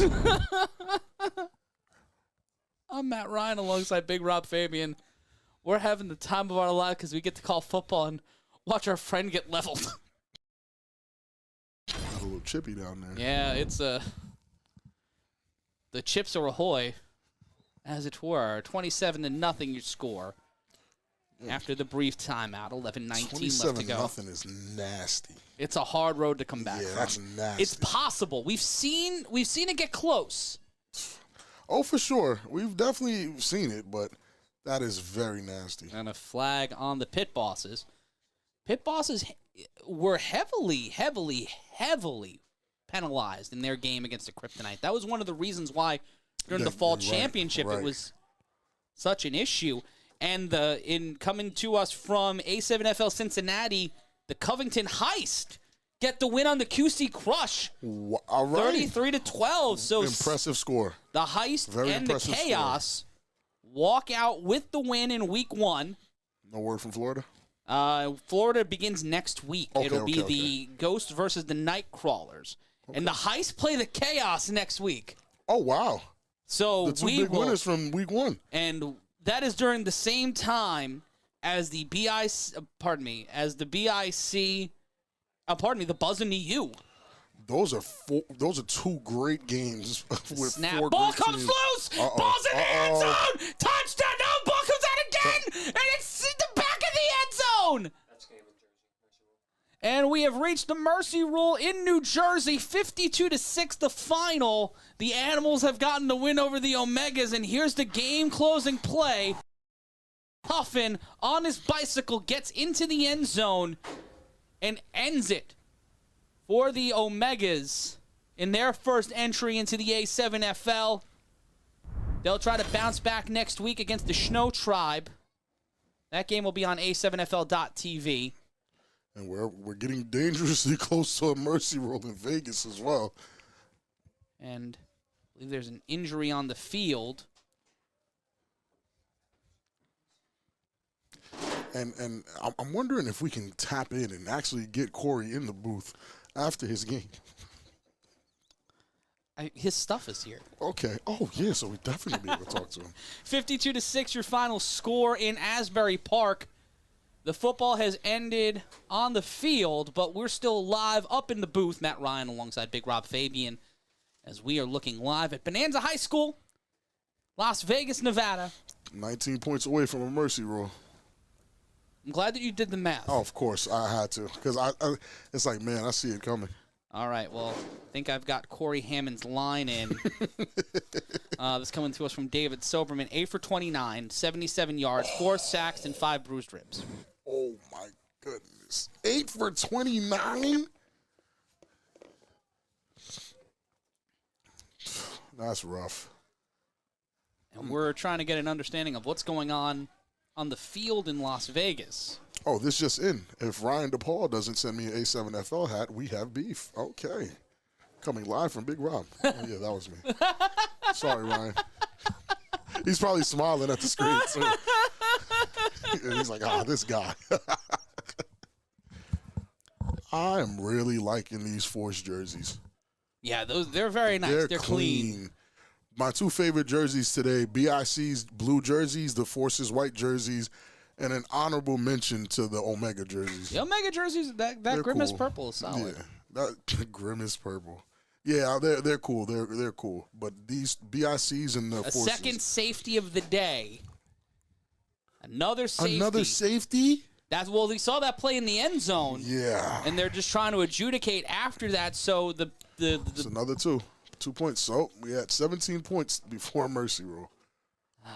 29-0 your score. Respectfully, the Force shouldn't and couldn't have come out any other way but this way. This is the way they had to start the season. This is the only way for them to come out because there's been too much conversation about them not showing up, not playing. Iron is not sharpening iron. These guys are in the gym just jogging around and, half behind in plays and practices. For them to come out, and right now it's 29 to zip, third quarter, 10 minutes and 50 seconds left.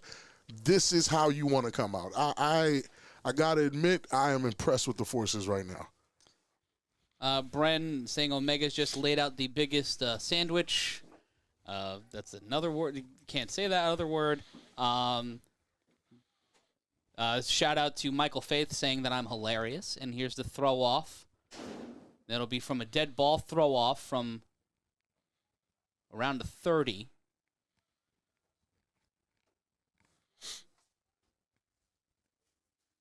And it'll be a 3-on-1. The Force will get the ball. Pardon me. The Force will get the ball after the safety. 2 safeties on the day. Never seen it. Maybe 1. Maybe a half. But 2 safeties? How do you get half a safety? I don't know. It's been a long day. Can someone do the math on that? A half a safety? How do you get the 1-point conversion? Technically, that's half a safety. This is rough. If you're Coach Bartley, again, I keep saying Coach Bartley because it's not really the pit bosses. It's Coach Bartley. If you Coach Bartley, who do you call? And that one will be thrown incomplete, and it will be a dead ball run for number 20 of the Force. Let's hope that's not somebody with some speed because he's going to cook them boys. That's number 20.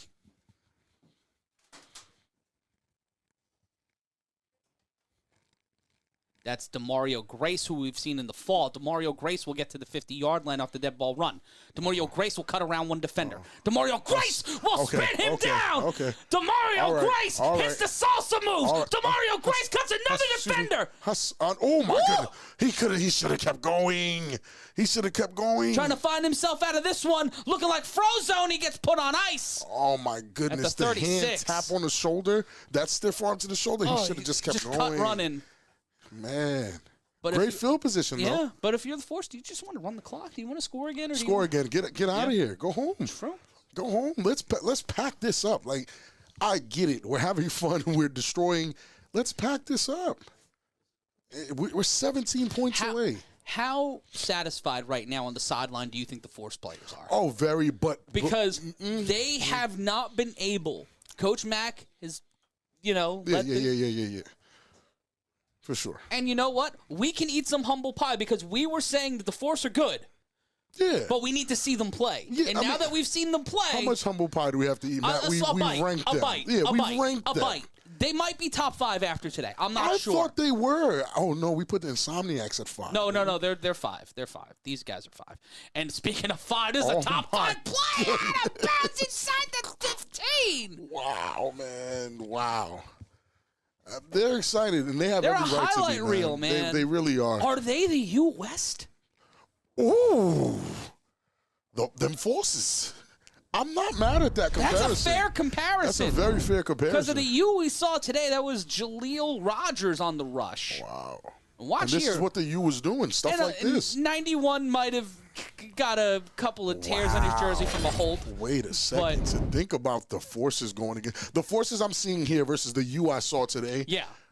That's a very interesting. I think they're similar teams. Switching up the quarterback position. Wow. 14 will keep it. Wow. 14 doesn't see the inside, but gets up to inside the 10 near the 5-yard line. That's a big play from the Force. Number 14 on the rush. That's Dion Fox.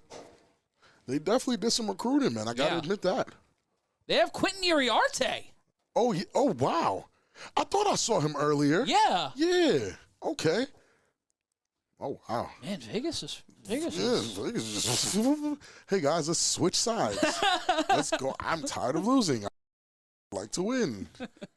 And it's like a group. It's a collective. Everybody moves at the same time. The snap. Ball will be on the 5-yard line. In trouble. Fox rolls out, slips, slides, and into the end zone. And I think the Rock Briscoe question has been answered. What was the question? And whether or not he can lead this team. Oh, he's leading, all right. And the second thing, they have other options. Yeah. That's frightening. And I think that makes them a lot scarier. A whole lot scarier. But again, this is week 1. Some teams are going to get the benefit of the doubt. Again, Coach Bartley unfortunately lost his entire championship team and just kept the name and probably the trophy. And it's 35-0 now after the touchdown. And Dion Fox will go for 2. In rotation. Go for that jet sweep again. And the lateral back to number 55. And as always, it is thick boy season. Cracking through the cholesterol ceiling.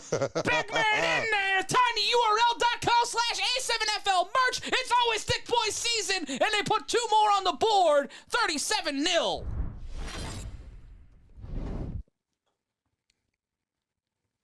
Well, let's check again on the replay, Rob. Hajida Majida. Here we go. The tough. Big fella. Like it was supposed to happen. Listen, it was built that way. Look at him. Yeah. Listen, I'm a big guy. I meant to do that. Of those, when you get one of those, it's the greatest. It feels amazing. I want one day. Remember that viral clip of that old man at the Kansas spring game many years ago? The old man. They were blocking for him? Yeah, I want that one day. You want one of those? Yeah, I want one of those. When I retire. Let's call BIC. Let's get Matt one of these touchdowns. All right, fellas? And watch somebody from the U be like, yes, yeah. Dion go, yes, sir. Light me Set up like hike, cram. It'll be a Christmas tree on fire on the 4th of July. That's how lit up I'd get. I ain't going to be in a full body cast, calling the game from a hospital bed. Just get the headset on. I'll do the rest. Matt, we have a lot of work to do for next week. You know that, right? That BIC, listen, that BIC. I feel like I'm gonna get a call Watchmen from game? you. You have things to do after this. Yeah. I don't. I'm gonna eat chicken Alfredo in my bed and watch Scrubs and relax. That BIC Watchmen. But I know I'm gonna get a call from you. And then you're going to call Cory. Corey's going to call us first. Oh, yeah. Because Cory, that's what Cory does. Cory's one of the 5 people I know who still call people on the phone. Yeah, I don't know anybody who does that. Unless it's business related or I did something wrong, I'm usually not calling anybody. But Cory will just call you just to call you. Yeah. I forget what that's like having friends who want to talk to you on the phone. No, that's still brand new. I've gotten so used to just being a person who exists on a device. Quick text, and how many unread messages? Oh yeah, how many unread? And again, I'll let you look for proof. There we go, man. There we go, right there.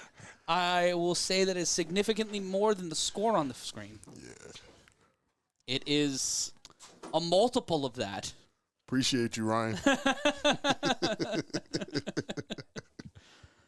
Oh, this is fun. Now I'm having fun again. I'm having a blast. This is great. It has been a stressful day, and it is still very much fun because I'm working with at least 5 of my best friends. See, this is wonderful. And the Forces are probably about a touchdown away from a mercy rule. I'm thinking, what is it, 7? I believe so. 7 scores. 7 scores, right? Heading into the 4th quarter, yeah. Right. And then they're allowed 1 possession. Yeah, or if you break your controller. Which listen, that's why I don't play Madden anymore. That's why I don't play Madden anymore at all. 7 scores. And we will get ready for this 3-on-1 throw-off.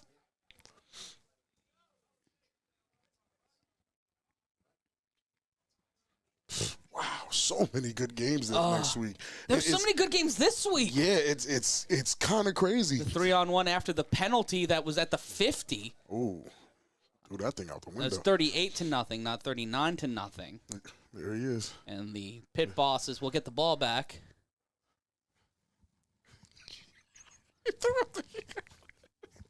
Cory Hammond looking up at the booth here at Asbury Park Stadium where we are calling the games today. Cory Hammond threw up the We're gonna move back into the Gremlin Dome next week on the show. Oh, I'm gonna miss the booth, the up top booth view. I'm not gonna lie. This is refreshing. There are many reasons that I enjoy being downstairs. The bathroom is I wasn't going to say it. You don't have to say it. I'll say it. We're at the top of a lot of stairs. Oh, bro, I've lost to those stairs twice today. I don't plan on losing again. The Asbury Park Stadium stairs are undefeated. Undefeated. Never lost. Right. I've lost on this field, but I didn't think I would lose to the stairs. Honestly, they've definitely defeated me. I was up here. 3 on the line.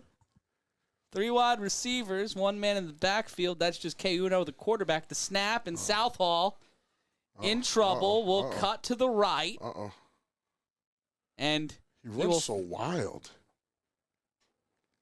It does feel like a fast break. K-Uno is a natural basketball player, converted to football. Oh, you know what? Listen, would you like to have a seat, sir? I have. You want a second? Because I have no issue letting you take this seat, sir. None. But yeah, every time K-Uno runs, it does look like a fast break. I mean, I don't think there's super duper much wrong with that. It's just it doesn't look controlled. CP3 runs, it doesn't look like that. Yeah. Jonathan Keels runs, it doesn't look like that. You know what I'm saying? It's a fast break. It's a fast break. It just looks a little wild. It doesn't look too controlled. And with the right coaching, and it's a mystery play here. What's going on? Throws caught and incomplete. Wow. Strapped. And he's at the driver's seat.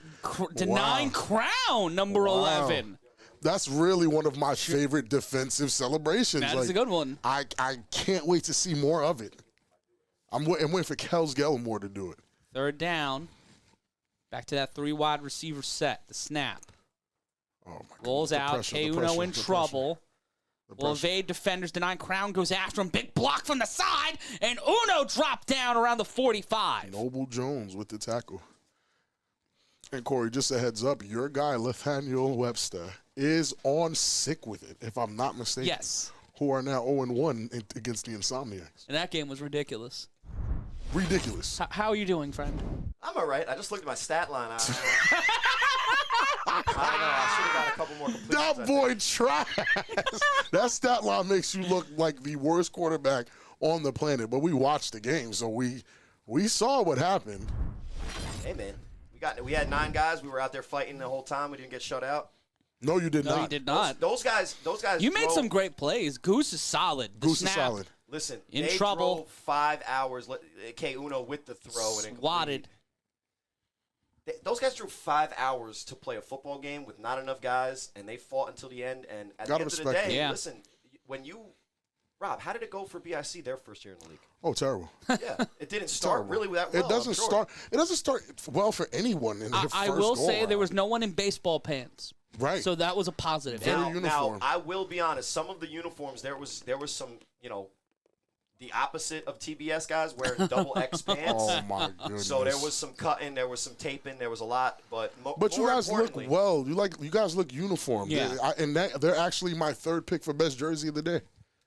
Look, they look comfortable. Picking a team, that Cory Hammond is got that little bit of defense for watching things, guys. You see K-Uno dropping back. The snap. Uno will run to his right. In trouble. Oh. Has been safety twice today and out of the hands of the receiver. 2 safeties. We're 1 score away from another mercy rule. Well, they got to make it to the 4th quarter first. 4.5 minutes. Well, listen, I think an interesting development in today's game is some of the scores I think are going to shift that top 10 coming up. Oh, we've been talking about that, yeah. The whole day we were talking about that. That top 10 is shifted because, again, if you lost, sorry, but – how do you guys view, as we see here, it's going to be 3rd and 10 for the Pit Bosses. How do you guys see the loss from the Renegades and the what we'll say is, in air quotes, ugly win from BIC? Because to be honest, I was out there, scraping myself off the No, right. Oh, number 44 has his number. Number 44 has his number. Sacked again. He has his number. Every time he's been in, he's sacked K-Uno. Him right there. He's like, yeah, that's mine. He belongs to me tonight. Like, that's insane. I'm saying he got him. And he's been saying every it, so we're going to pause him for him saying that. Super pause. Yeah, pause, bro. You gotta, don't say that that's your guy. He said that's him. But he's got his number in more ways than one, and that's a Gary Weaver. We've been calling his name. He might be one of my picks for defensive player of the week. No, for sure. That many sacks. Now, when we're talking about players of the week, hi Corey. Hi Corey. How the ribs? Yeah, for real. The ribs are better than the ego after going 7 for 22. Fair. That's fair. I was telling the guys on the animal sideline that those jets were actually forward passes. So the one that you didn't see it. 8 for 29. Excuse me, and I did have 77 yards, which I think is more than the Shnowtribe offense had. I believe so. That's so much shade. And a tackle by the forced defense again on K-Uno. And they'll change sides, right? And now it's a turnover with 2:47 left to go. And to answer your question, Corey, the Renegades' loss, to me, though that loss might bump them out of the top 10 because I'm pretty sure more than 10 people won this week, they're the best losers. They're at the top of the losers, and it's unfortunate to the losers. And we got to talk about Cincinnati, too. Is it a more impressive loss from the Renegades, or is it more disappointing win from BIC? What a question. I hate that question. And a flag on the offense, on the Pit Bosses. And it'll be 4th down. What happened to my guy? Oh, I'm looking at these scores in Ohio. Dale, what happened, my guy? The Heist had a heist today, 33-12 over the QC Crush and the Sin City Chaos. Yeah. They told us they were coming. And they came. And the Volcanoes were unable to get anything going. And listen, with their roster, with the roster that they have with Cam Newton and Courtney, obviously. Oh my! Listen. Check out the 3-on-1 podcast, wherever podcasts are sold, ladies and gentlemen. I know that's not how you're supposed to say it, Matt, and I'm obviously That's gonna the keep second going. time you Look, I said said it. someone broke the cholesterol ceiling today, so. And I definitely said, oh, these guys folded. All right, so. Listen, this tons has of been, mistakes today. Listen, Time out on the field. this booth and this we'll say this housing unit for broadcasting has been strawberry raspberry jammed All the way day. up. All the way up, man. And So, shout outs to the guys in Vegas for saving our bacon and other things. I said I was sorry. It was so much warm jam. Like, I just made it for everyone. The glass didn't. That's a wild man. But it looks like as we look at the actual action in front of us, them forces. They look like the real deal, Yeah. man. I'm not. I call them the U of the West. Yeah, the West Coast U. I'm not mad at that comparison. Play style seem very similar. Briscoe and what's the gentleman's name? Fox. Collison? No. Oh, yeah, Cadron. Carlos Carlos Crosland. There we For go. the U. Yeah. Crosland and Briscoe don't look that far apart for me. They play a very similar style of football, and both teams are run heavy. So I do see it. Is that Dan handoff. Quinn I playing believe you're- quarterback? Oh my goodness, yeah, this is bad. Oh, My, so many white jerseys, so many great jerseys on them, and I love those Force jerseys. I'm not gonna lie. BIC won Force they jerseys feel very too. Titans-like. Yeah, it's something about them. It's that Almost grit. Oilers-like. Oh, yeah, that's what it is. That's what That it is what it is. You know what it is? Wow. Listen, Okay. shout out to Warren Moon, business partner with David Meltzer, maybe like loosely related to our league. Listen, I see Warren Moon, as a professional quarterback, I think may have more yards if you combine the CFL and the NFL than almost anybody. But Yeah, and Tom Brady did play for 27 taking a look. years. 27 of them. Taking a look at the chat, Bren, a fan of ours from Boston, says us in Boston have Hope and Corey. So that's Boston, Hope and Corey. that's beautiful. That's right. They don't That's have trust beautiful. in me. They have hope. They don't have faith in me. They have hope. That's a beautiful thing. I will not let you down, Boston. Boston strong. I'm gonna Oh, start. I'm man. gonna go home and watch The Town. I'm gonna come back with. That accent. And you can check out next week's schedule right now on A7FL.com. You can go to Interesting game for the A7FL.com. Omegas next week. We'll see. Yeah, the Nice Snow quarterback Tribe. switch. The snap Oh, my of Fox goodness. cuts down Broadway. Oh, goes my right goodness. into it. Touchdown Force. Miles number 4 right off the snap like a bullet right down the sideline. Man, oh, man. The Force have made a statement. And I guess, hey Rob, hey Maddie, Corey, are you listening? Hey 301 Podcast, are you listening? The Forces, them Forces are here to stay.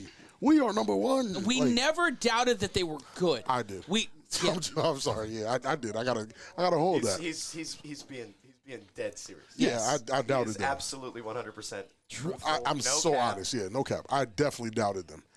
Hey, Rock Briscoe, he's still my favorite quarterback. He's older than me. He looked good. No, He had a good day. He looked good. Rock Briscoe listen. looked very good today, Corey. I'm not gonna lie to Everybody, you. let's be And let's you be know I'm a fair. Rock Briscoe hater. Quote Everybody looks bad against BIC, except for CP3. CP3, today, I yeah. guess. CP3 didn't look bad against BIC today. But last year, 2022 at least, everybody looked looked bad Now, against the BIC. more questionable game was the week before for Rock Briscoe. Which I didn't But, feel like it was him hey, that did much. Listen, week 1, they're up 43-0. Listen. I don't know if it matters. And I think Snap, they're the throw, Whoa, cuts through, and that is Curtis Jones getting it to 45. Curtis. Listen. And that will be if the pit bosses do not score in the next 60 seconds. Then it's an actual real life. It'll be a mercy Bye-bye. rule, and we will shut it down. It's 60 seconds left. Let's take a look at the replay. And I think this is the only goose egg for real. That's a lot of Cut huss. through. See, I missed it, Rob. No, I caught it earlier.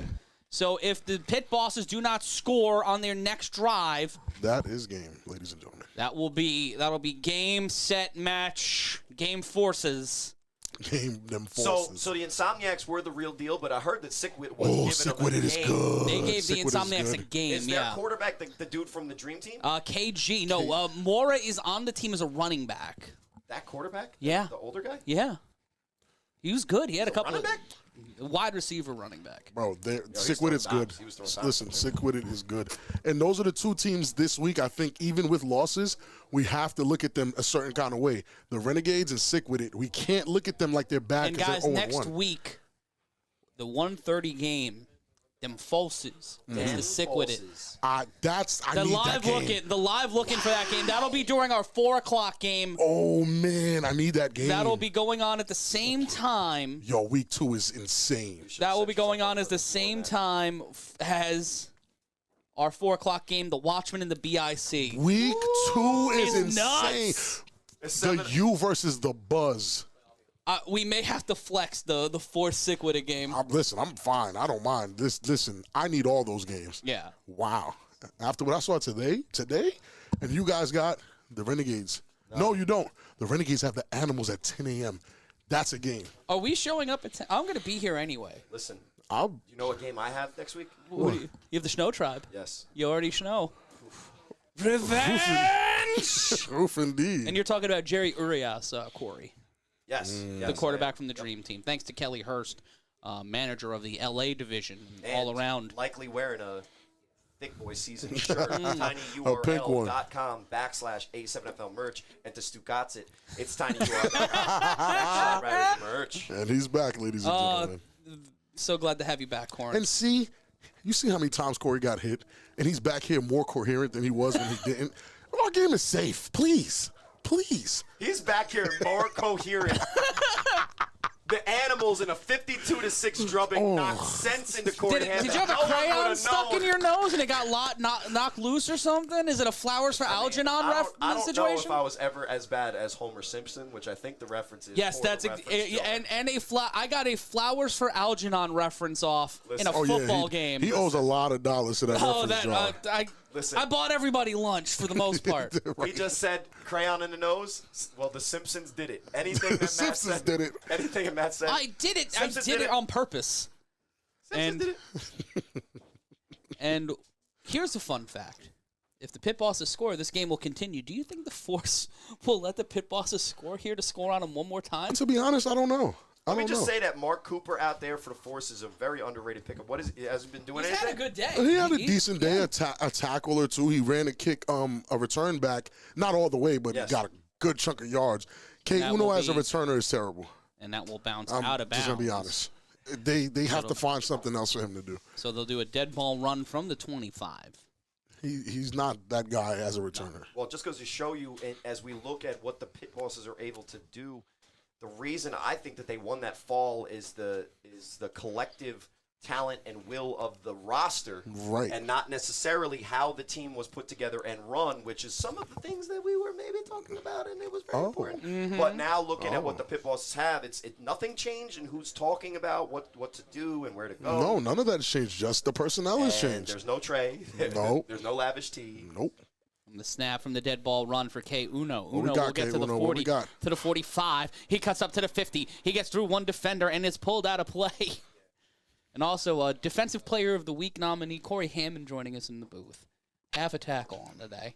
You got half a tackle? No. Listen, to give a dude a breather, I went in there and saw And a that Bebo flag on the play. wide open as a slot. So I'm just standing in front of him like, really? Huff sees it, says, sure. Watch your back. And when Huff said sure, he throws it to Bebo, and then Bebo goes to juke me, and I say, yeah, sure, do it. And he didn't really do anything. So then I pushed him, and he went out of bounds. So I was like, 0.5. I will take that. 0.5 tackle for Cory take Hammond. that. Listen, in Boston, we about that fight, man. I was out there playing 3 defensive plays. Did you just say in Boston we about that fight? I'm gonna do it in accent next week. Yo, Man, I said the clown stuff for the other thing. I'll say all kinds of things for Boston. With 40 seconds left, here's their chance. and the clock ticking down. Is number 44 in? And K. Uno, they have everything but a quarterback. And there is 7 guys. There are 8 players on the field right now. There are 8 players on the field. And a timeout called. Wow. Because there are 8 players on the field. In the Vegas Fall, the Hunters tried that. They did. They did. And it didn't work. No, it did not. The extra player actually made it a little bit harder for them to. Which is insane. Today's been an insane day. It has been. Week 1 is always a psychotic time. The snapper K-Uno keeps it moving, gets tripped up and tackled, and that will be the end of this one. The Las Vegas Force stepped in and said from the beginning, we are the team to respect here. The fall don't matter. The spring is what counts. And after today, who can really blame them? Nobody. We're gonna make them probably still really mad though when we talk about how the Insomniacs win over this is a certain situation, right? I can't wait. But they get to meet up next week with Sick With It. That's gonna really tell me who's who. You know what? Those common opponents are really gonna help. Yeah, that top 10 100%. Because the top 10 this week, guys. Yes, you're gonna be a little frustrated at what you hear, but the top 10 this week. It's going to completely change. The most official top 10 we could give you is after week 2. Yeah. And that's the honestly our truth. And it's been an interesting, exciting, and inciting day of the A7FL. And this game should be considered over. I think they're going to let them continue the drive. So they'll have one last chance to score. And now, what is the identity of this Force team? Are they Dem Forces and Derek is going to order the black Air Forces with cleats attached to them? I hope so. When Matt literally says the U.S. Coast, it's not a joke. The game will continue. Today you. Okay. Yeah, Today you. That sounds insane. But yes. And just because I was working in and getting chemistry with my new team, guys. How did the Shnowtribe look today? I didn't see it. Shnowtribe? Shnowtribe was a snap by K-Uno. Tipped up and intercepted. That's game. They say they're going to play with a running clock, but that's game. If they're saying they're no. whistling it off. They're saying no. And a player hurt on the field. Shnowtribe defensively showed up for the first half, kind of disappeared in the second half. But again, when you're getting punched in the face like that, with guys that are running the ball, you have 4 stud running backs. Snags, Charles Irving, Willie Mayweather, and Darryl T. Luck. And I didn't say hard body. Gentlemen, are the U back? Oh, yeah. The U are back in a much different way. Did the U really leave?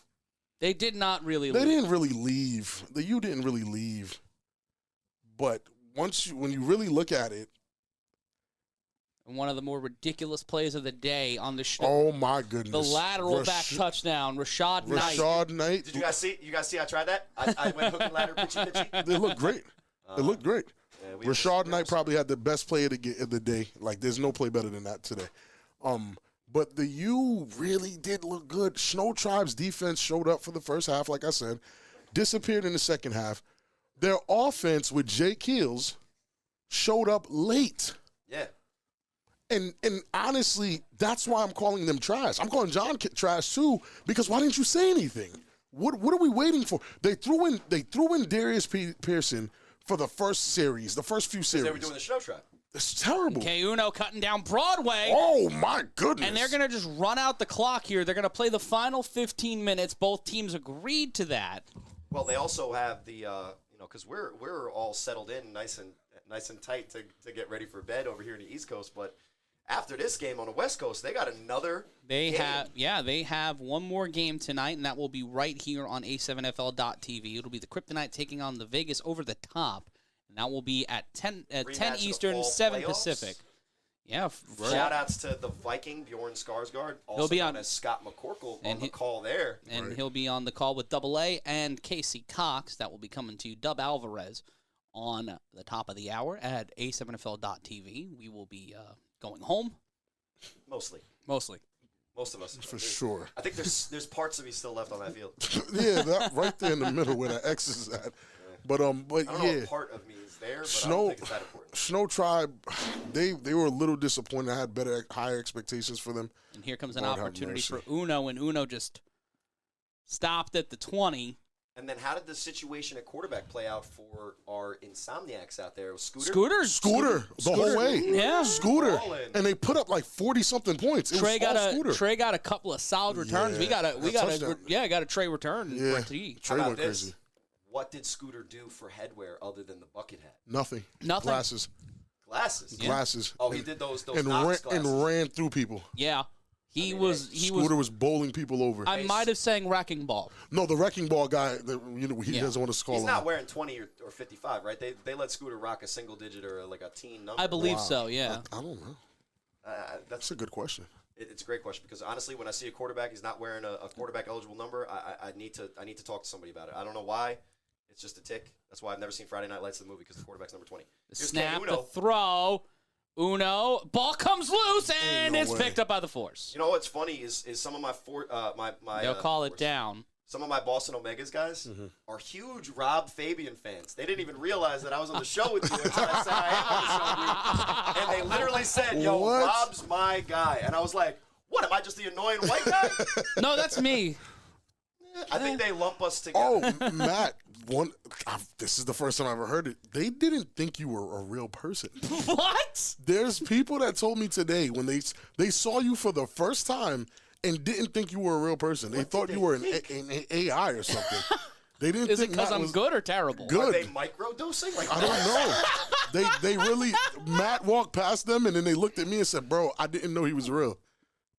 That sounds like a situation. That sounds like an insult. That sounds like a situation we have to talk about with that person specifically a lot. No.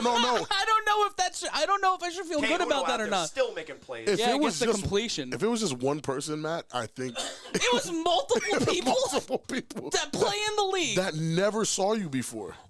And then it hit me that we've always been down there. Well, we were up here 2 But years they ago. watched the games. Yeah, of the I'm on league. camera. They've never seen you in person. What did they think that was sitting on the same camera shot as you guys for a year? No, that's on TV still. That still puts you in like a different. You're in a box to them.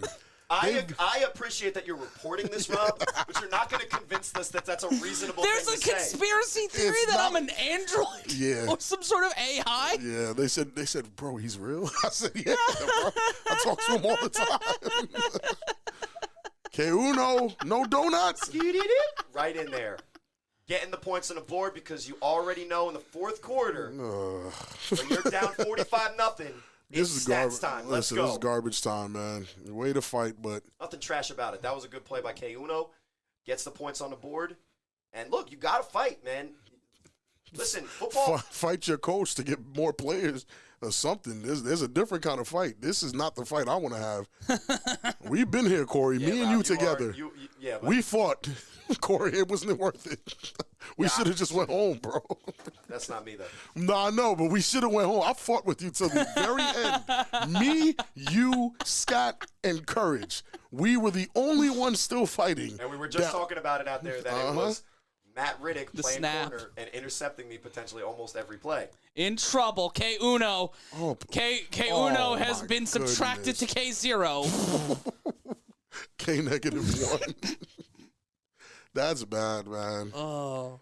Coach Bartley hurt his ankle middle of the game, and I have no idea how.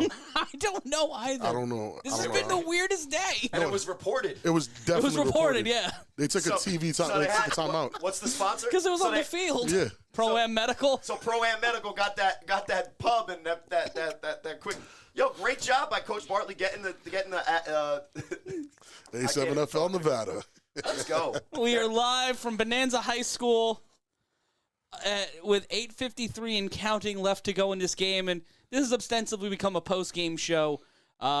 The Pit Bosses have scored. 45-6 is now the score. Scott Hamilton just messaged us to confirm he is rocking his number 12 this season, fellas. Let's go. No more number 20. In honor of Corns Hammond. No, listen. In honor of Corns Any Hammond. really good quarterback. And knows shout that out if to you wanna go Halo Love donating $3 to the cause in the super chat on A7FL.tv.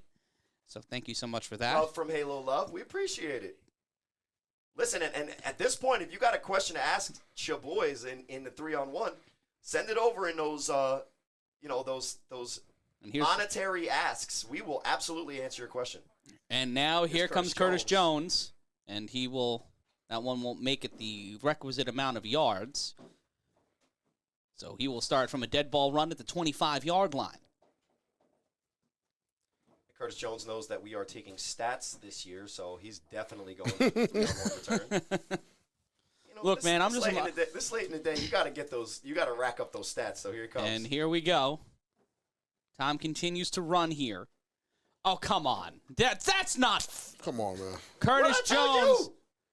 Make it, and he's calling the whole team. Oh, no, don't do it. Don't do it. Don't call the wrath of BIC. Don't do it. Please leave it alone. The last time that happened. Listen, he called one. He called two guys. Nope, there's three. All right, three is still not. Who's injured, hobbling over there? Coach No, that's not Coach Bartley. If that's Coach Bartley, I have questions. And this may be the second biggest margin of victory in recent Game of the Week history. Yeah, this is pretty bad. Because we all know the 80 boys. BIC, the 80 boys. I mean, the U, you do this on the regular. This is a regular thing for the U. This isn't even a surprise. It's just, this is pretty bad. I mean, the U did that today against the top 10 team. Right. Is there a way I can get the quarterback stats for the U, the Shnowtribe, and BIC? Yeah, they'll be in the stats. We'll have the stats system for them. Okay, for sure. I mean, we got the Doberman brothers. We just stick them on it.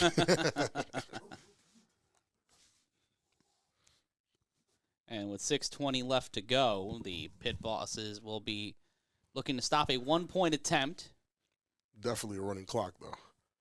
Is that Iriarte in a quarterback? Yeah, Quentin Iriarte in now for the Force. He was like, I'm sick of this Insomniac's noise. Let's go. Force. Former D1 quarterback, handoff, cuts inside, and it is 52-6. Goodness.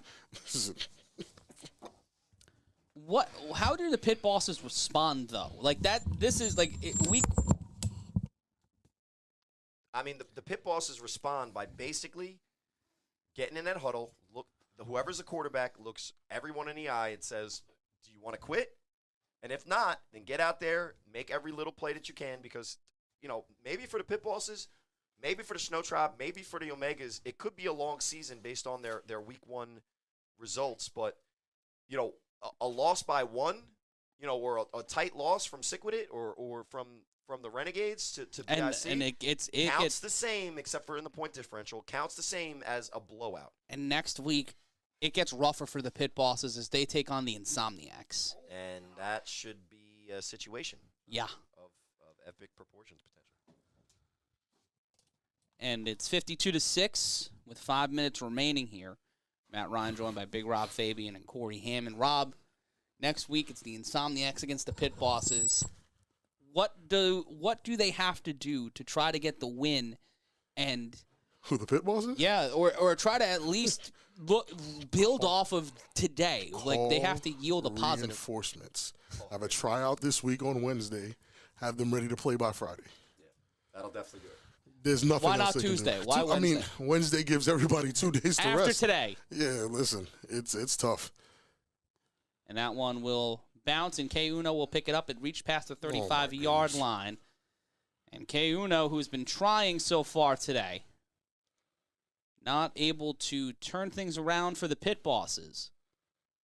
As we will count down until the end of today's game. And after today's game, we'll be back with you next week starting at 10 a.m. Eastern on A7FL.TV. Games of the Week featuring myself, Cory, and Rob will be live starting at 1 p.m. Eastern as we will be bringing you the Baltimore Watchmen and the Trenton BIC.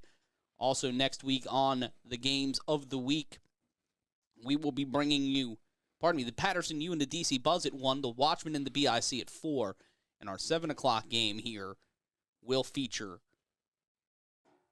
the Kryptonite taking on the Vegas Hunters. But that game may be flexed, so us do the Force and the 6 with it.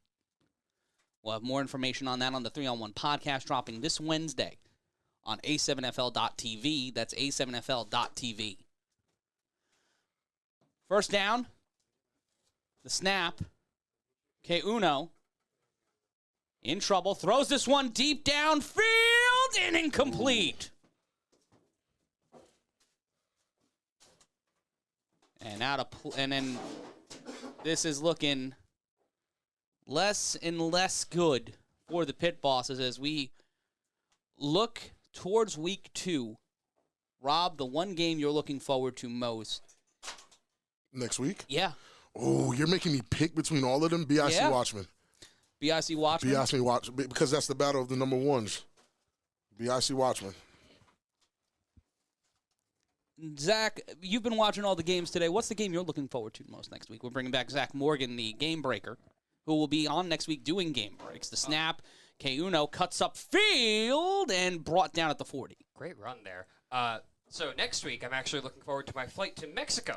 You'll be gone next week. Yes, I will be gone next week, unfortunately. But we had some really great football today. Really great action between the BIC and the Renegades earlier. That was a fantastic That might have been the best game of the day outside of Insomniac Sick With It. I'm going to have to watch that game back. Oh, yeah. The snap with 2 minutes left. K Uno will throw this one deep. Caught! Oh, wow. And K Uno will not go kindly into that good night. And the wide receiver not running to the end zone, not putting up the extra effort, but will be brought down at the 9. That's number 15 on the reception. I believe that's Cameron McCormick. Cameron McCormick didn't play in the fall? I believe he did, yeah. He was on the pit The ball. name was very familiar. I believe we heard that name in the fall, yeah. Okay. But with 93 seconds left, I believe the pit boss has called the timeout.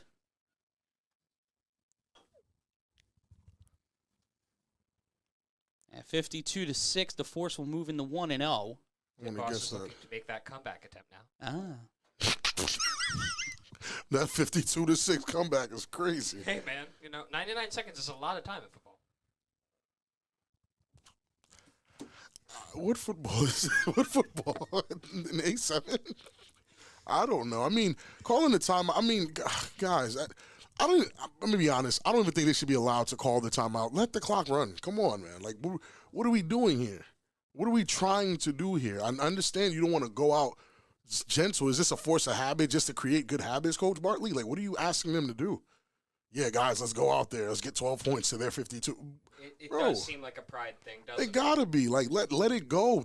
Listen, the best thing to do here is allow the game to end so your guys can figure out what they can do next week and avoid useless ankle injuries, a twisted knee, anything dumb that could happen. Somebody could trip on the field and just get hurt just cause. Oh, we've seen it happen before. And K Uno will get into the end zone and get a touchdown. And he's yelling. Like, what are we so happy about? I don't like those. Yeah. I don't like those touchdowns. It's now 52-13. I feel like at this point, guys, we can call this one over, but next week will be a huge week in the A7FL. We see K Uno trying to get the extra point. Unable to. Ball came loose. The Force, nothing. You can't score on that play. So that will be dead ball. And he looks disappointed. Like, he really wanted to add. He really wanted to add, yeah. He wanted it to be 58-12. He didn't want to win by 40. He wanted to win by more than 40. I understand. That's respectable. Yeah. That's how life be. Yeah. That's the way love goes. And that's how we've seen it in the A7FL with my time here, for sure. Shout out to the All-Pro Jaffos that would love us to continue to roast Cory for the rest of the year. And with 30 seconds left, I want to thank Zach Morgan. I want to thank David Silberman, Alex Silberman, our producer, Ryan DePaul, our technical director and executive producer, David Isaacs, Shenner Corcuses, Howard Seidel, our marketing coordinator, Bobby Zafaro, and Pat, John Kay, and Jared Wright, our videographers this afternoon. The producer, as always, Alex Silberman. I want to thank everybody for joining us here across the A7FL and on A7FL.tv. The games of the week are over. Your final score from Bonanza High School, the Las Vegas Force 52, the Las Vegas Pit Bosses 12. Next week, the Force take on the Sick With It, a battle of two of the best teams in Nevada. Who will be walking out looking like the best team in the division that may be hitting the hardest this season? We're going to find out in 7 days. For all of us here at the American Sevens Football League, we say so long from our first week on DAZN in our first week of 2023. Next week, more fire, more action. We will see you so long from the Silver State. This is the A7FL. This has been a broadcast of the American Sevens Football League. Like, follow, and share on our Facebook page at A7FL TV.